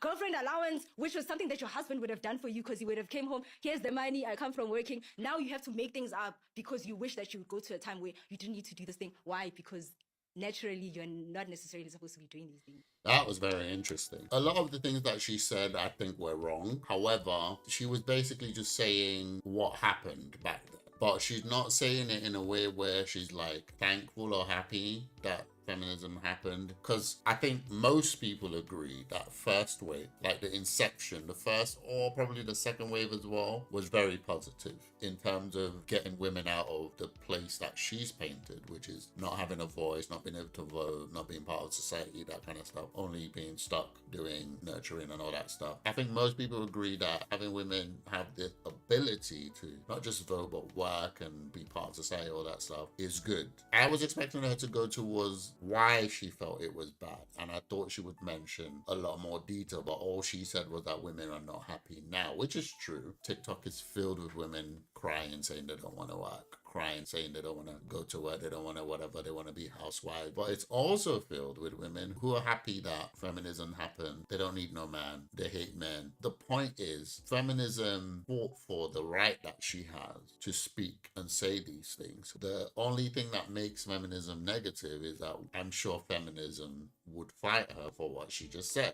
And this is the thing, this is the idea, right? The idea is that you fought for the right to do this, so people should have the right to choose. issues. But unfortunately, because we're man, as soon as someone disagrees with you, we go against them. It's an endless cycle, just like the politics that's going on in America right now. When Biden was in office, the left were happy, the right were not, and everybody's fighting each other. Now Donald Trump is in the office, the right are happy, the left are not, and everybody's still against each other. There's no middle ground. There's no, you may not agree with going to work and doing all of that, but we fought so that you can choose to do that. We didn't want you to be forced to be a housewife, but you can now choose to be a housewife as opposed to working and so on and so forth. So I get what she's trying to say, only because I've been in the space. I've been in the relationship space for so long. I understand what she's referring to, but I don't think she explained herself. I bet you anything that the feminists went after her in the comments. Like, they would flame her in the comments. I'm 100% sure. I don't even need to check it. I'm sure that she will get flamed. Guys, what do you think of this video? What do you think about her take? I think her take was innocent. I get what she's trying to say. I get where she was going, but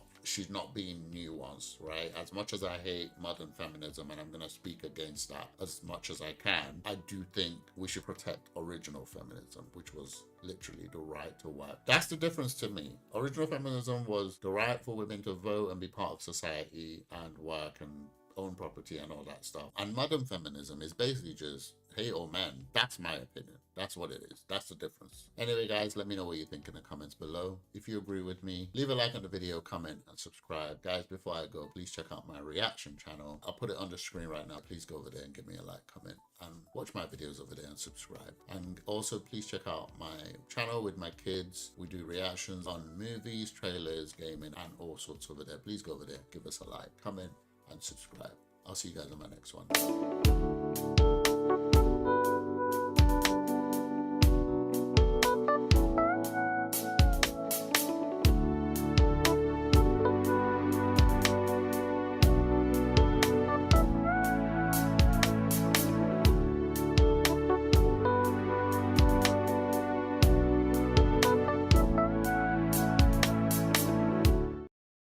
Anger.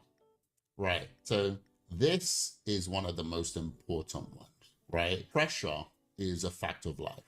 Life will put some pressure on you. Situations will come against you. God says that we will enter trials in different seasons of our lives. God says that things are going to get hard sometimes, but he's going to be with you. One of the most important red flags to look out for is anger. How does the person react in difficult situation? How does the person react when they are angry? Remember, anger in itself is not a sin. You are allowed to be angry. You are allowed to feel that emotion.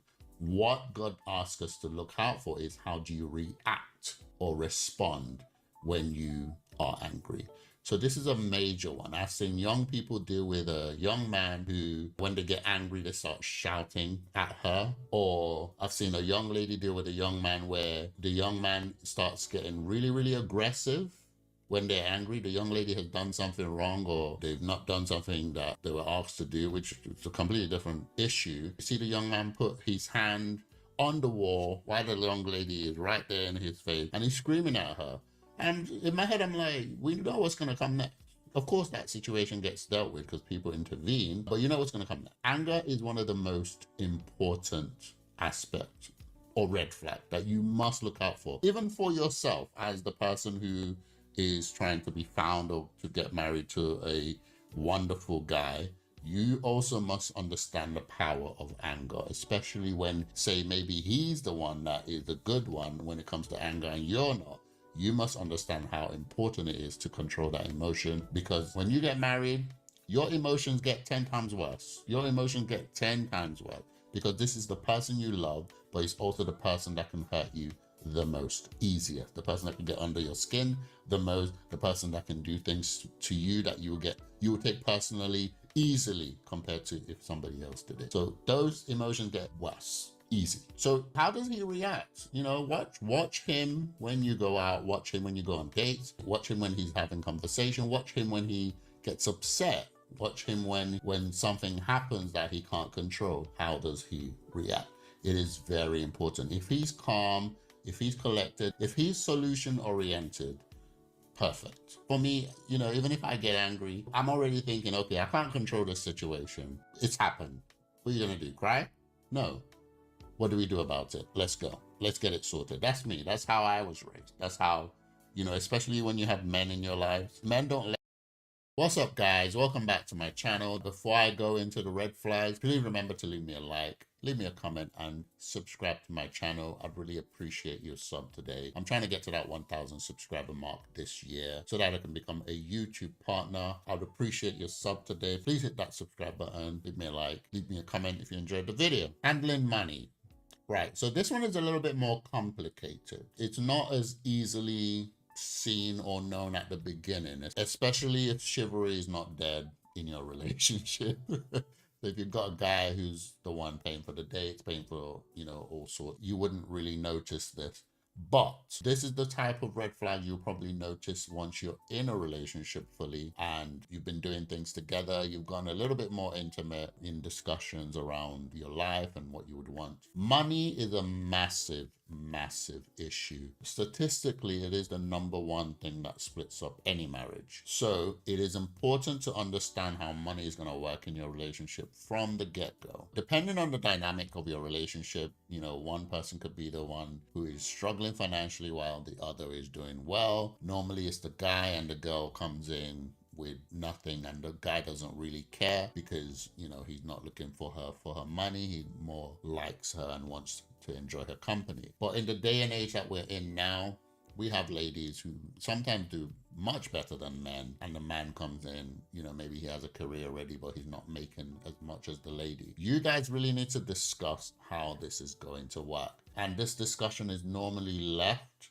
till you're serious. There has to have been some declaration as to where you're going with your relationship. If you're still at the beginning, if you're still dating and having fun, this discussion is not going to come up, but you can have an idea. You will already have an idea who's the money person in your relationship, just based on how you spending habits. When you go out, does the person spend a lot on useless things? And I say useless thing loosely. Some people know how to really count their pennies, and some people just, when they go out, their wallets are just open for everything. They're gonna buy drinks, they're gonna buy this. And normally you would always have somebody who is more the penny pincher, the person who's been like, wait, you bought a Coke here and you bought another Coke and then you bought another Coke. Why don't we just buy a bunch of Coke at home for cheaper, and then you take it from home to work rather than you buying this expensive Coke? There's always going to be somebody in that relationship who's going to be like, you're wasting money that way, let's do it this way. Essentially what will happen when you get married is that I would say whoever's the penny pincher should be the one in charge of money, because normally they are able to keep money but also, you know, able to know how to spend it properly or wisely. I say all that to say, money is one of the biggest red flags. If you're in early dating, I would look for things like stinginess. I would look for things like, there's penny pinching and then there's stingy. The stingy person will not give you anything for nothing. Even if you are on a date, even if you are somebody they like, they don't give anything for nothing. That's an important one that you can see early in your dates, early in your relationship, how they treat money. Is money that important? Do they hug money? Do they just be mindful how you're gonna manage that? Remember to leave a like on the video. Remember to subscribe. Help me get to that 1,000 subscriber mark. I'd really appreciate it. And also, guys, before you go, please check out my reaction channel. I'm still currently watching the Daredevil series, so please go over there, check out my reaction to the full episodes and my reviews. Also check out my channel with my kids. We do some reactions, trailer reaction and gaming on a Sunday afternoon. Watch movies together and we do reactions over there. Please go over there, give us a like, comment, and sub. I'll see you guys on my next video.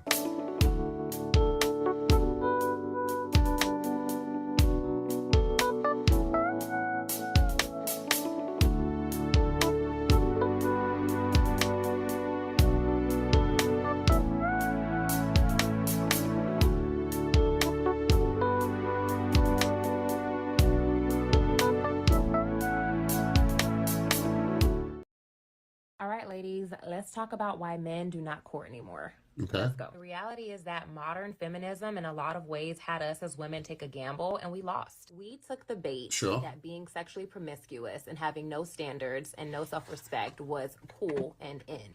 Yeah. We decided that we would give men access to our bodies and our time and our energy without them having to put in any effort. We have allowed men to do the bare minimum for so long, and we still give them benefits that they don't deserve. Completely and so agree. now men are following suit, and we are confused as to why this is happening. It's okay to want a man to lead and support you, but you have to understand that we collectively as women set the tone. So if the tone of the dating market is that all women are easy now and that men can pretty much get whatever they want and do whatever they want and still get access to us, then that's what the majority of men are going to do. There are plenty of men who are good men who love women and respect women and honor women, but even they don't give those them the men, chance. if they are single and there are women out there that are throwing it at them, they're gonna catch it. So just ask yourself, what kind of woman are you? And are you contributing to the problem? Are you the kind of woman who is allowing men to be low vibrational and contributing to this idea that all women have low standards and that men can do the bare minimum and get away with it?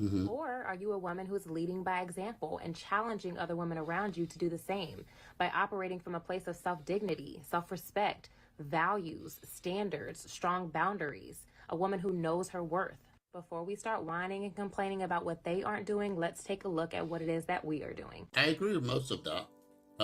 Guys, you heard me say these buzzwords. Low vibration, high frequency. Oh, God. They get on my nerves. The dating market has created so many buzzwords. Guys, I've said in some of my previous videos that people are just making dating complicated. It's not that complicated. It really isn't. I do agree that the dating market has changed. And one of the reasons which is brought up is the gamble of feminism versus men, turning feminism from the empowerment of women to the hatred of men. To be more specific, in my opinion, was the problem. But she's absolutely right. Apart from that, the second to that is what she's mentioned, which is that not only did you turn feminism from empowering women to the hatred of men, the empowerment of women was to make women, what's the word now? Promiscuous. Not realizing that being promiscuous just gives the power to men. A man had to, even if he didn't mean well, even if he wasn't, brought up in a family or a home that told him that he needed to get married, he still needed to work to get a woman that he likes. But now, you don't need to do nothing because women are promiscuous. Everybody's going out doing the same thing when women are trying to be like men. Women are trying to say they can. The problem we have, and I really have to talk about the church here, is that especially boys in church don't tend to want the girls that are in church. It is what it is. They tend to want the girls that are outside. I don't know what it is, but in terms of the let me qualify that. I would say the modern boy, the boys of this time that I know, that I've seen, not just in one church, multiple churches. I've seen it like from the age of 17 all the way up. They don't look at the girls that are within their walls or within the walls of the church. When I say walls, I don't mean just one church. Young people tend to move around churches and they mingle and they have friends outside of their church and stuff like that. They never look inward in the church. They want out, and when I say outside, I'm not talking about just having another Christian girl over there in another place. No, I'm talking about an unbeliever or a girl who it's clear she's not a Christian. She may say it, but it's clear she's not. That's the problem. And as a result, they go for those people, and I've seen it multiple times.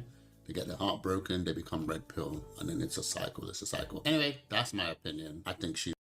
What's up, guys? Welcome back to my channel. Guys, I appreciate you guys watching my videos. 2025, I want to get to that 1,000 subscriber mark so I can become monetized as a YouTube partner.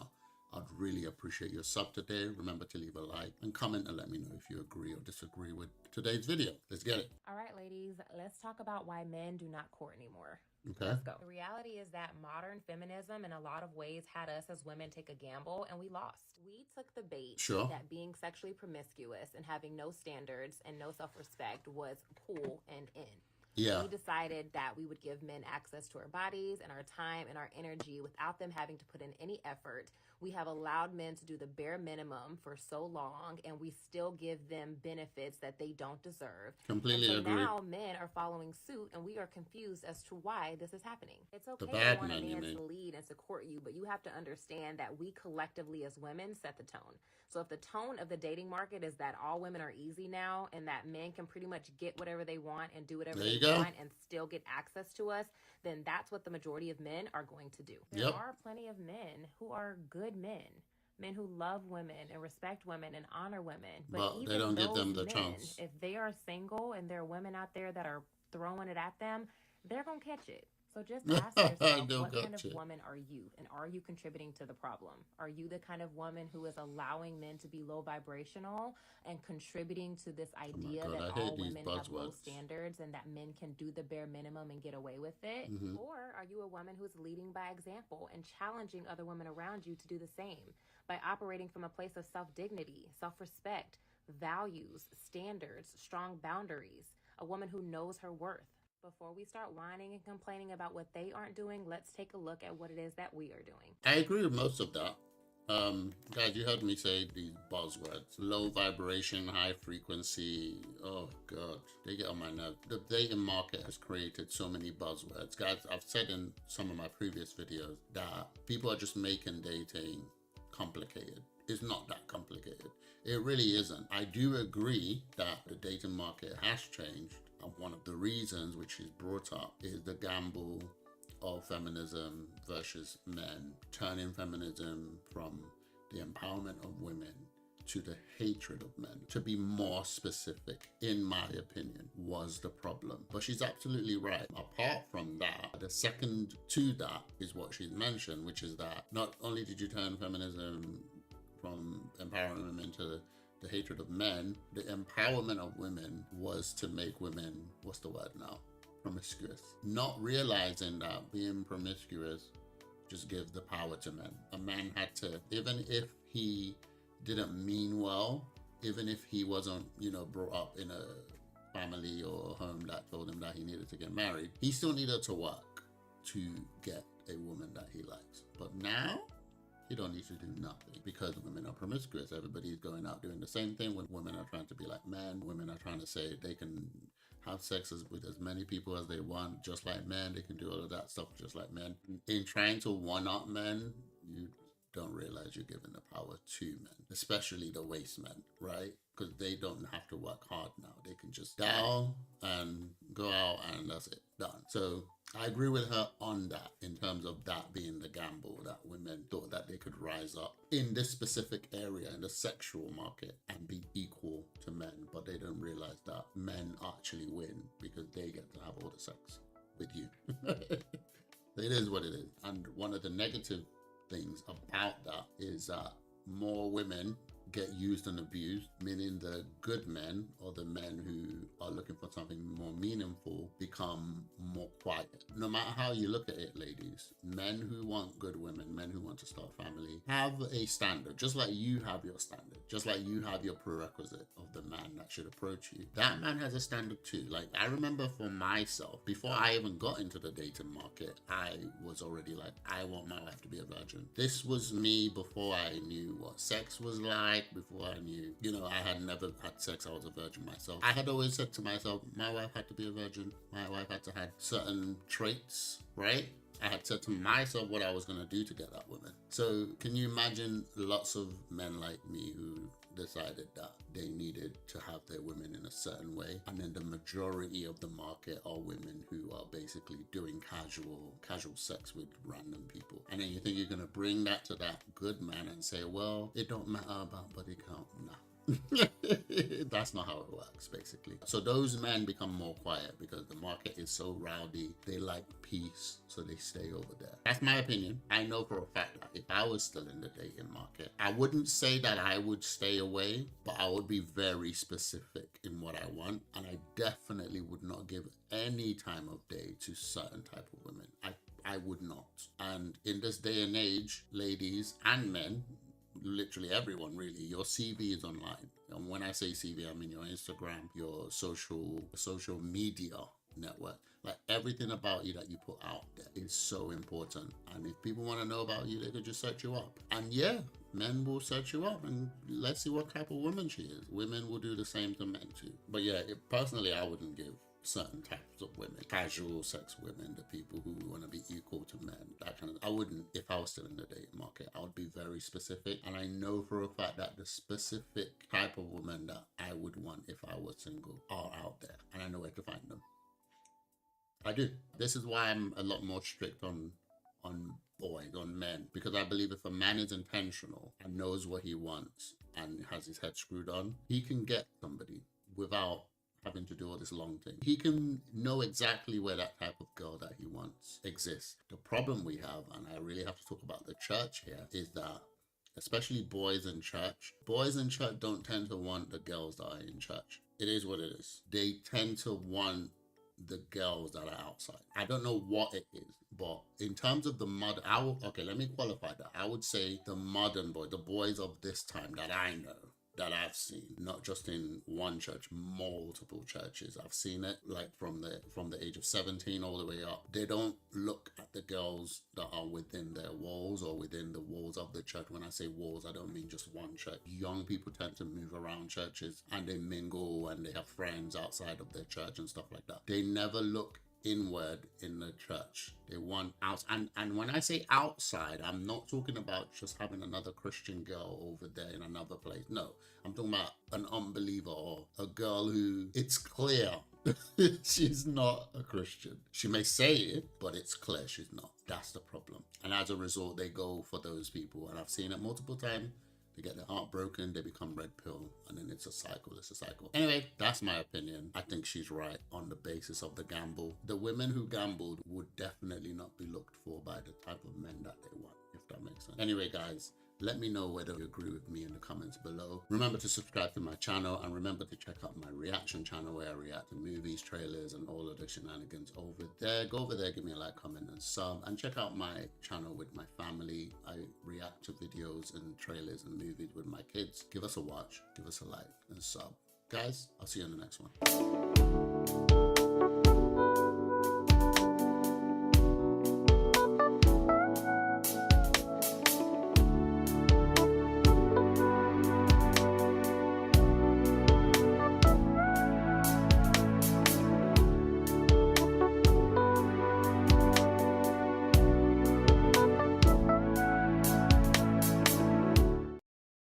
I froze my eggs at 36. I did it at an extremely reputable place. I had a good result. And the fertility doctor was like, you're good. And so I just kind of thought I had time. And I thought that I could put my life together. Ideally wanted to meet someone who I felt was going to be a good parent. And I did that at 40. Around 41, we decided to fertilize the eggs. Oh, she found someone. None of them worked. You know, I think this is an important conversation in itself, how much clinics are overselling the egg freezing success.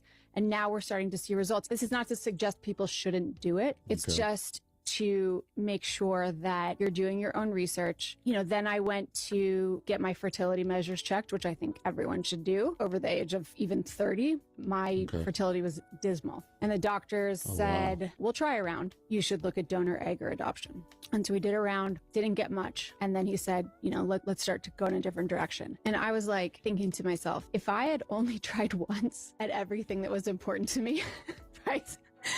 Like, I would have done nothing. Oh, God, right? I can see the pain in her face. Maybe the most important thing.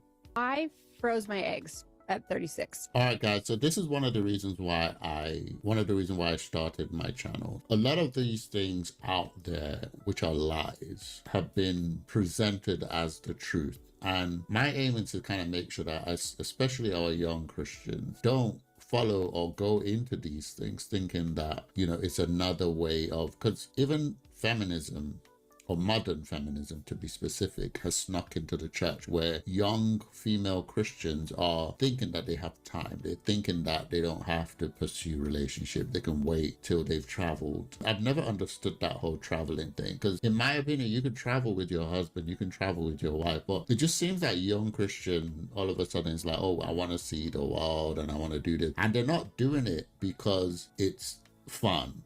They're doing it, and I remember this very specifically. Maybe it's different for you if you're watching, but I remember specifically, and I think this is mothers' fault. There's some of the mothers of back in that time who were telling their daughters, oh, I wish I had traveled, I wish I had done this. Or the daughters were looking at their parents' marriages, seeing that their parent hadn't really done anything with their life.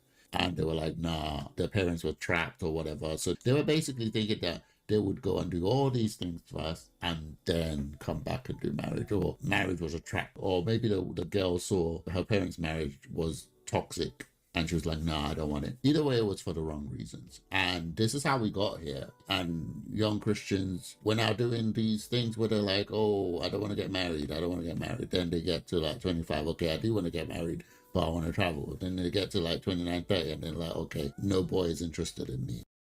Quick question, yo. Which one of your parents are most likely to cheat first? Oh, good question.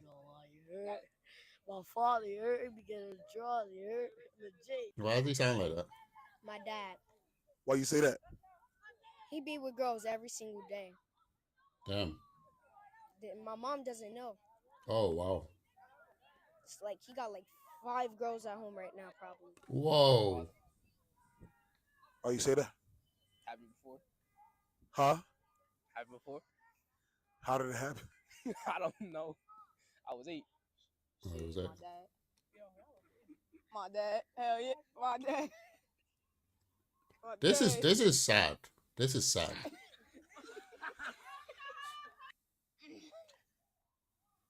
And they're laughing about it. That's crazy. Why you say your pop? I don't know. He be chill. You feel me? And my mom, she kind of a housewoman. She don't like going out too much. None of them, because they married. Okay, we got one. If you really, you being innocent, or you staying out of this? Like, which? Oh. I'm being innocent. Oh. Why you say that? Yeah, dude. He a cheater.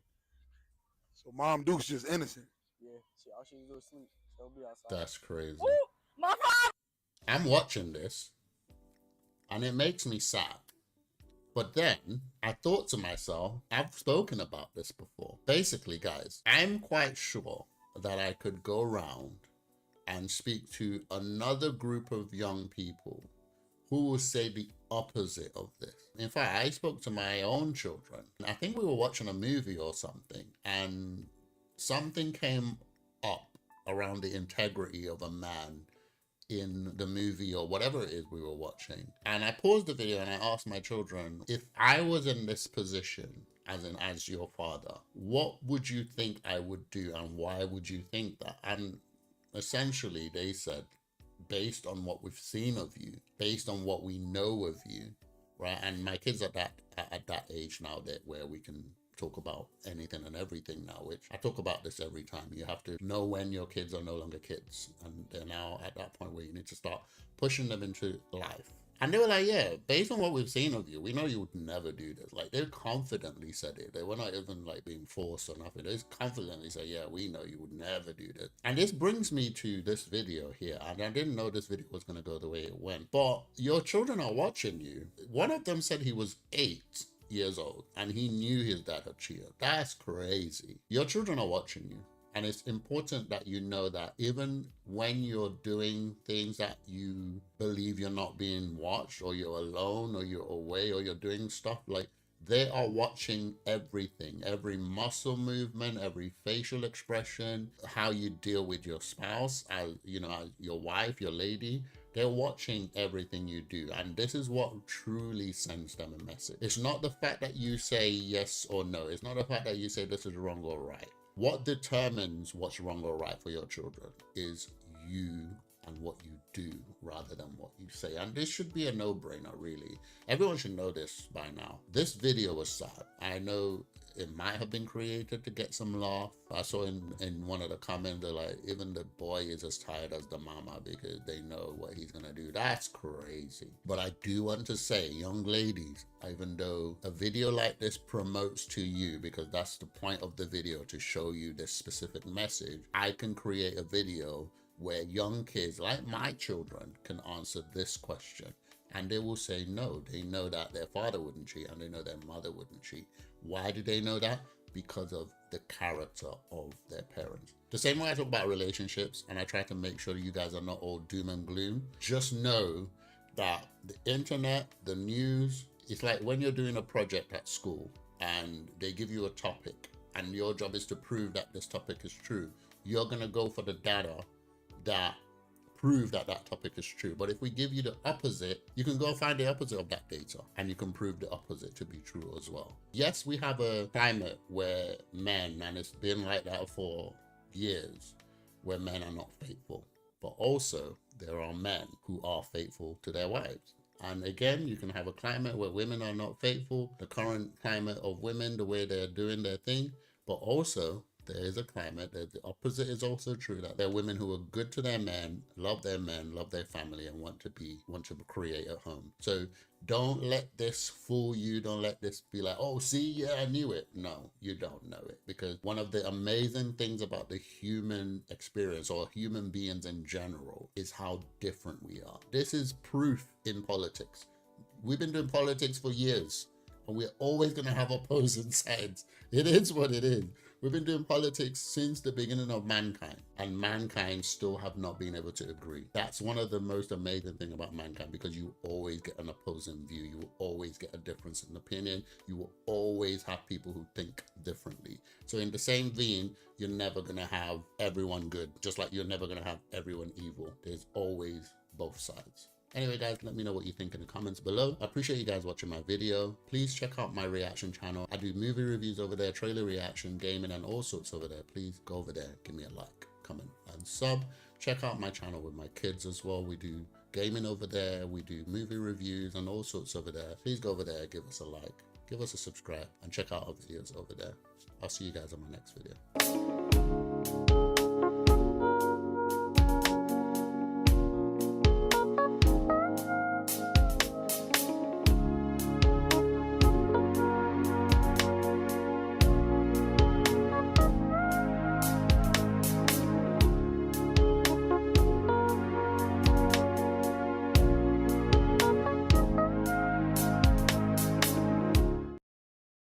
You see, the men are different. The men are much more respectful now, because like before you could like you be dancing and then after waiting like, who the heck is this? No, I could be pushing back like he gonna come. Right? Like I hear doing the most work. Sir, grab this wine. No, but it's true. They ain't come in for wine no more. Like they stand up watching. The whole touching thing, because I always used to have an SVD and used to make me so annoyed when you pass people, they gotta touch you. Yeah, that's especially true. The men.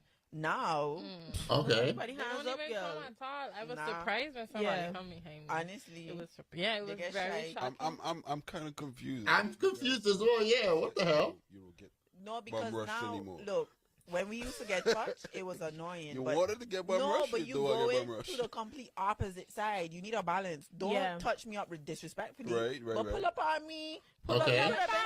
Walk. I'm so confused. I am so confused.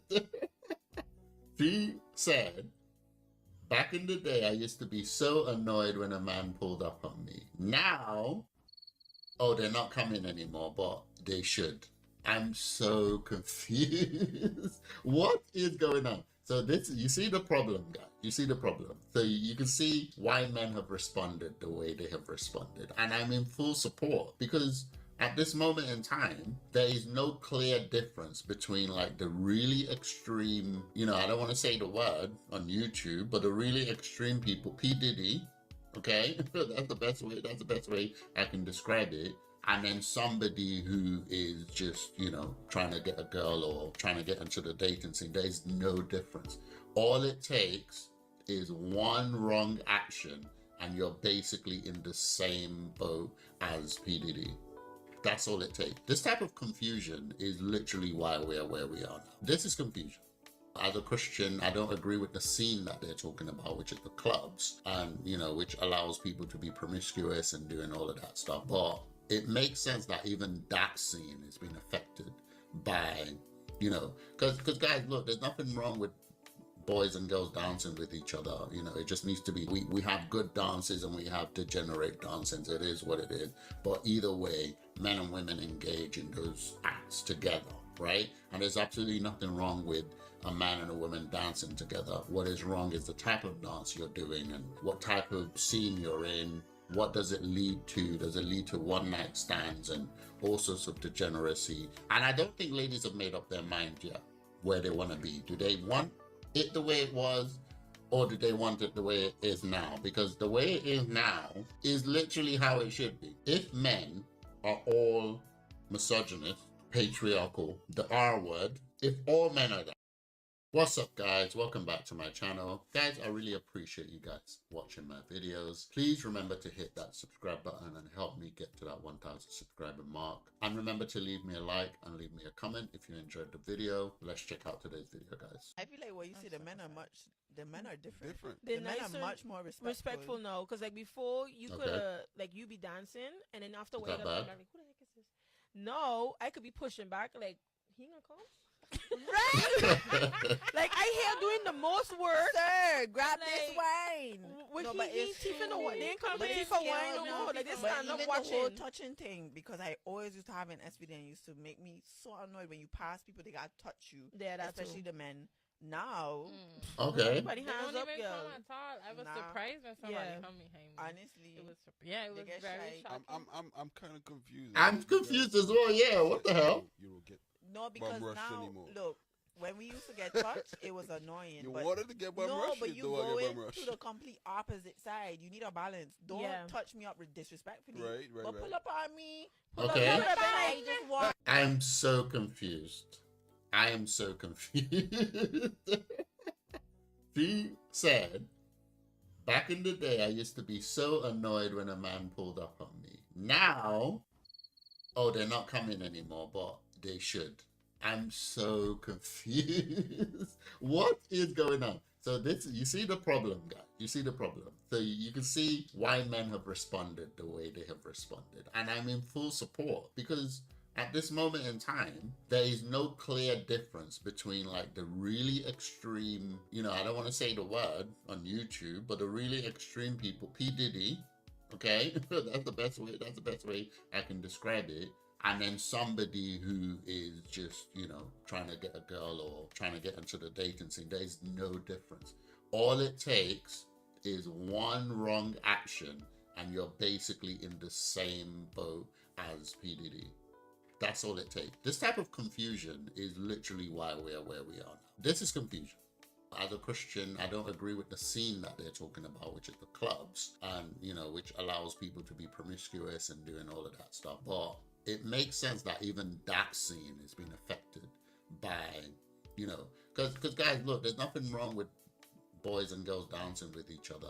It just needs to be, we have good dances and we have degenerate dances. It is what it is.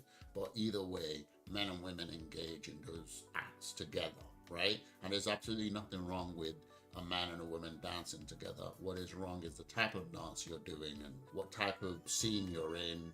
What does it lead to? Does it lead to one-night stands and all sorts of degeneracy? And I don't think ladies have made up their mind yet where they want to be. Do they want it the way it was, or do they want it the way it is now? Because the way it is now is literally how it should be. If men are all misogynist, patriarchal, the R word, if all men are that, then all men have to respond the same way, correct? And until you unblur that line, this is what's going to continue to happen. Of course, guys, I always tell you guys, in closed communities, in churches and all sorts, the dance continues.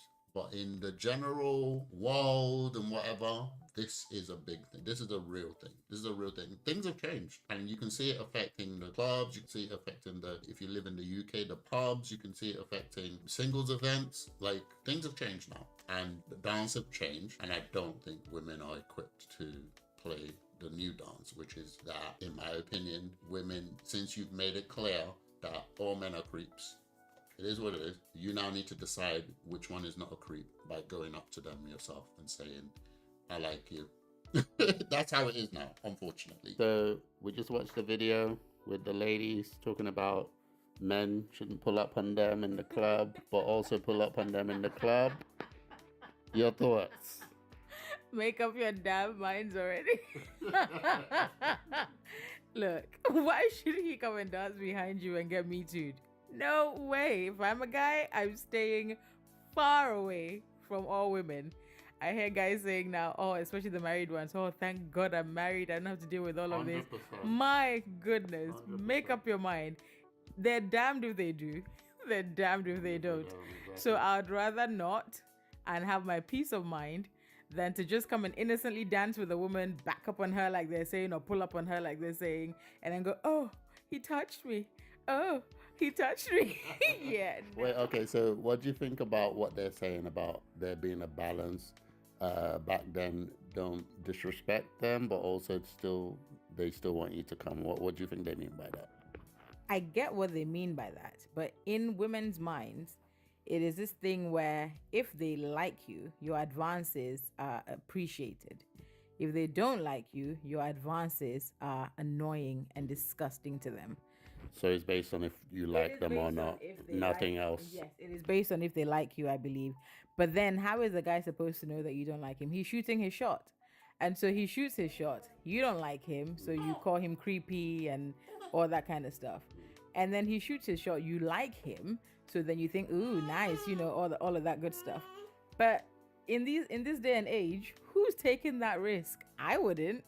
Nah, dance by yourself, woman. Shake it. Guys, let me know what you think in the comments below. Do you agree with the ladies? If you understand where the ladies are coming from, maybe there's some nuances or some balance that needs to be shared here, do let me know in the comments below. Or if you agree with us, me and the young man in the video, about the confusion and the message this sends to men, let me know in the comments below. Guys, remember to leave a like, comment, hit that subscribe button, help me get to that 1,000 subscriber mark this year. Guys, remember to check out my reaction channel where I react to movies, trailers, and all sorts over there. I'll put it on the screen right now. Please go over there, give me a like, comment, and sub. I appreciate you guys watching my video. I'll see you on my next one.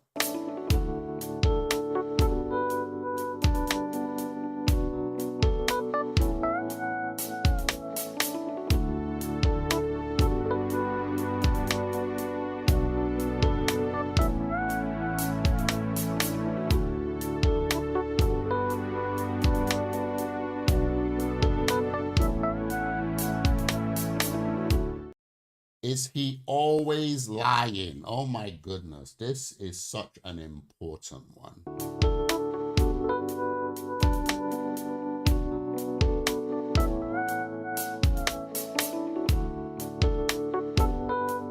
If a man has to lie to you, or he seems to be lying, or you just don't have, you always have a feeling that they're hiding something, don't get into a relationship with this person. This is a red flag I don't normally hear gets mentioned, especially, it just seems online. Guys, I'm just talking about online. I know from face-to-face interaction and the people that I know, it's not so. But online, it's like the ladies on there just like chaos. They're like men who just tell them what they want to hear, but don't tell them the truth. They know the man is lying, but they don't care. It's crazy. And then when it gets to the more important things and they realize he's lied about it, then they get upset. But he's been doing it and you liked it. Lying is such an important aspect of your relationship. You need to build trust with this man and you need to take him at his word. One of the scriptures in the Bible talks about a man being trustworthy,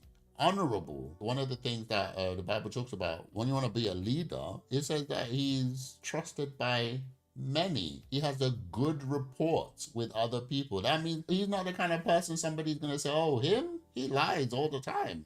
Him? You can't trust him. He needs to have a good report. He needs to be a man of his word. You must not stay with a man who lies to your face all the time. Oh, you pick up his phone and you get a reaction. Stop it. Right? Look, there's going to be times, especially when you're marrying somebody, transparency is the name of the game when it comes to marriage. There is no room for you stay over there, I stay over there, I keep this to myself. I showed you guys a video not too long ago about a lady who was stealing money from her husband. That can break your marriage. There is no room for secrets, because secrets break marriages. You must make sure that the person you end up with is trustworthy. Does he keep to his word? If he says, I want to take you out to this place, does he do that? If he promises you something, does he do it? And even if he doesn't, does he show some level of respect for the thing that he has promised but he wasn't able to do? Also, even if that happens, how many times has that happened? Has he promised you multiple times and multiple times he's not been able to fulfill his word?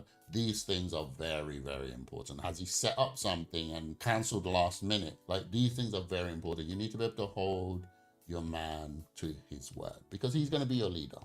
And lying is crazy. You can't accept. Look, ladies, don't do this, because like I said, these type of behavior get worse in marriage, because once they lie now, it's going to get worse in marriage. It is what it is. Anyway, guys, I hope this one was helpful. Let me know in the comments below if you agree or you disagree. Let me also know in the comments below if you have any other red flag you want me to discuss. Put it in the comments below and I might add it to my next video. Thank you so much for watching my video, guys. Before I go, please check out my reaction channel. Please go over there, give me a like, comment, and subscribe to that channel. Also check out my channel with my kids. We do gaming over there together. We also do reactions. We do trailer reaction. We also do reviews on movies that we've watched together as a family. Remember to leave me a like, comment, and sub on this video.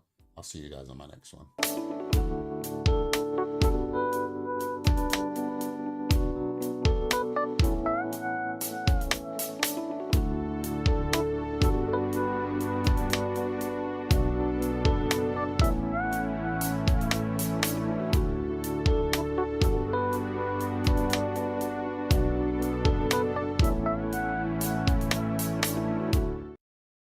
There's a girl in your circle. There's a girl that you like. There's a girl in your phone. There's a girl in your DM. There's a girl closer than you think. If you watch my previous video, I said to the guy that the girl that you like is closer than you think. The girl you're probably going to be with for the rest of your life is closer than you think. Start approaching. Ask your friends. Is there a girl that you think I would, there might be a girl they know about. Get her number, call her, get her DM her. You never know. This is the fishing side of it. This is the hard part. This is the rejection part, which all men need to. If you watch my previous video, it's something that we just have to do as men. In terms of looking for the women, it is your job as the man to go out there, whether you use the dating app, whether you use Instagram, TikTok, whatever tool you choose to use, it is your job to go fishing and find the woman of your dreams. So if you've not been approaching, you need to start from today. And look, guys, we live in a new day. If the girl says no, it is what it is, right? Maybe you might try one more time. Maybe you might leave it for a bit and try again. But if they said no, move on. And at the end of your conquest, at the end of your mission, you will find somebody. There is somebody out there, guaranteed, that would put up with you. We say put up as in a negative sense, but there's somebody out there who will love your quirks. They will love everything about you. And you just need to find them. It is your job to find them. Men don't let men cry. Right? When you have men in your life, especially as a young man, right? For example, with my sons, I don't let them, you can have emotions. It's fine. I feel you. I understand it's painful. I'm going to be right there telling you it's painful, but okay. It's been 5 minutes now. What are you going to do about it? Let's go. What are you going to, you want to stay here? You want to stay here, cry for another 10 minutes? Or do you want to do something about it? That's how men deal with men.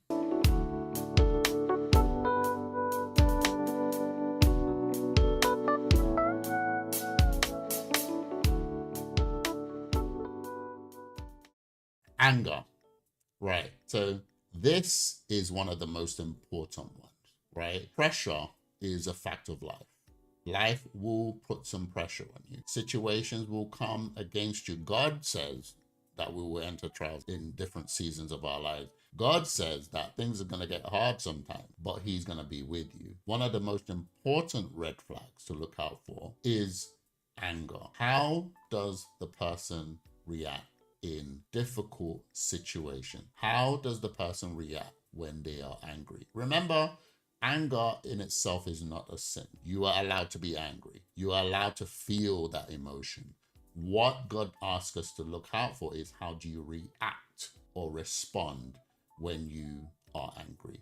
So this is a major one. I've seen young people deal with a young man who, when they get angry, they start shouting at her. Or I've seen a young lady deal with a young man where the young man starts getting really, really aggressive when they're angry. The young lady has done something wrong or they've not done something that they were asked to do, which is a completely different issue. You see the young man put his hand on the wall while the young lady is right there in his face and he's screaming at her. And in my head, I'm like, we know what's going to come next. Of course, that situation gets dealt with because people intervene, but you know what's going to come next. Anger is one of the most important aspects or red flag that you must look out for, even for yourself as the person who is trying to be found or to get married to a wonderful guy, you also must understand the power of anger, especially when, say, maybe he's the one that is the good one when it comes to anger and you're not. You must understand how important it is to control that emotion, because when you get married, your emotions get 10 times worse. Your emotions get 10 times worse because this is the person you love, but it's also the person that can hurt you the most, easier, the person that can get under your skin the most, the person that can do things to you that you will take personally easily compared to if somebody else did it. So those emotions get worse easy. So how does he react? You know, watch him when you go out, watch him when you go on dates, watch him when he's having conversation, watch him when he gets upset, watch him when something happens that he can't control. How does he react? It is very important. If he's calm, if he's collected, if he's solution oriented, perfect. For me, you know, even if I get angry, I'm already thinking, okay, I can't control this situation. It's happened. What are you gonna do, cry? No. What do we do about it? Let's go. Let's get it sorted. That's me. That's how I was raised. That's how, you know, especially when you have men in your lives, men don't let men cry, right? When you have men in your life as a man, especially as a young man, right? For example, with my sons, I don't let them, you can have emotions. It's fine. I feel you. I understand it's painful. I'm going to be right there telling you it's painful, but okay, it's been 5 minutes now. What are you going to do about it? Let's go. What are you going to, you want to stay here? You want to stay here, cry for another 10 minutes? Or do you want to do something about it?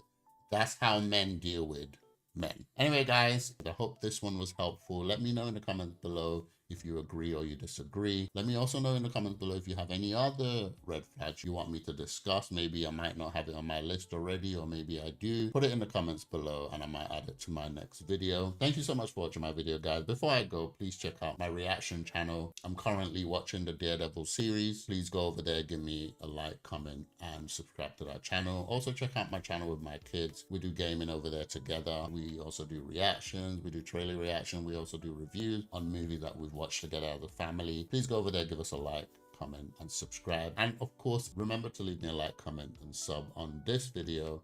I'll see you guys on my next one.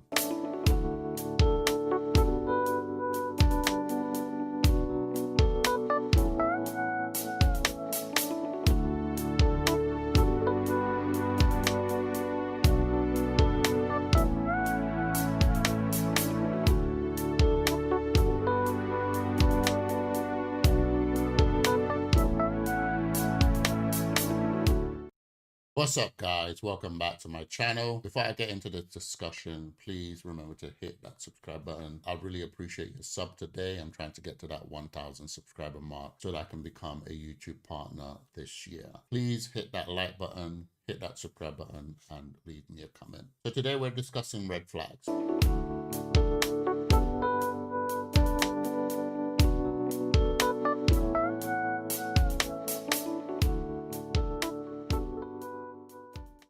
The reason why I wanted to discuss this topic is because I've been hearing a lot of young people talk about red flags, and a lot of their red flags made no sense to me. These were things that have no bearing on a relationship. It does nothing to check whether or not your marriage will be successful. I'm definitely going to do a video on these other red flags that I've been hearing, red flags that I personally believe are trash and have no bearing. But today we're going to be discussing actual red flags that I think you should look for. So, young Christian, the number one thing you need to look for, and I'm sure you probably heard this before from the old school. This is something that I heard from the old school a lot before I got married, and that is your faith. You must be going in the same direction. It's very difficult to date someone or even get married to someone who you have a difference of faith. It's a different thing to have difference of opinion. It's a different thing to have a difference of thoughts or an intellectual mindset, whatever. Those are different things. But when your faith is different,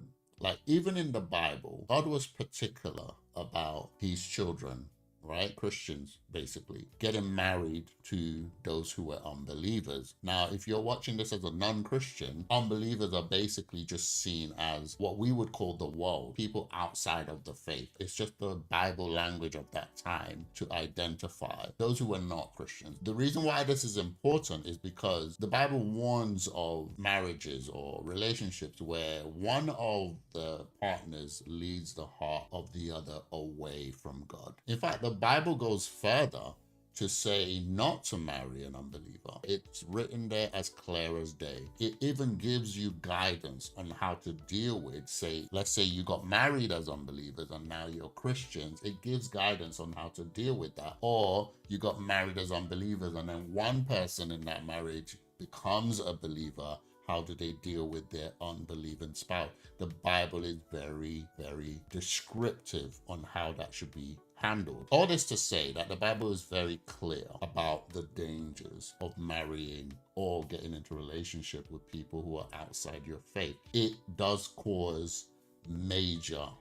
In fact, in my time as a young person, I've seen marriages break up over that. I've actually seen a scenario where two people got married as unbelievers. One got saved and became a Christian, the other didn't, and that just caused a whole lot of issues and they ended up separating. I have also seen two unbelievers get married. One becomes a Christian, but he sticks it out. He's very patient with his wife. He's loving. He does everything he should as a man, and eventually he wins her over. She doesn't become saved, but she respected him. But it was hard. You could see the toll that it took on him, especially during the early days. So make sure that the person you choose, ladies, your guy is going to be the one leading the way. I'm treating this video as if you are a Christian young lady and you know exactly what it means to be a wife. He's going to be your head. He's going to lead you, and you need him to be going in the right direction, especially in your direction. So your faith must be the same. If he's not going in the same direction as you, if he does not have the same faith as you, that is a major red flag. I would not start anything with anybody that is not. This might sound controversial, but this is something that not just the Bible says, but it's something that people do. Even in other religions, it's not advisable. Right? So don't let anybody make you feel like somebody telling you this or me saying this is like, oh my God, it's some form of, no, it's not. It's not. I will say though, this specific topic is very interesting because then we get into the territory where people say the person's saved, but they're baby Christian. And it doesn't matter. Guys, it doesn't matter. The point of our walk is that we have no idea how the walk of a person will go. All you know is that as long as they have given their life to Christ and they have started their journey, you are fine. There is no distinction as to, oh, they need to be 30 years Christian or they need to be 5 years Christian. The only thing that then happens after this is you checking their maturity in terms of other red flags, how they deal with certain things, their emotions, their behavior, that kind of stuff. But there is no distinction in the Bible that says, oh, the person needs to have been a Christian for 5 years for them to qualify.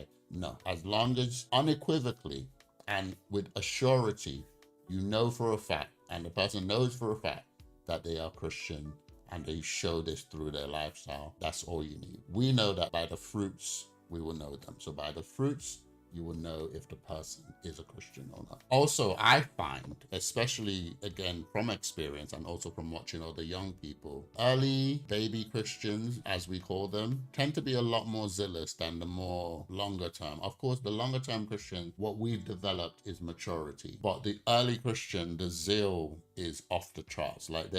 They go hard for God. This is the kind of thing that you can use to gauge whether they're true. I say this because people have faked Christianity, but you can't really fake it. You can't fake it. You can fake the language, but you can't fake the lifestyle. Anyway, guys, I will do a part 2 because there's quite a few red flags, but I don't want this video to go longer than it is. So I'm going to do a part 2 on important red flags. I hope this one was helpful. Let me know in the comments below if you agree or you disagree. Let me also know in the comments below if you have any other red flags you want me to discuss. Maybe I might not have it on my list already, or maybe I do. Put it in the comments below and I might add it to my next video. Thank you so much for watching my video, guys. Before I go, please check out my reaction channel. I'm currently watching the Daredevil series. Please go over there, give me a like, comment, and subscribe to that channel. Also check out my channel with my kids. We do gaming over there together on a Sunday afternoon after church. We also do reactions. We do trailer reaction. We also do reviews on movies that we've watched together as a family. Please go over there, give us a like, comment, and subscribe. And of course, remember to leave me a like, comment, and sub on this video. I'll see you guys on my next one.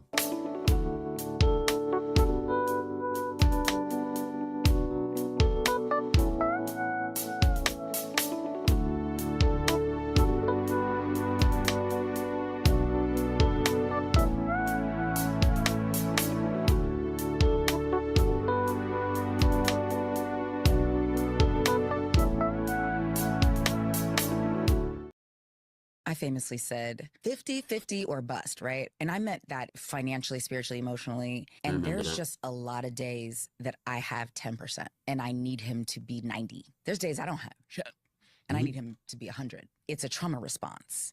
And 50-50 is I'm not going to be vulnerable enough to trust you with 100% of anything. Not my heart, not my cash. And when I started to really address that, and I was like, do you want to pay whole mortgage? I thought I was about to die.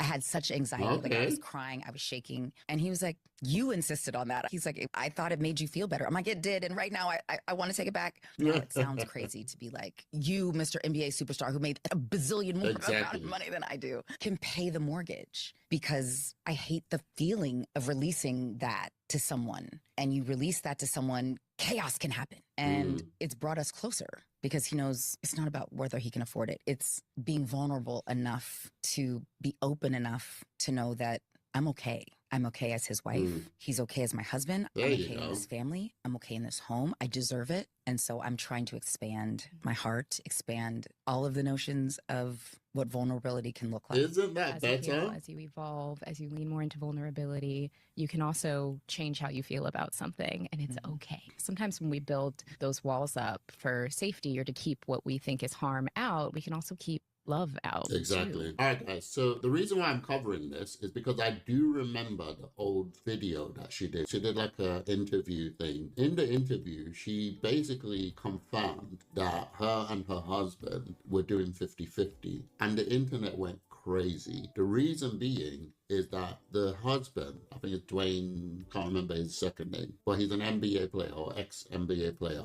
And he was worth like over 200 million or something crazy like that. And she was only worth like 30 million or like between 30 and 50, something like that. She was only worth like a quarter of his income. And the internet went mad because they were like, wait, why are you doing 50-50 when the guy can pay for everything? And she admitted that she just admitted it again, but she said she wanted this. This is what she decided the relationship to be. And it's really funny for her to have come full circle to admit that this was a trauma response. This was her shielding her heart. This was her defending herself. This was her trying to stop something from happening. And the husband went along with it like, well, okay, if that's what makes you happy, then sure. First thing I want to say is that, look, from her point of view, there is no problem with her changing her mind. It's good to change your mind. A lot of times we think a certain way when we're younger, and then when we grow older, sometimes a lot of young people realize why their parents speak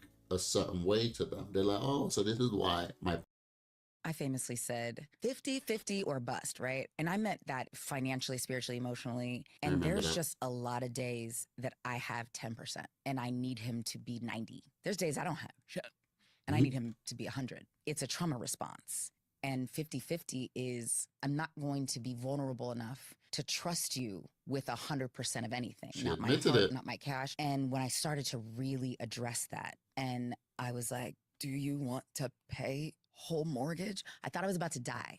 I had such anxiety. Like I was crying, I was shaking. And he was like, you insisted on that. He's like, I thought it made you feel better. I'm like, it did. And right now I want to take it back. Now it sounds crazy to be like, you, Mr. NBA superstar who made a bazillion more amount of money than I do, can pay the mortgage, because I hate the feeling of releasing that to someone and you release that to someone, chaos can happen. And it's brought us closer because he knows it's not about whether he can afford it. It's being vulnerable enough to be open enough to know that I'm okay. I'm okay as his wife.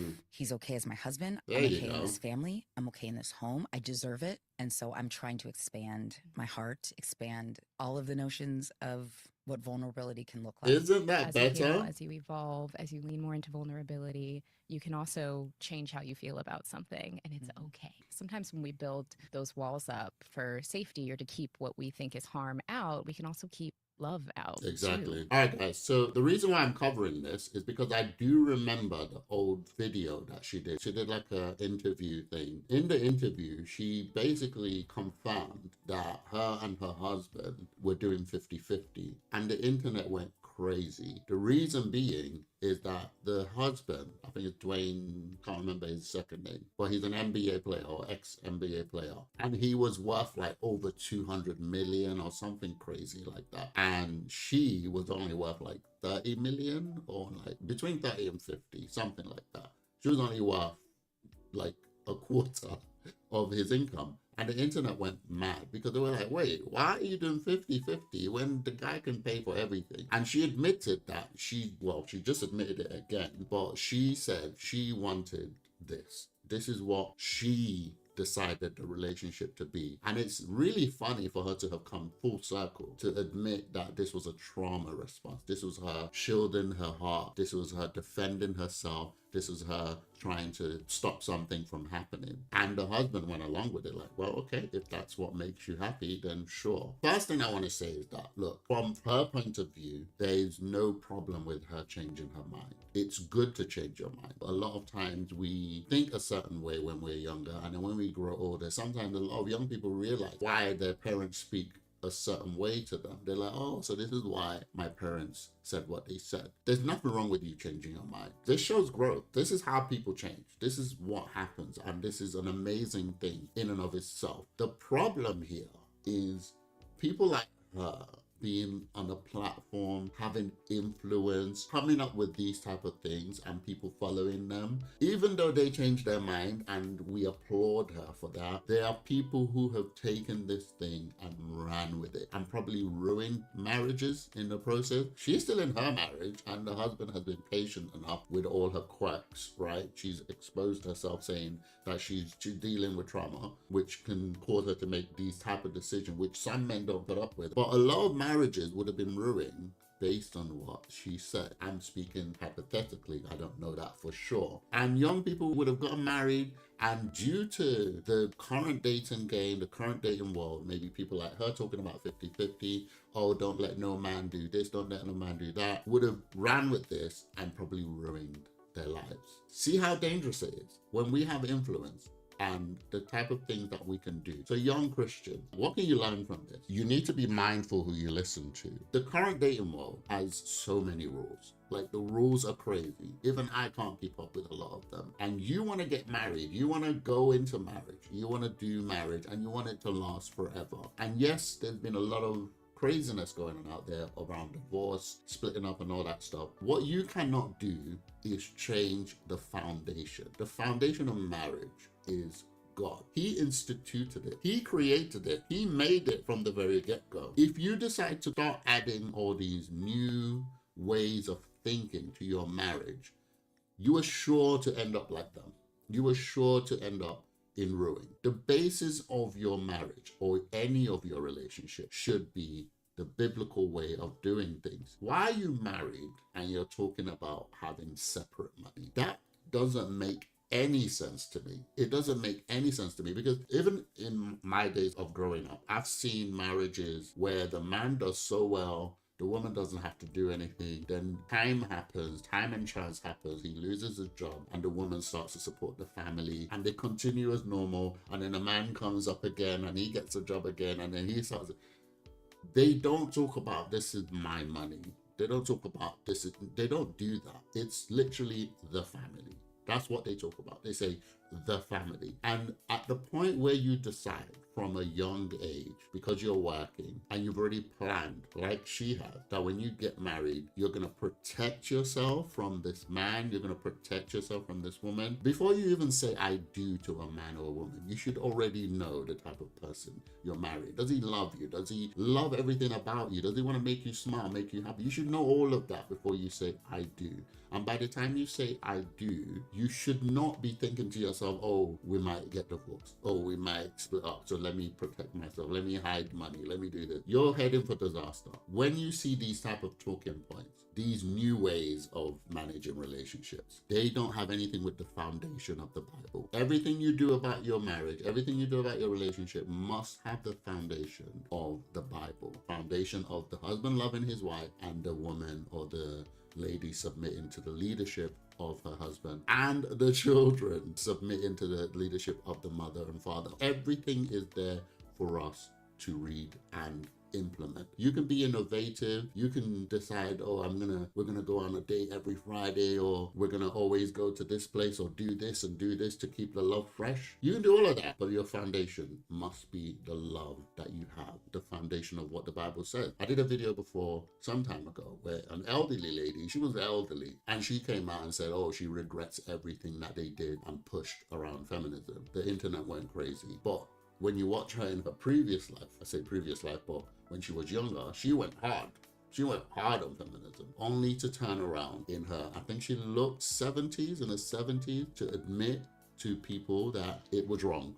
But do you know the amount of people who have run with this, probably due to her specifically, who have just gone hard? It's crazy. The people who are married for real, knew what she was saying when she first made that statement 2 years ago. They knew. They were like, oh yeah, so you don't trust your husband? Cool. Oh, so you can't be vulnerable? Yeah. So you don't want him to have full control over your life? Yeah, we get it. That's why you want to keep control. But isn't it easier? Look how much more easier she looks. How much more less stressed she looked when she said, oh, I just don't want to do it. I just want you to do it. Oh, she looks like she's now able to just fall into her husband's arm and let him handle everything. And how much more easier is it on her having that type of privilege, which is a privilege these days, because now everyone's competing. Husband's competing with the wife, and the wife is competing with the husband. Anyway, guys, let me know what you think in the comments below. I appreciate you guys watching my video today. What do you think about Gabrielle Union changing her mind around the 50-50 stuff? Is 50-50 still a thing these days? Is this something that you guys are doing? Is this something that young people are doing? Let me know in the comments below. I appreciate you guys watching my video. Before you go, please check out my reaction channel. I'll put it on the screen right now. Go over there, give me a like, comment, and sub. Also check out my reaction channel with the family. We do trailer reaction, reviews, gaming, and all sorts over there. Please hit that subscribe button when you go over there and watch our videos. I'll see you guys on the next one.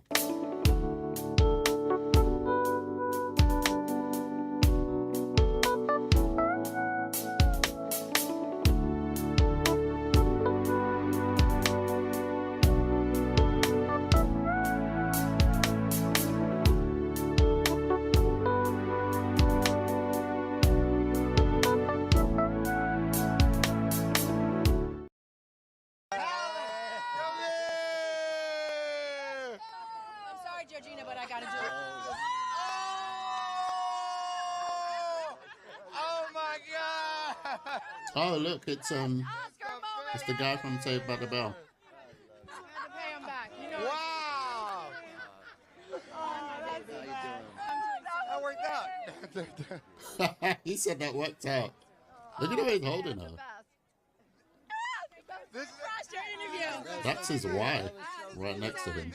This is a wonderful moment. You guys scored. Your ratings just went up.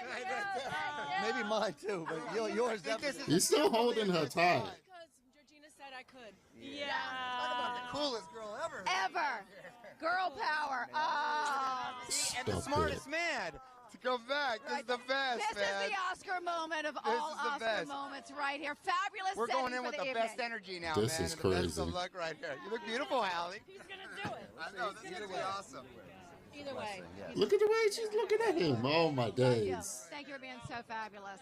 Are we really surprised? I really don't have much to say about this because Hollywood people have always just been known for this kind of stuff. I mean, look, the list goes on. We just heard about Will Smith and then all the other Hollywood stars that have cheated, looked outside, divorced, remarried, divorced, remarried. We shouldn't be this surprised. I think the reason why people are making noise about it is because she had the audacity to do it right next to the wife. Initially, when I was watching it, I didn't realize that she was actually his wife. I thought it was like a girlfriend or something, but she's actually his full-on wife. And she did that right in front of him. That is audacity to the maximum. And I know, you know, I've been on the internet. I'm not clueless about this. I know that he did this to Halle Berry like 20 years ago or something, where he came on stage, you know, and then he just kissed her after she was presenting him with an award or something.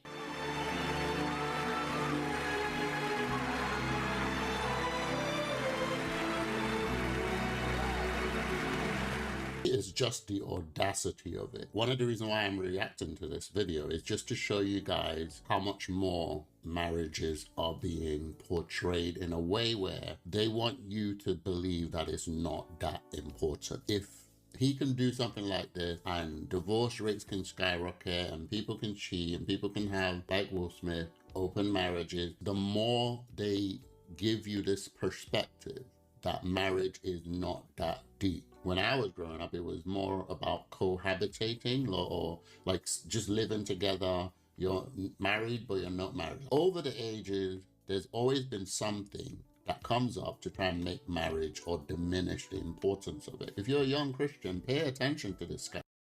What's up, guys? Welcome back to my channel.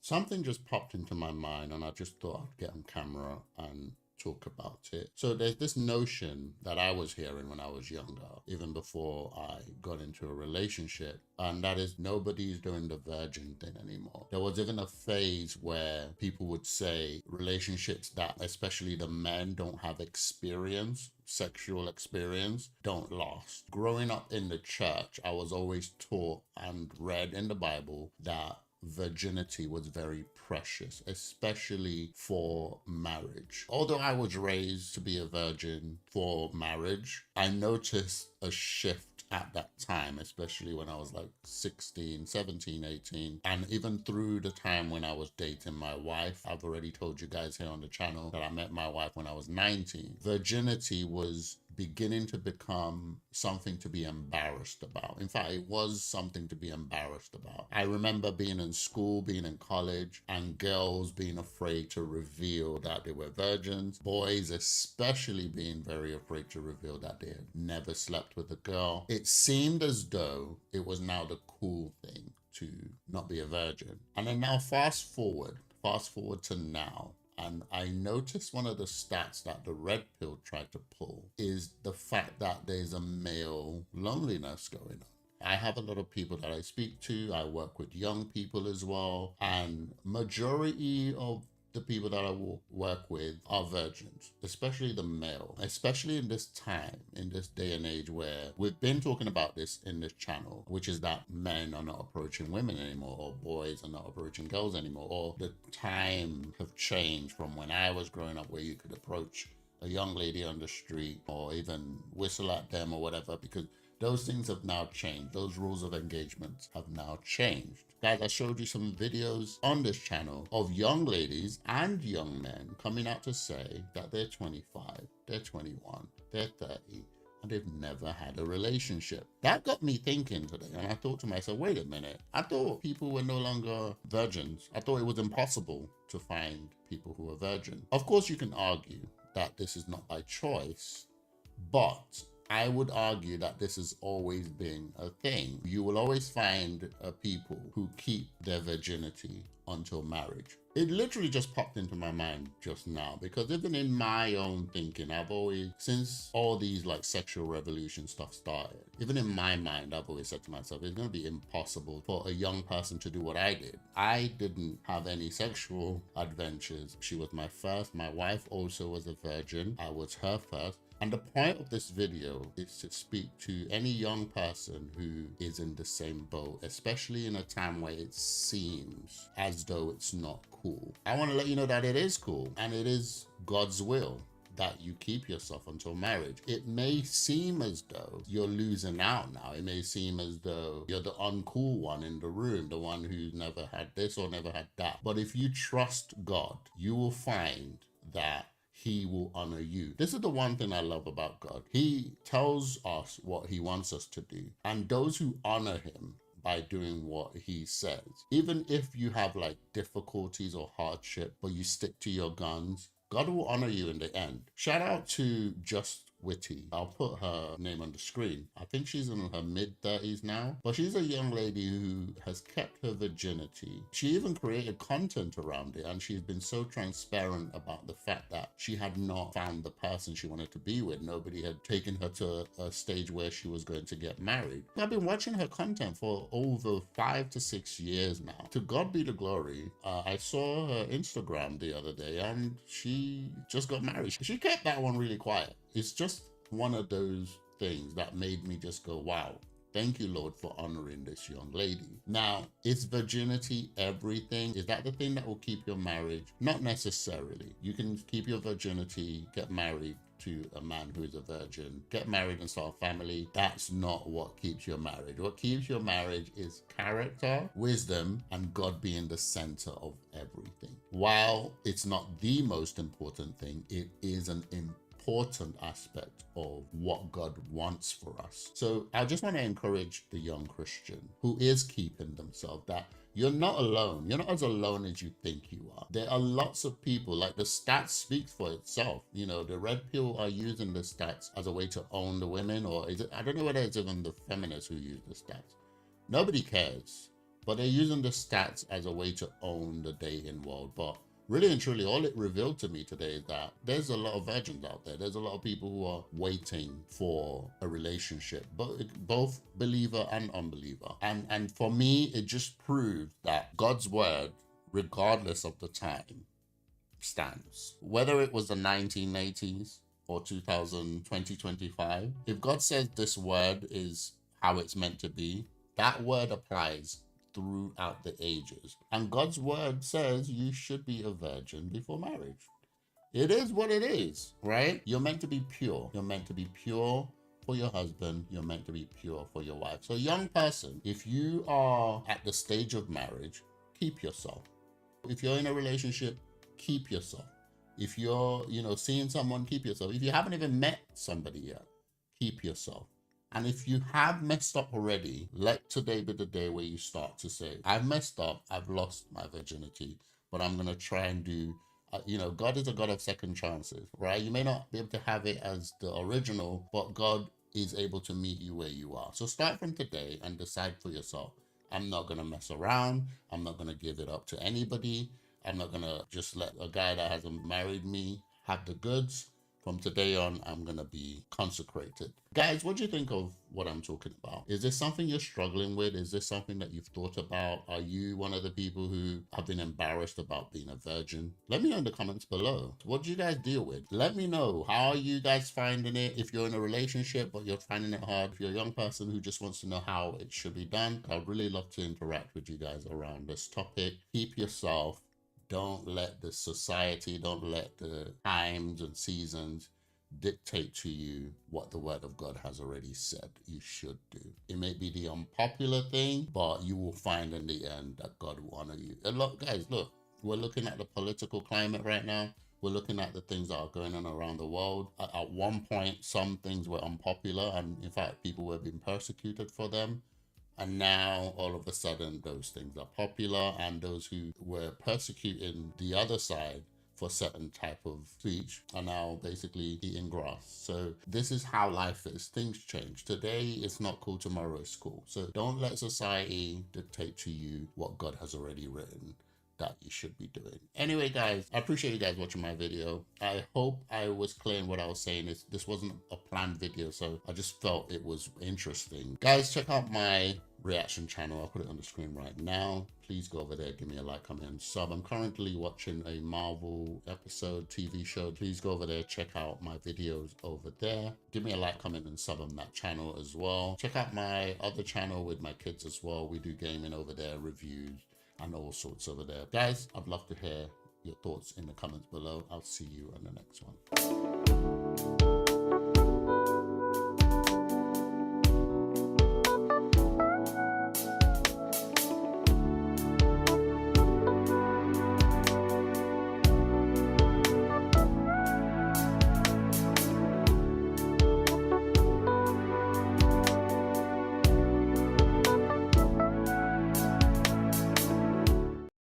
That is audacity to the maximum.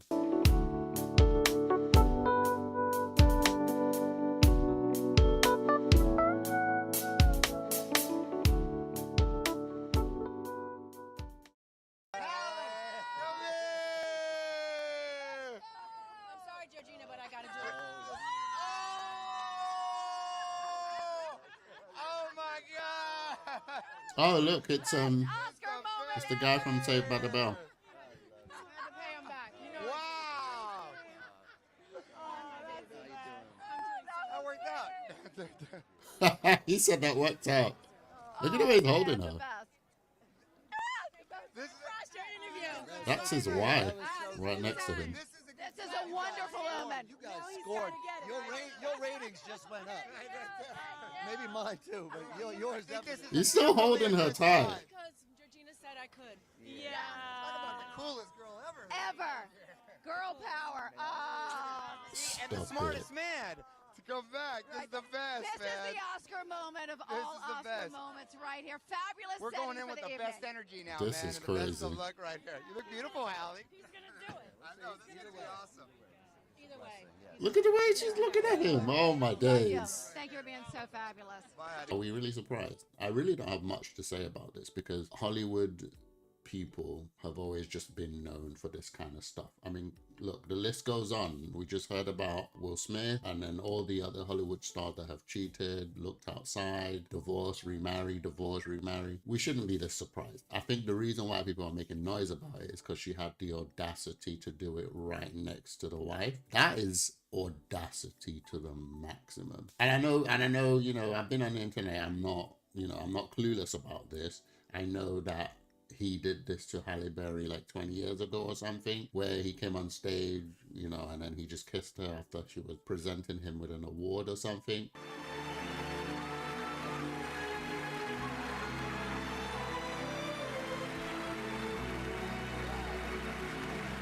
It's just the audacity of it. One of the reasons why I'm reacting to this video is just to show you guys how much more marriages are being portrayed in a way where they want you to believe that it's not that important. If he can do something like this and divorce rates can skyrocket and people can cheat and people can have, like Will Smith, open marriages, the more they give you this perspective that marriage is not that deep. When I was growing up, it was more about cohabitating or like just living together. You're married, but you're not married. Over the ages, there's always been something that comes up to try and make marriage or diminish the importance of it. If you're a young Christian, pay attention to this kind of stuff, because red pill, feminism, and all these other things that you're seeing, they're giving you one message. And the message is don't get married, or marriage is not important, or you don't need to get married. This is the uniform message. And the way they're going to give you that message is to make you hate men if you're a girl, or hate women if you're a guy. And they're going to continue to kind of propagate these types of messages. Hollywood is Hollywood. This is just how they operate. Think about it. This is not even something that I can wrap my head around. If you were in the acting game, you notice that those who are in Hollywood, they have to do sex scenes together. You can have a whole married man or a whole married woman who goes on a set and they have to kiss another whole married man or woman. You can't fathom that, right? You can't think to yourself, my husband can be a Hollywood star and he can go to work and he's work for the day is to do a scene over and over again with another woman where he has to kiss her, or worse off, do a sex scene. This is what Hollywood does. So if you already look at them from that lens and you know that, and it's not like they have to just do pretend kiss. They need to convince the viewer who's watching it that they are in a full-on relationship or they're fully married in that movie. So you can imagine the type of psychology that goes on in there. This is one of the reasons why they divorce a lot over there. Like, we talk about divorce in the real world. In Hollywood, it's crazy. They're marrying 10 times. They're married 5 times, 6 times, 7 times. Like, they're just going around each other. It is what it is. Remember that when you're thinking about this. You, as a young Christian, you need to be mindful how you're seeing these messages being depicted to you. As a young Christian, that's telling you, when God has said marriage is honorable, when God has said his desire is for you to get married, when God has said a man will grow up from his home, from his mother, he will separate himself from his mother and father, and he will cling to his wife. God has written so many things in the Bible that shows how much he has ordained marriage, and he loves marriage. And he says 2 are better than 1. 1 can put 1,000 to flight, 2 can put 10,000 to flight. Like, God has said so many things in the Bible that helps you to understand how much he has ordained and loves marriage. And then to then give your attention to these type of things that make you think, actually, I don't need to be married. Oh, I can wait. I can put it off. I can forget about this. I can go do something else and come back. Be mindful of these messages. And if you're young, look, guys, Halle Berry is 58 years old and she's not married. That's why she can do stuff like this. She's 58 years old. I know people are going, oh, she looks amazing. Oh, she looks beautiful. She's 58 and she is not married. This is where she is now. Is this where you want to be? And if it is, anyway, let me know what you guys think in the comments below. For me, it's just the audacity and the diminishing of marriages, right? Everybody knows this woman just kissed a married man in front of his wife. Guys, before I go, please check out my reaction channel. I do trailer reactions over there, movie reviews and all sorts over there. Please go over there, give me a like, comment and sub. And if you enjoyed this video, please remember to give me a like, click on that subscribe button and leave me a comment. I'll see you guys on the next one.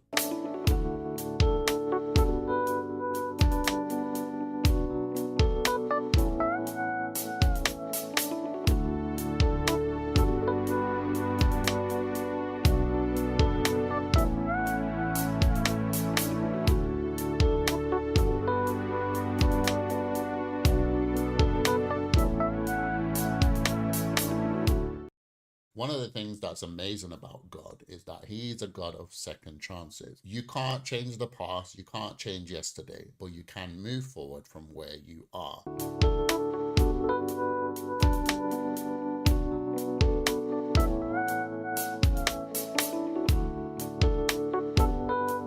What's up, guys? Welcome back to my channel. Guys, you've seen the title, you've seen the thumbnail. I just wanted to give some advice around this topic. I am married at the age of 26 and I've been married ever since then. My wife was 25 when we got married, but we got together at the age of 18, 19. I was 19, she was 18. So we've been together for quite some time. I have some skin in the game. I watch our young people these days compared to when I was growing up really just fumble the dating thing. And one of the biggest issues here is the feminism movement, modern feminism, and the manosphere or red pill content that we're now consuming, really, which basically puts both sexes at a disadvantage based on how they speak about each other. So you've found yourself at the age of 30 or older and you've realized that you're not married compared to maybe your friends or your counterpart or maybe even your previous generation. So you're now at a loss and you don't know what to do. So I'm going to give you guys some steps as to what you need to do at this moment. One of the things that's amazing about God is that he's a God of second chances. You can't change the past, you can't change yesterday, but you can move forward from where you are. So the first thing I would say you need to do is pray to God and admit your faults. There is a reason why you are 30 and not in a relationship or not married. There's a reason. And if you can't be honest about that to God, then you're not gonna be honest about that to yourself getting up from this point forward. Whatever the reason is, did you fumble something in the past? Did you let go of a good man? Did you buy into feminism or did you buy into red pill? Did you think all women were trash? Did you think all men were trash? Or maybe you might need to forgive your parents. Were your parents trash at marriage? Did your dad cheat? Did your mom cheat? Did somebody do something wrong that gave you a bad outlook on marriage? Whatever the reason is, you need to take it to God in prayer and you need to ask God to help you change your mind. It is really important because all you're going to be doing if you don't change your mindset is repeating what you were doing before and achieving the same results. So change your mind towards marriage. What do you think of marriage? Is it positive in your mind? If it's not, you need to change that. For me, when I was growing up, marriage was one of the best things I looked forward to when I was young. But there was this thing that kept happening. I kept seeing people divorcing. I kept seeing pastors divorcing. I kept seeing my relative divorcing. And I saw somebody in the family do some DV and I was present. It was crazy. But in my mind, I had always seen marriage as like untainted, which it makes sense why I got married early. I see this a lot. A lot of young people, even in this day and age, who have a positive outlook on marriage, get married. Like there's no barrier around that. So for me personally, this is just my wisdom and what the conclusion that I have reached in my years of marriage with my wife. Your mindset towards marriage and my mindset towards marriage, as well as my wife's mindset towards marriage, was pure. We saw it as something we needed to achieve. We saw it as the end all or be all. We saw it as this thing that is honorable. This is how we both saw it, and we wanted to reach it. So if you're at a point where you're 30 and you are not married, what was your mindset towards marriage? And if your mindset was negative, this is where you need to start from. You need to start changing your mind toward marriage. If you go online and watch red pill content, they will tell you the reasons why you should not get married. In fact, I've discussed here on the channel why I believe people are not getting married these days. That doesn't mean I agree with it, but I know the reason why. That doesn't change my mind toward marriage though. One of the jobs of red pill is to change men's mind and stop men from getting married. And in my mind, if you're going to stop that, then you need to also tell men not to do casual dating. If you can't do that, then your point is null and void. The next thing you will need to do is start studying. So this is one of the steps you need to do that changes your mindset. You need to start tweaking that mindset towards marriage. What does it mean to be a husband? What does it mean to be a wife? I'm speaking specifically to the men, the young men, to be honest, because really and truly the key to marriage is in your hand. Once you lock down the woman, then the woman takes over because she builds the home, she creates the atmosphere. But the door to marriage is all you. You need to study. What does it mean to be a man? What does it mean to be a husband? Because at the end of the day, as much as we say good men get screwed over by women and, you know, they get divorced and whatever, that doesn't apply to everybody. There are good men who have held marriages and have changed the mind of bad women or women who were douchebags, and they've won them over. You need to study what it means to be a good husband, study what it means to be a good leader, study what it means to be a peacemaker, study what it means to understand a woman. Because at the end of the day, one of the most honorable things you can do as a man is understand your woman. You're able to see when she's struggling, so you pick her up. You're able to see when she's dealing with something and you comfort her. You're able to see when something's going wrong in her life and you hold her. Like, this is your job. If you're unable to provide that aspect of your relationship, you leak into territories where your woman is unable to be fulfilled emotionally. And that is an important aspect of your marriage. So study that. What does it mean? How do I understand my wife? How do I understand my lady? How do I know when she's going through something? What do I do? Like, this is your job. Study to show yourself approved of being a husband. The next thing that I would say is that remember, so guys, look, I'm normally harsher on men. So if you can't take it, I don't know what to tell you. But as a man, tell yourself the truth. You need to tell yourself the truth. If you're 30 or plus, and you're not married, you're late to the party. You're late to the marriage party, especially as a 30, 35-year-old person. You're not going to get the same attention that you were getting when you were 20. Be realistic. Be realistic about the type of lady you want, the type of lady you're going to end up with. And men don't tend to be delusional, so it is what it is. When I say this, I know a lot of men understand what I'm saying. If you're a lady, definitely I would say do not be delusional in this matter. And this is the lie of feminism, isn't it? This is how we got here. This is the lie that tells you you can wait, that tells you you can put it off, that tells you you can go and do this and then come back. This is why we're here. Going back to my first point, be truthful to yourself as to why you got here and then start changing that. And it does mean you need to be realistic with yourself as to the type of man that you're gonna get. You're not gonna get the top this or the top that or the top handsome or the top height or the top this. All this height business needs to stop, because the percentage on height is crazy. Even I didn't know the percentage of height. I think it was like 8 to 10% in the whole world who are like 6 foot or over.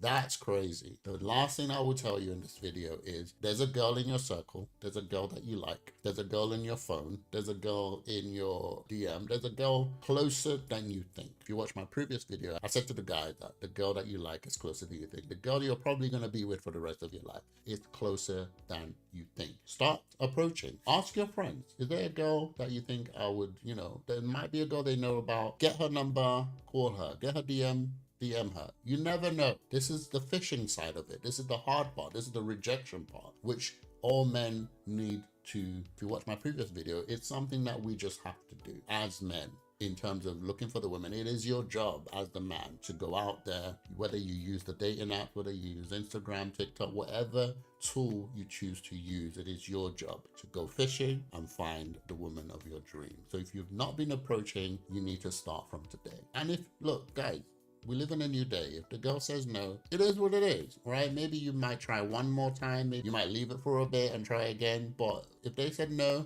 move on. And at the end of your conquest, at the end of your mission, you will find somebody. There is somebody out there, guaranteed, that would put up with you. We say put up as in a negative sense, but there's somebody out there who will love your quirks. They will love everything about you, and you just need to find them. It is your job to find them. Anyway, guys, let me know if you enjoyed this video. Give me a like, comment, and sub. Are you 30 at the moment? Are you're lost as to what you need to do to find the woman of your dream? What was your hindrance? Is your hindrance red pill? Is your hindrance feminism?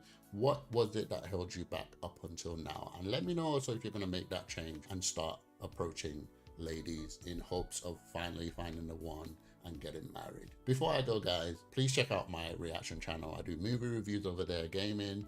I do all sorts over there. Please go over there, give me a like, comment, and sub. I have a channel with my kids as well. Please go over there. We do reviews, we do gaming, we do all sorts over there. Please go over there and give us a like, comment, and sub. Guys, I'll see you on my next one. If you have any other questions you want me to answer, leave it in the comments below and I'll check them out.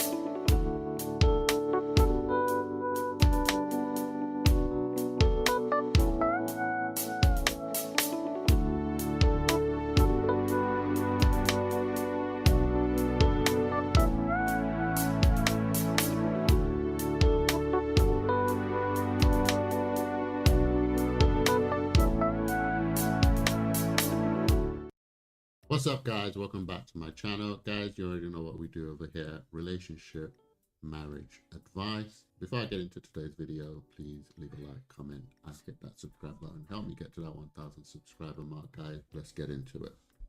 Well, this is it. Thank you so much for the flowers. Of course. Anything for you. When can we do this again? Ooh, I You're hate sweet. those You're earrings. nice. You're a gentleman. Career driven. You're just not my type. Oh. I hope we can still be friends, though. Sure. Friend zoned. Undefeated. I understand it now.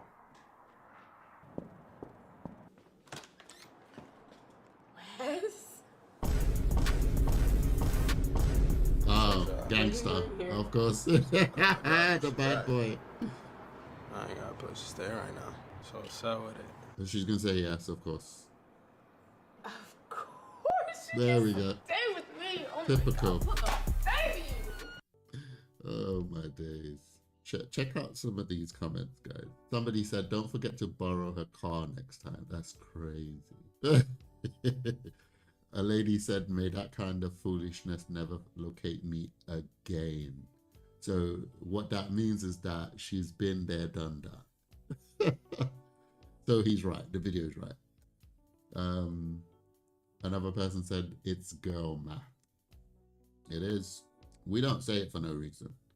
Here's my favorite comment. She'll be looking for the first guy after you leave her with 2 kids and the car on E. So essentially he's saying that once she's done with the bad boy, then she'll be looking for the first guy he was impersonating, the nice guy, the one that has a job, career driven, and he's willing and is able to give her a good life.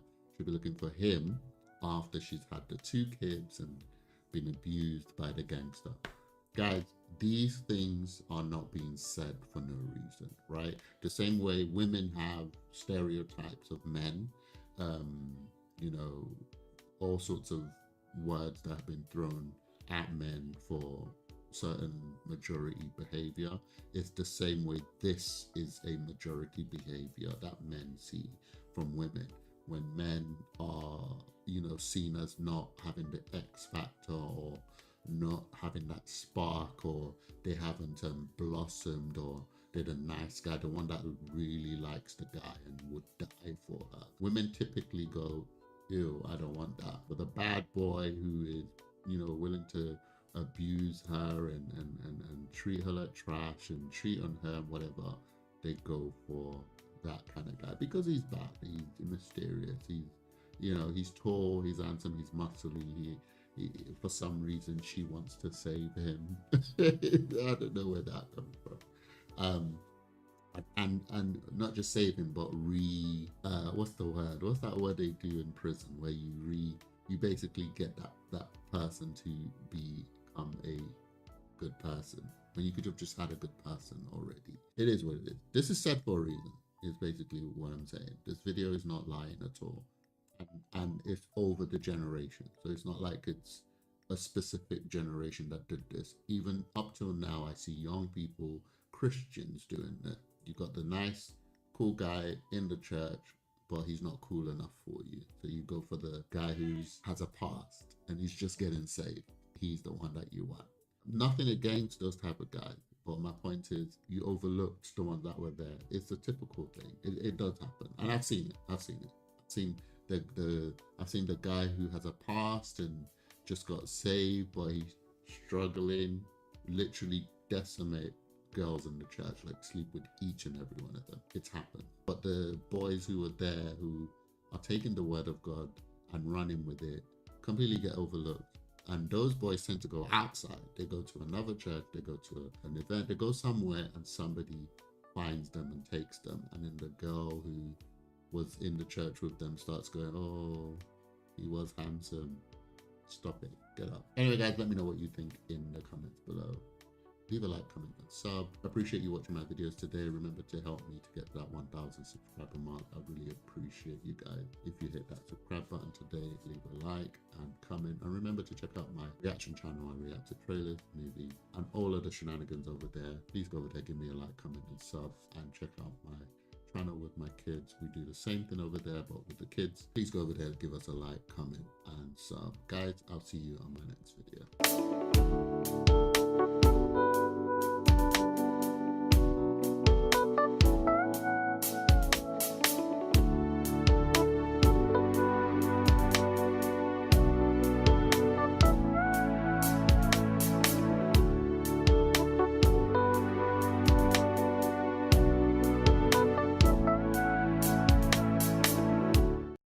This is why I think that red pill space is really messing up our young people, because they think that dating is that complicated, but it's not. If you're 19 and you're listening to red pill is literally for like the 40-year-old man and woman who's been heartbroken. It's not for you. It really isn't.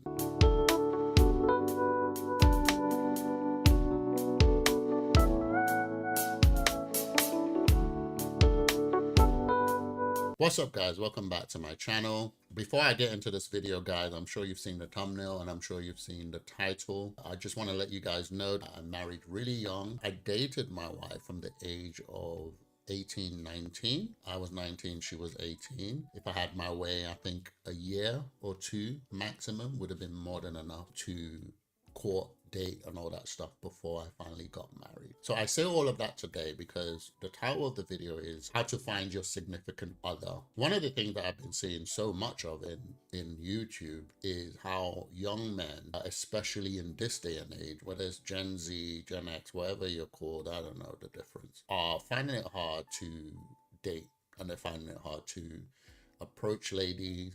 One of the reasons being the changing climate. I'm with you guys on that. I really am.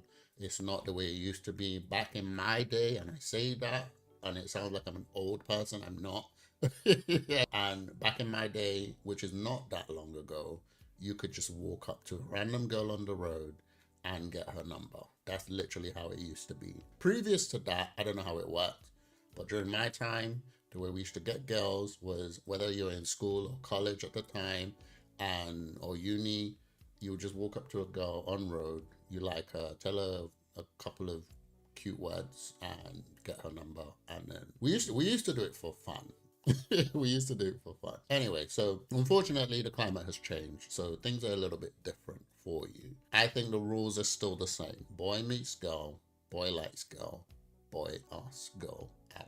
It is that simple. Just to preface some things before I go on, for me, I would say 18 is like the best age to start putting yourself out there, not in a way where you're trying to conquer the world, but genuinely you have a mind to find the person that you want to spend the rest of your life with. Because for me, one of the reasons why I did mine so young is because I wanted to have time to date, right? And the reason why I wanted to have time to date was because in my time we were hearing, it's nothing close to what we're hearing now, but we were hearing divorce was on the rise, and I saw a lot of people get divorced and their lives got destroyed. And I said to myself, oh, the way to fix this is to date for a long time.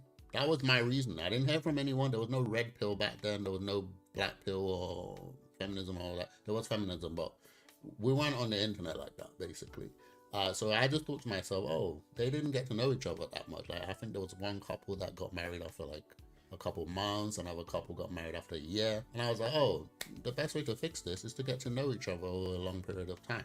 I didn't plan how long that would be, but I thought to myself, yeah, this will fix it. If I do this, I would not be in danger of divorce. So anyway, my number one advice to you is to ask yourself, are you ready for marriage? Personally, I hate when people date with no vision of an end goal. This is why we have the casual dating market, because it's dating with no end goal. Why do you want to date?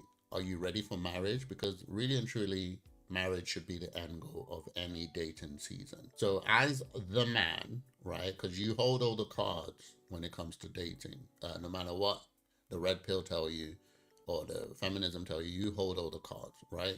For every one feminist who says they never want to be with a man or whatever, there are hundreds who are waiting for men to swoop them up. That's literally how the dating market is. So are you ready for marriage? Don't do this thing where you're just trying the waters, because all you're gonna do is a line of heartbroken women. There are women who are waiting for men who are serious.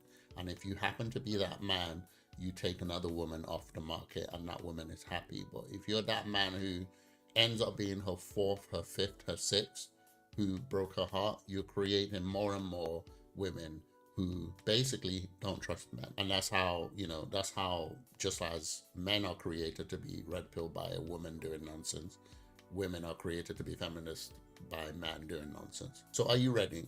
Judge for yourself. Do you think that if God was to give you a woman now, if you were to go outside now and God says, this is the lady that I want for you, are you willing to get married? Are you ready to get married? If the answer is no, don't date, in my opinion.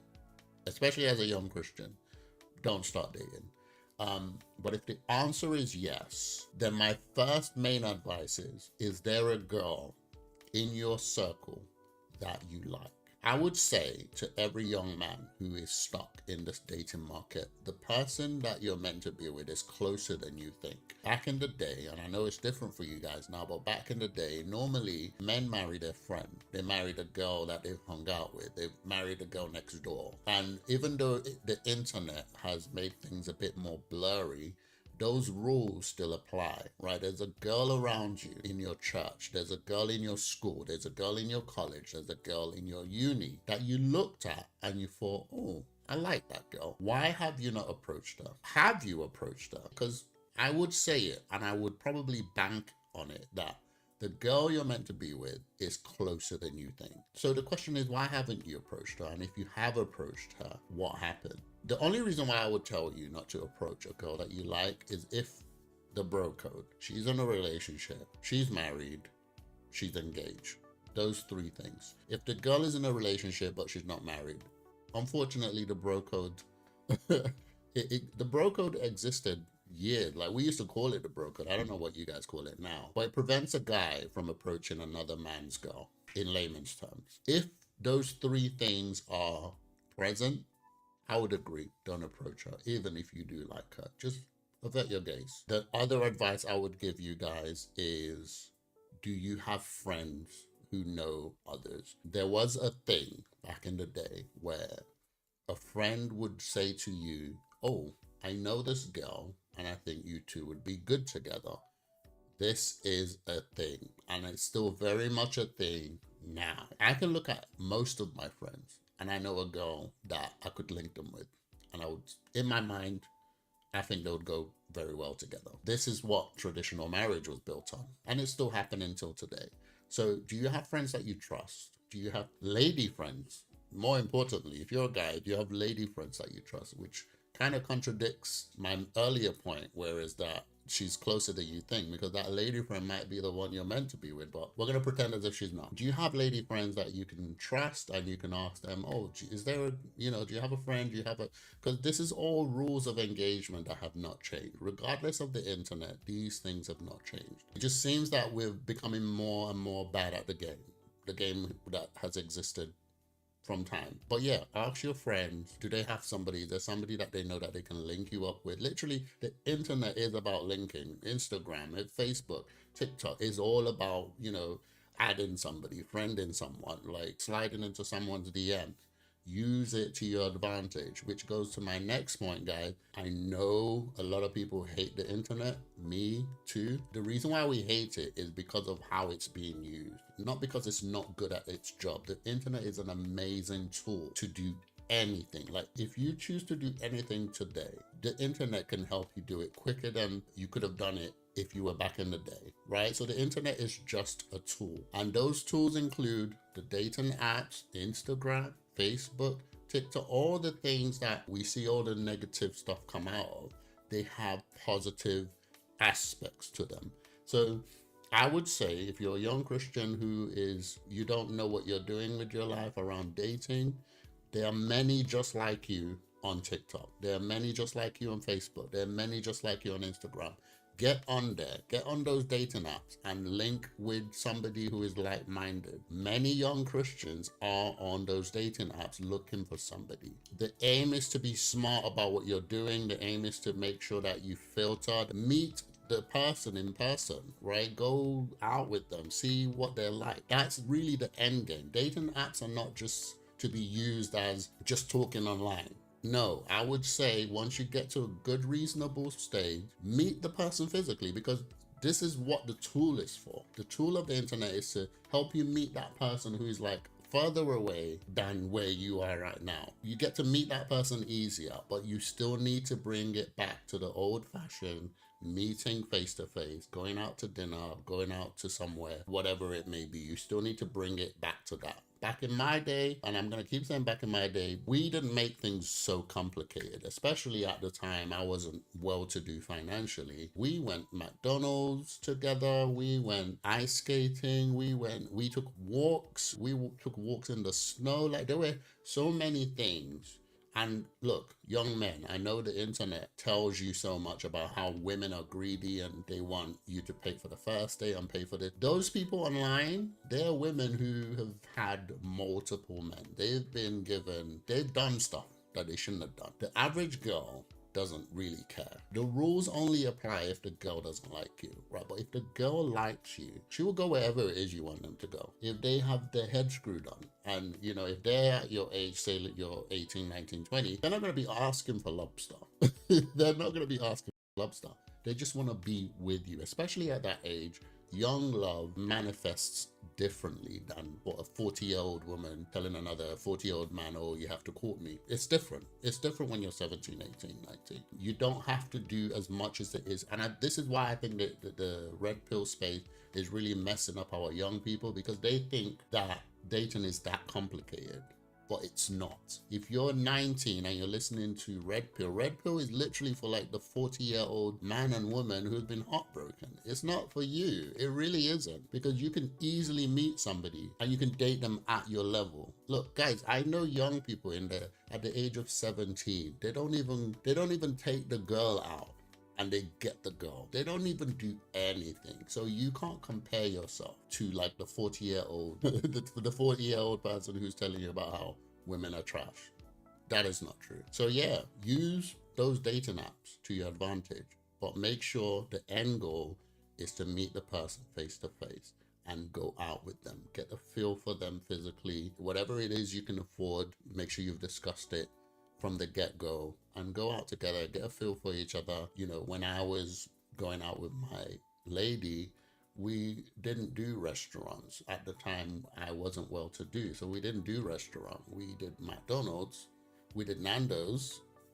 I think Nando's was like the highlights of the of our dates, and look where we are today. So don't make it so complicated for yourself. I remember my wife, at the time being my girlfriend, was focused more on helping me becoming who I am today, and she's enjoying herself now because I am who I am today, and she had a lot to do with that. The last thing I would say is that if you liked a girl some time back and you shot your shot and she said no, I would say check in again. There's a lost art now with men, and again, I think the internet ruined it, where we don't try again, we don't chase, we don't go after what we couldn't have. And I know it slips into the territory where women say, oh, I said no, so no means no. We can say with conclusion that this does not apply to all women, and also it only applies to men that women detest. But if you checked in with somebody and they said no, they were respectful about it, maybe there were some circumstances around it, I would say try again. I would say, you know, check in. Is the lady still single? And if they're still single, try again, really, I would say. I do think there is a place for trying again,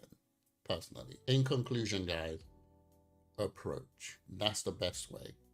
If you want to find your significant other, if there's a girl that you like, and as long as it doesn't affect the bro code, approach. I know it's painful. Look, I think girls have no idea how much rejection men have to endure, and I think back in the day some of them did, but now it's like the art is lost. But I would say, whether it's on Instagram, whether it's on the dating apps, whether it's in person, if you like a girl and you're in that season where you're trying to secure the lady you want to be with, approach. All you're gonna get is a no. I remember back in the day, people used to say to us when I was young, the worst thing you're going to get is a no. That's what they used to say to us. And I don't know how even no is now soul crushing to men these days, which is why I said what I said at the beginning. It seems like we're weak now. No, it was like the worst thing. And they made you feel like, the men who taught us back in the day, they made you feel like it's just a no. Move on. That's how they made us feel. But unfortunately, these days, it seems like no is like this soul crushing thing, which it's not true. You have to go through it to find the person that you want to be with. That's just how it is. Anyway, guys, let me know what you think in the comments below. If you want me to do a part 2, let me know and I'll do a part 2. I'll let you know what I did to secure my lady as well. And if you enjoyed the video, remember to leave me a like. Let me know your experience in the dating market and subscribe to my channel. I really appreciate you guys watching my video today. Before you go, please check out my reaction channel. I react to movies, trailers. I do movie reviews over there.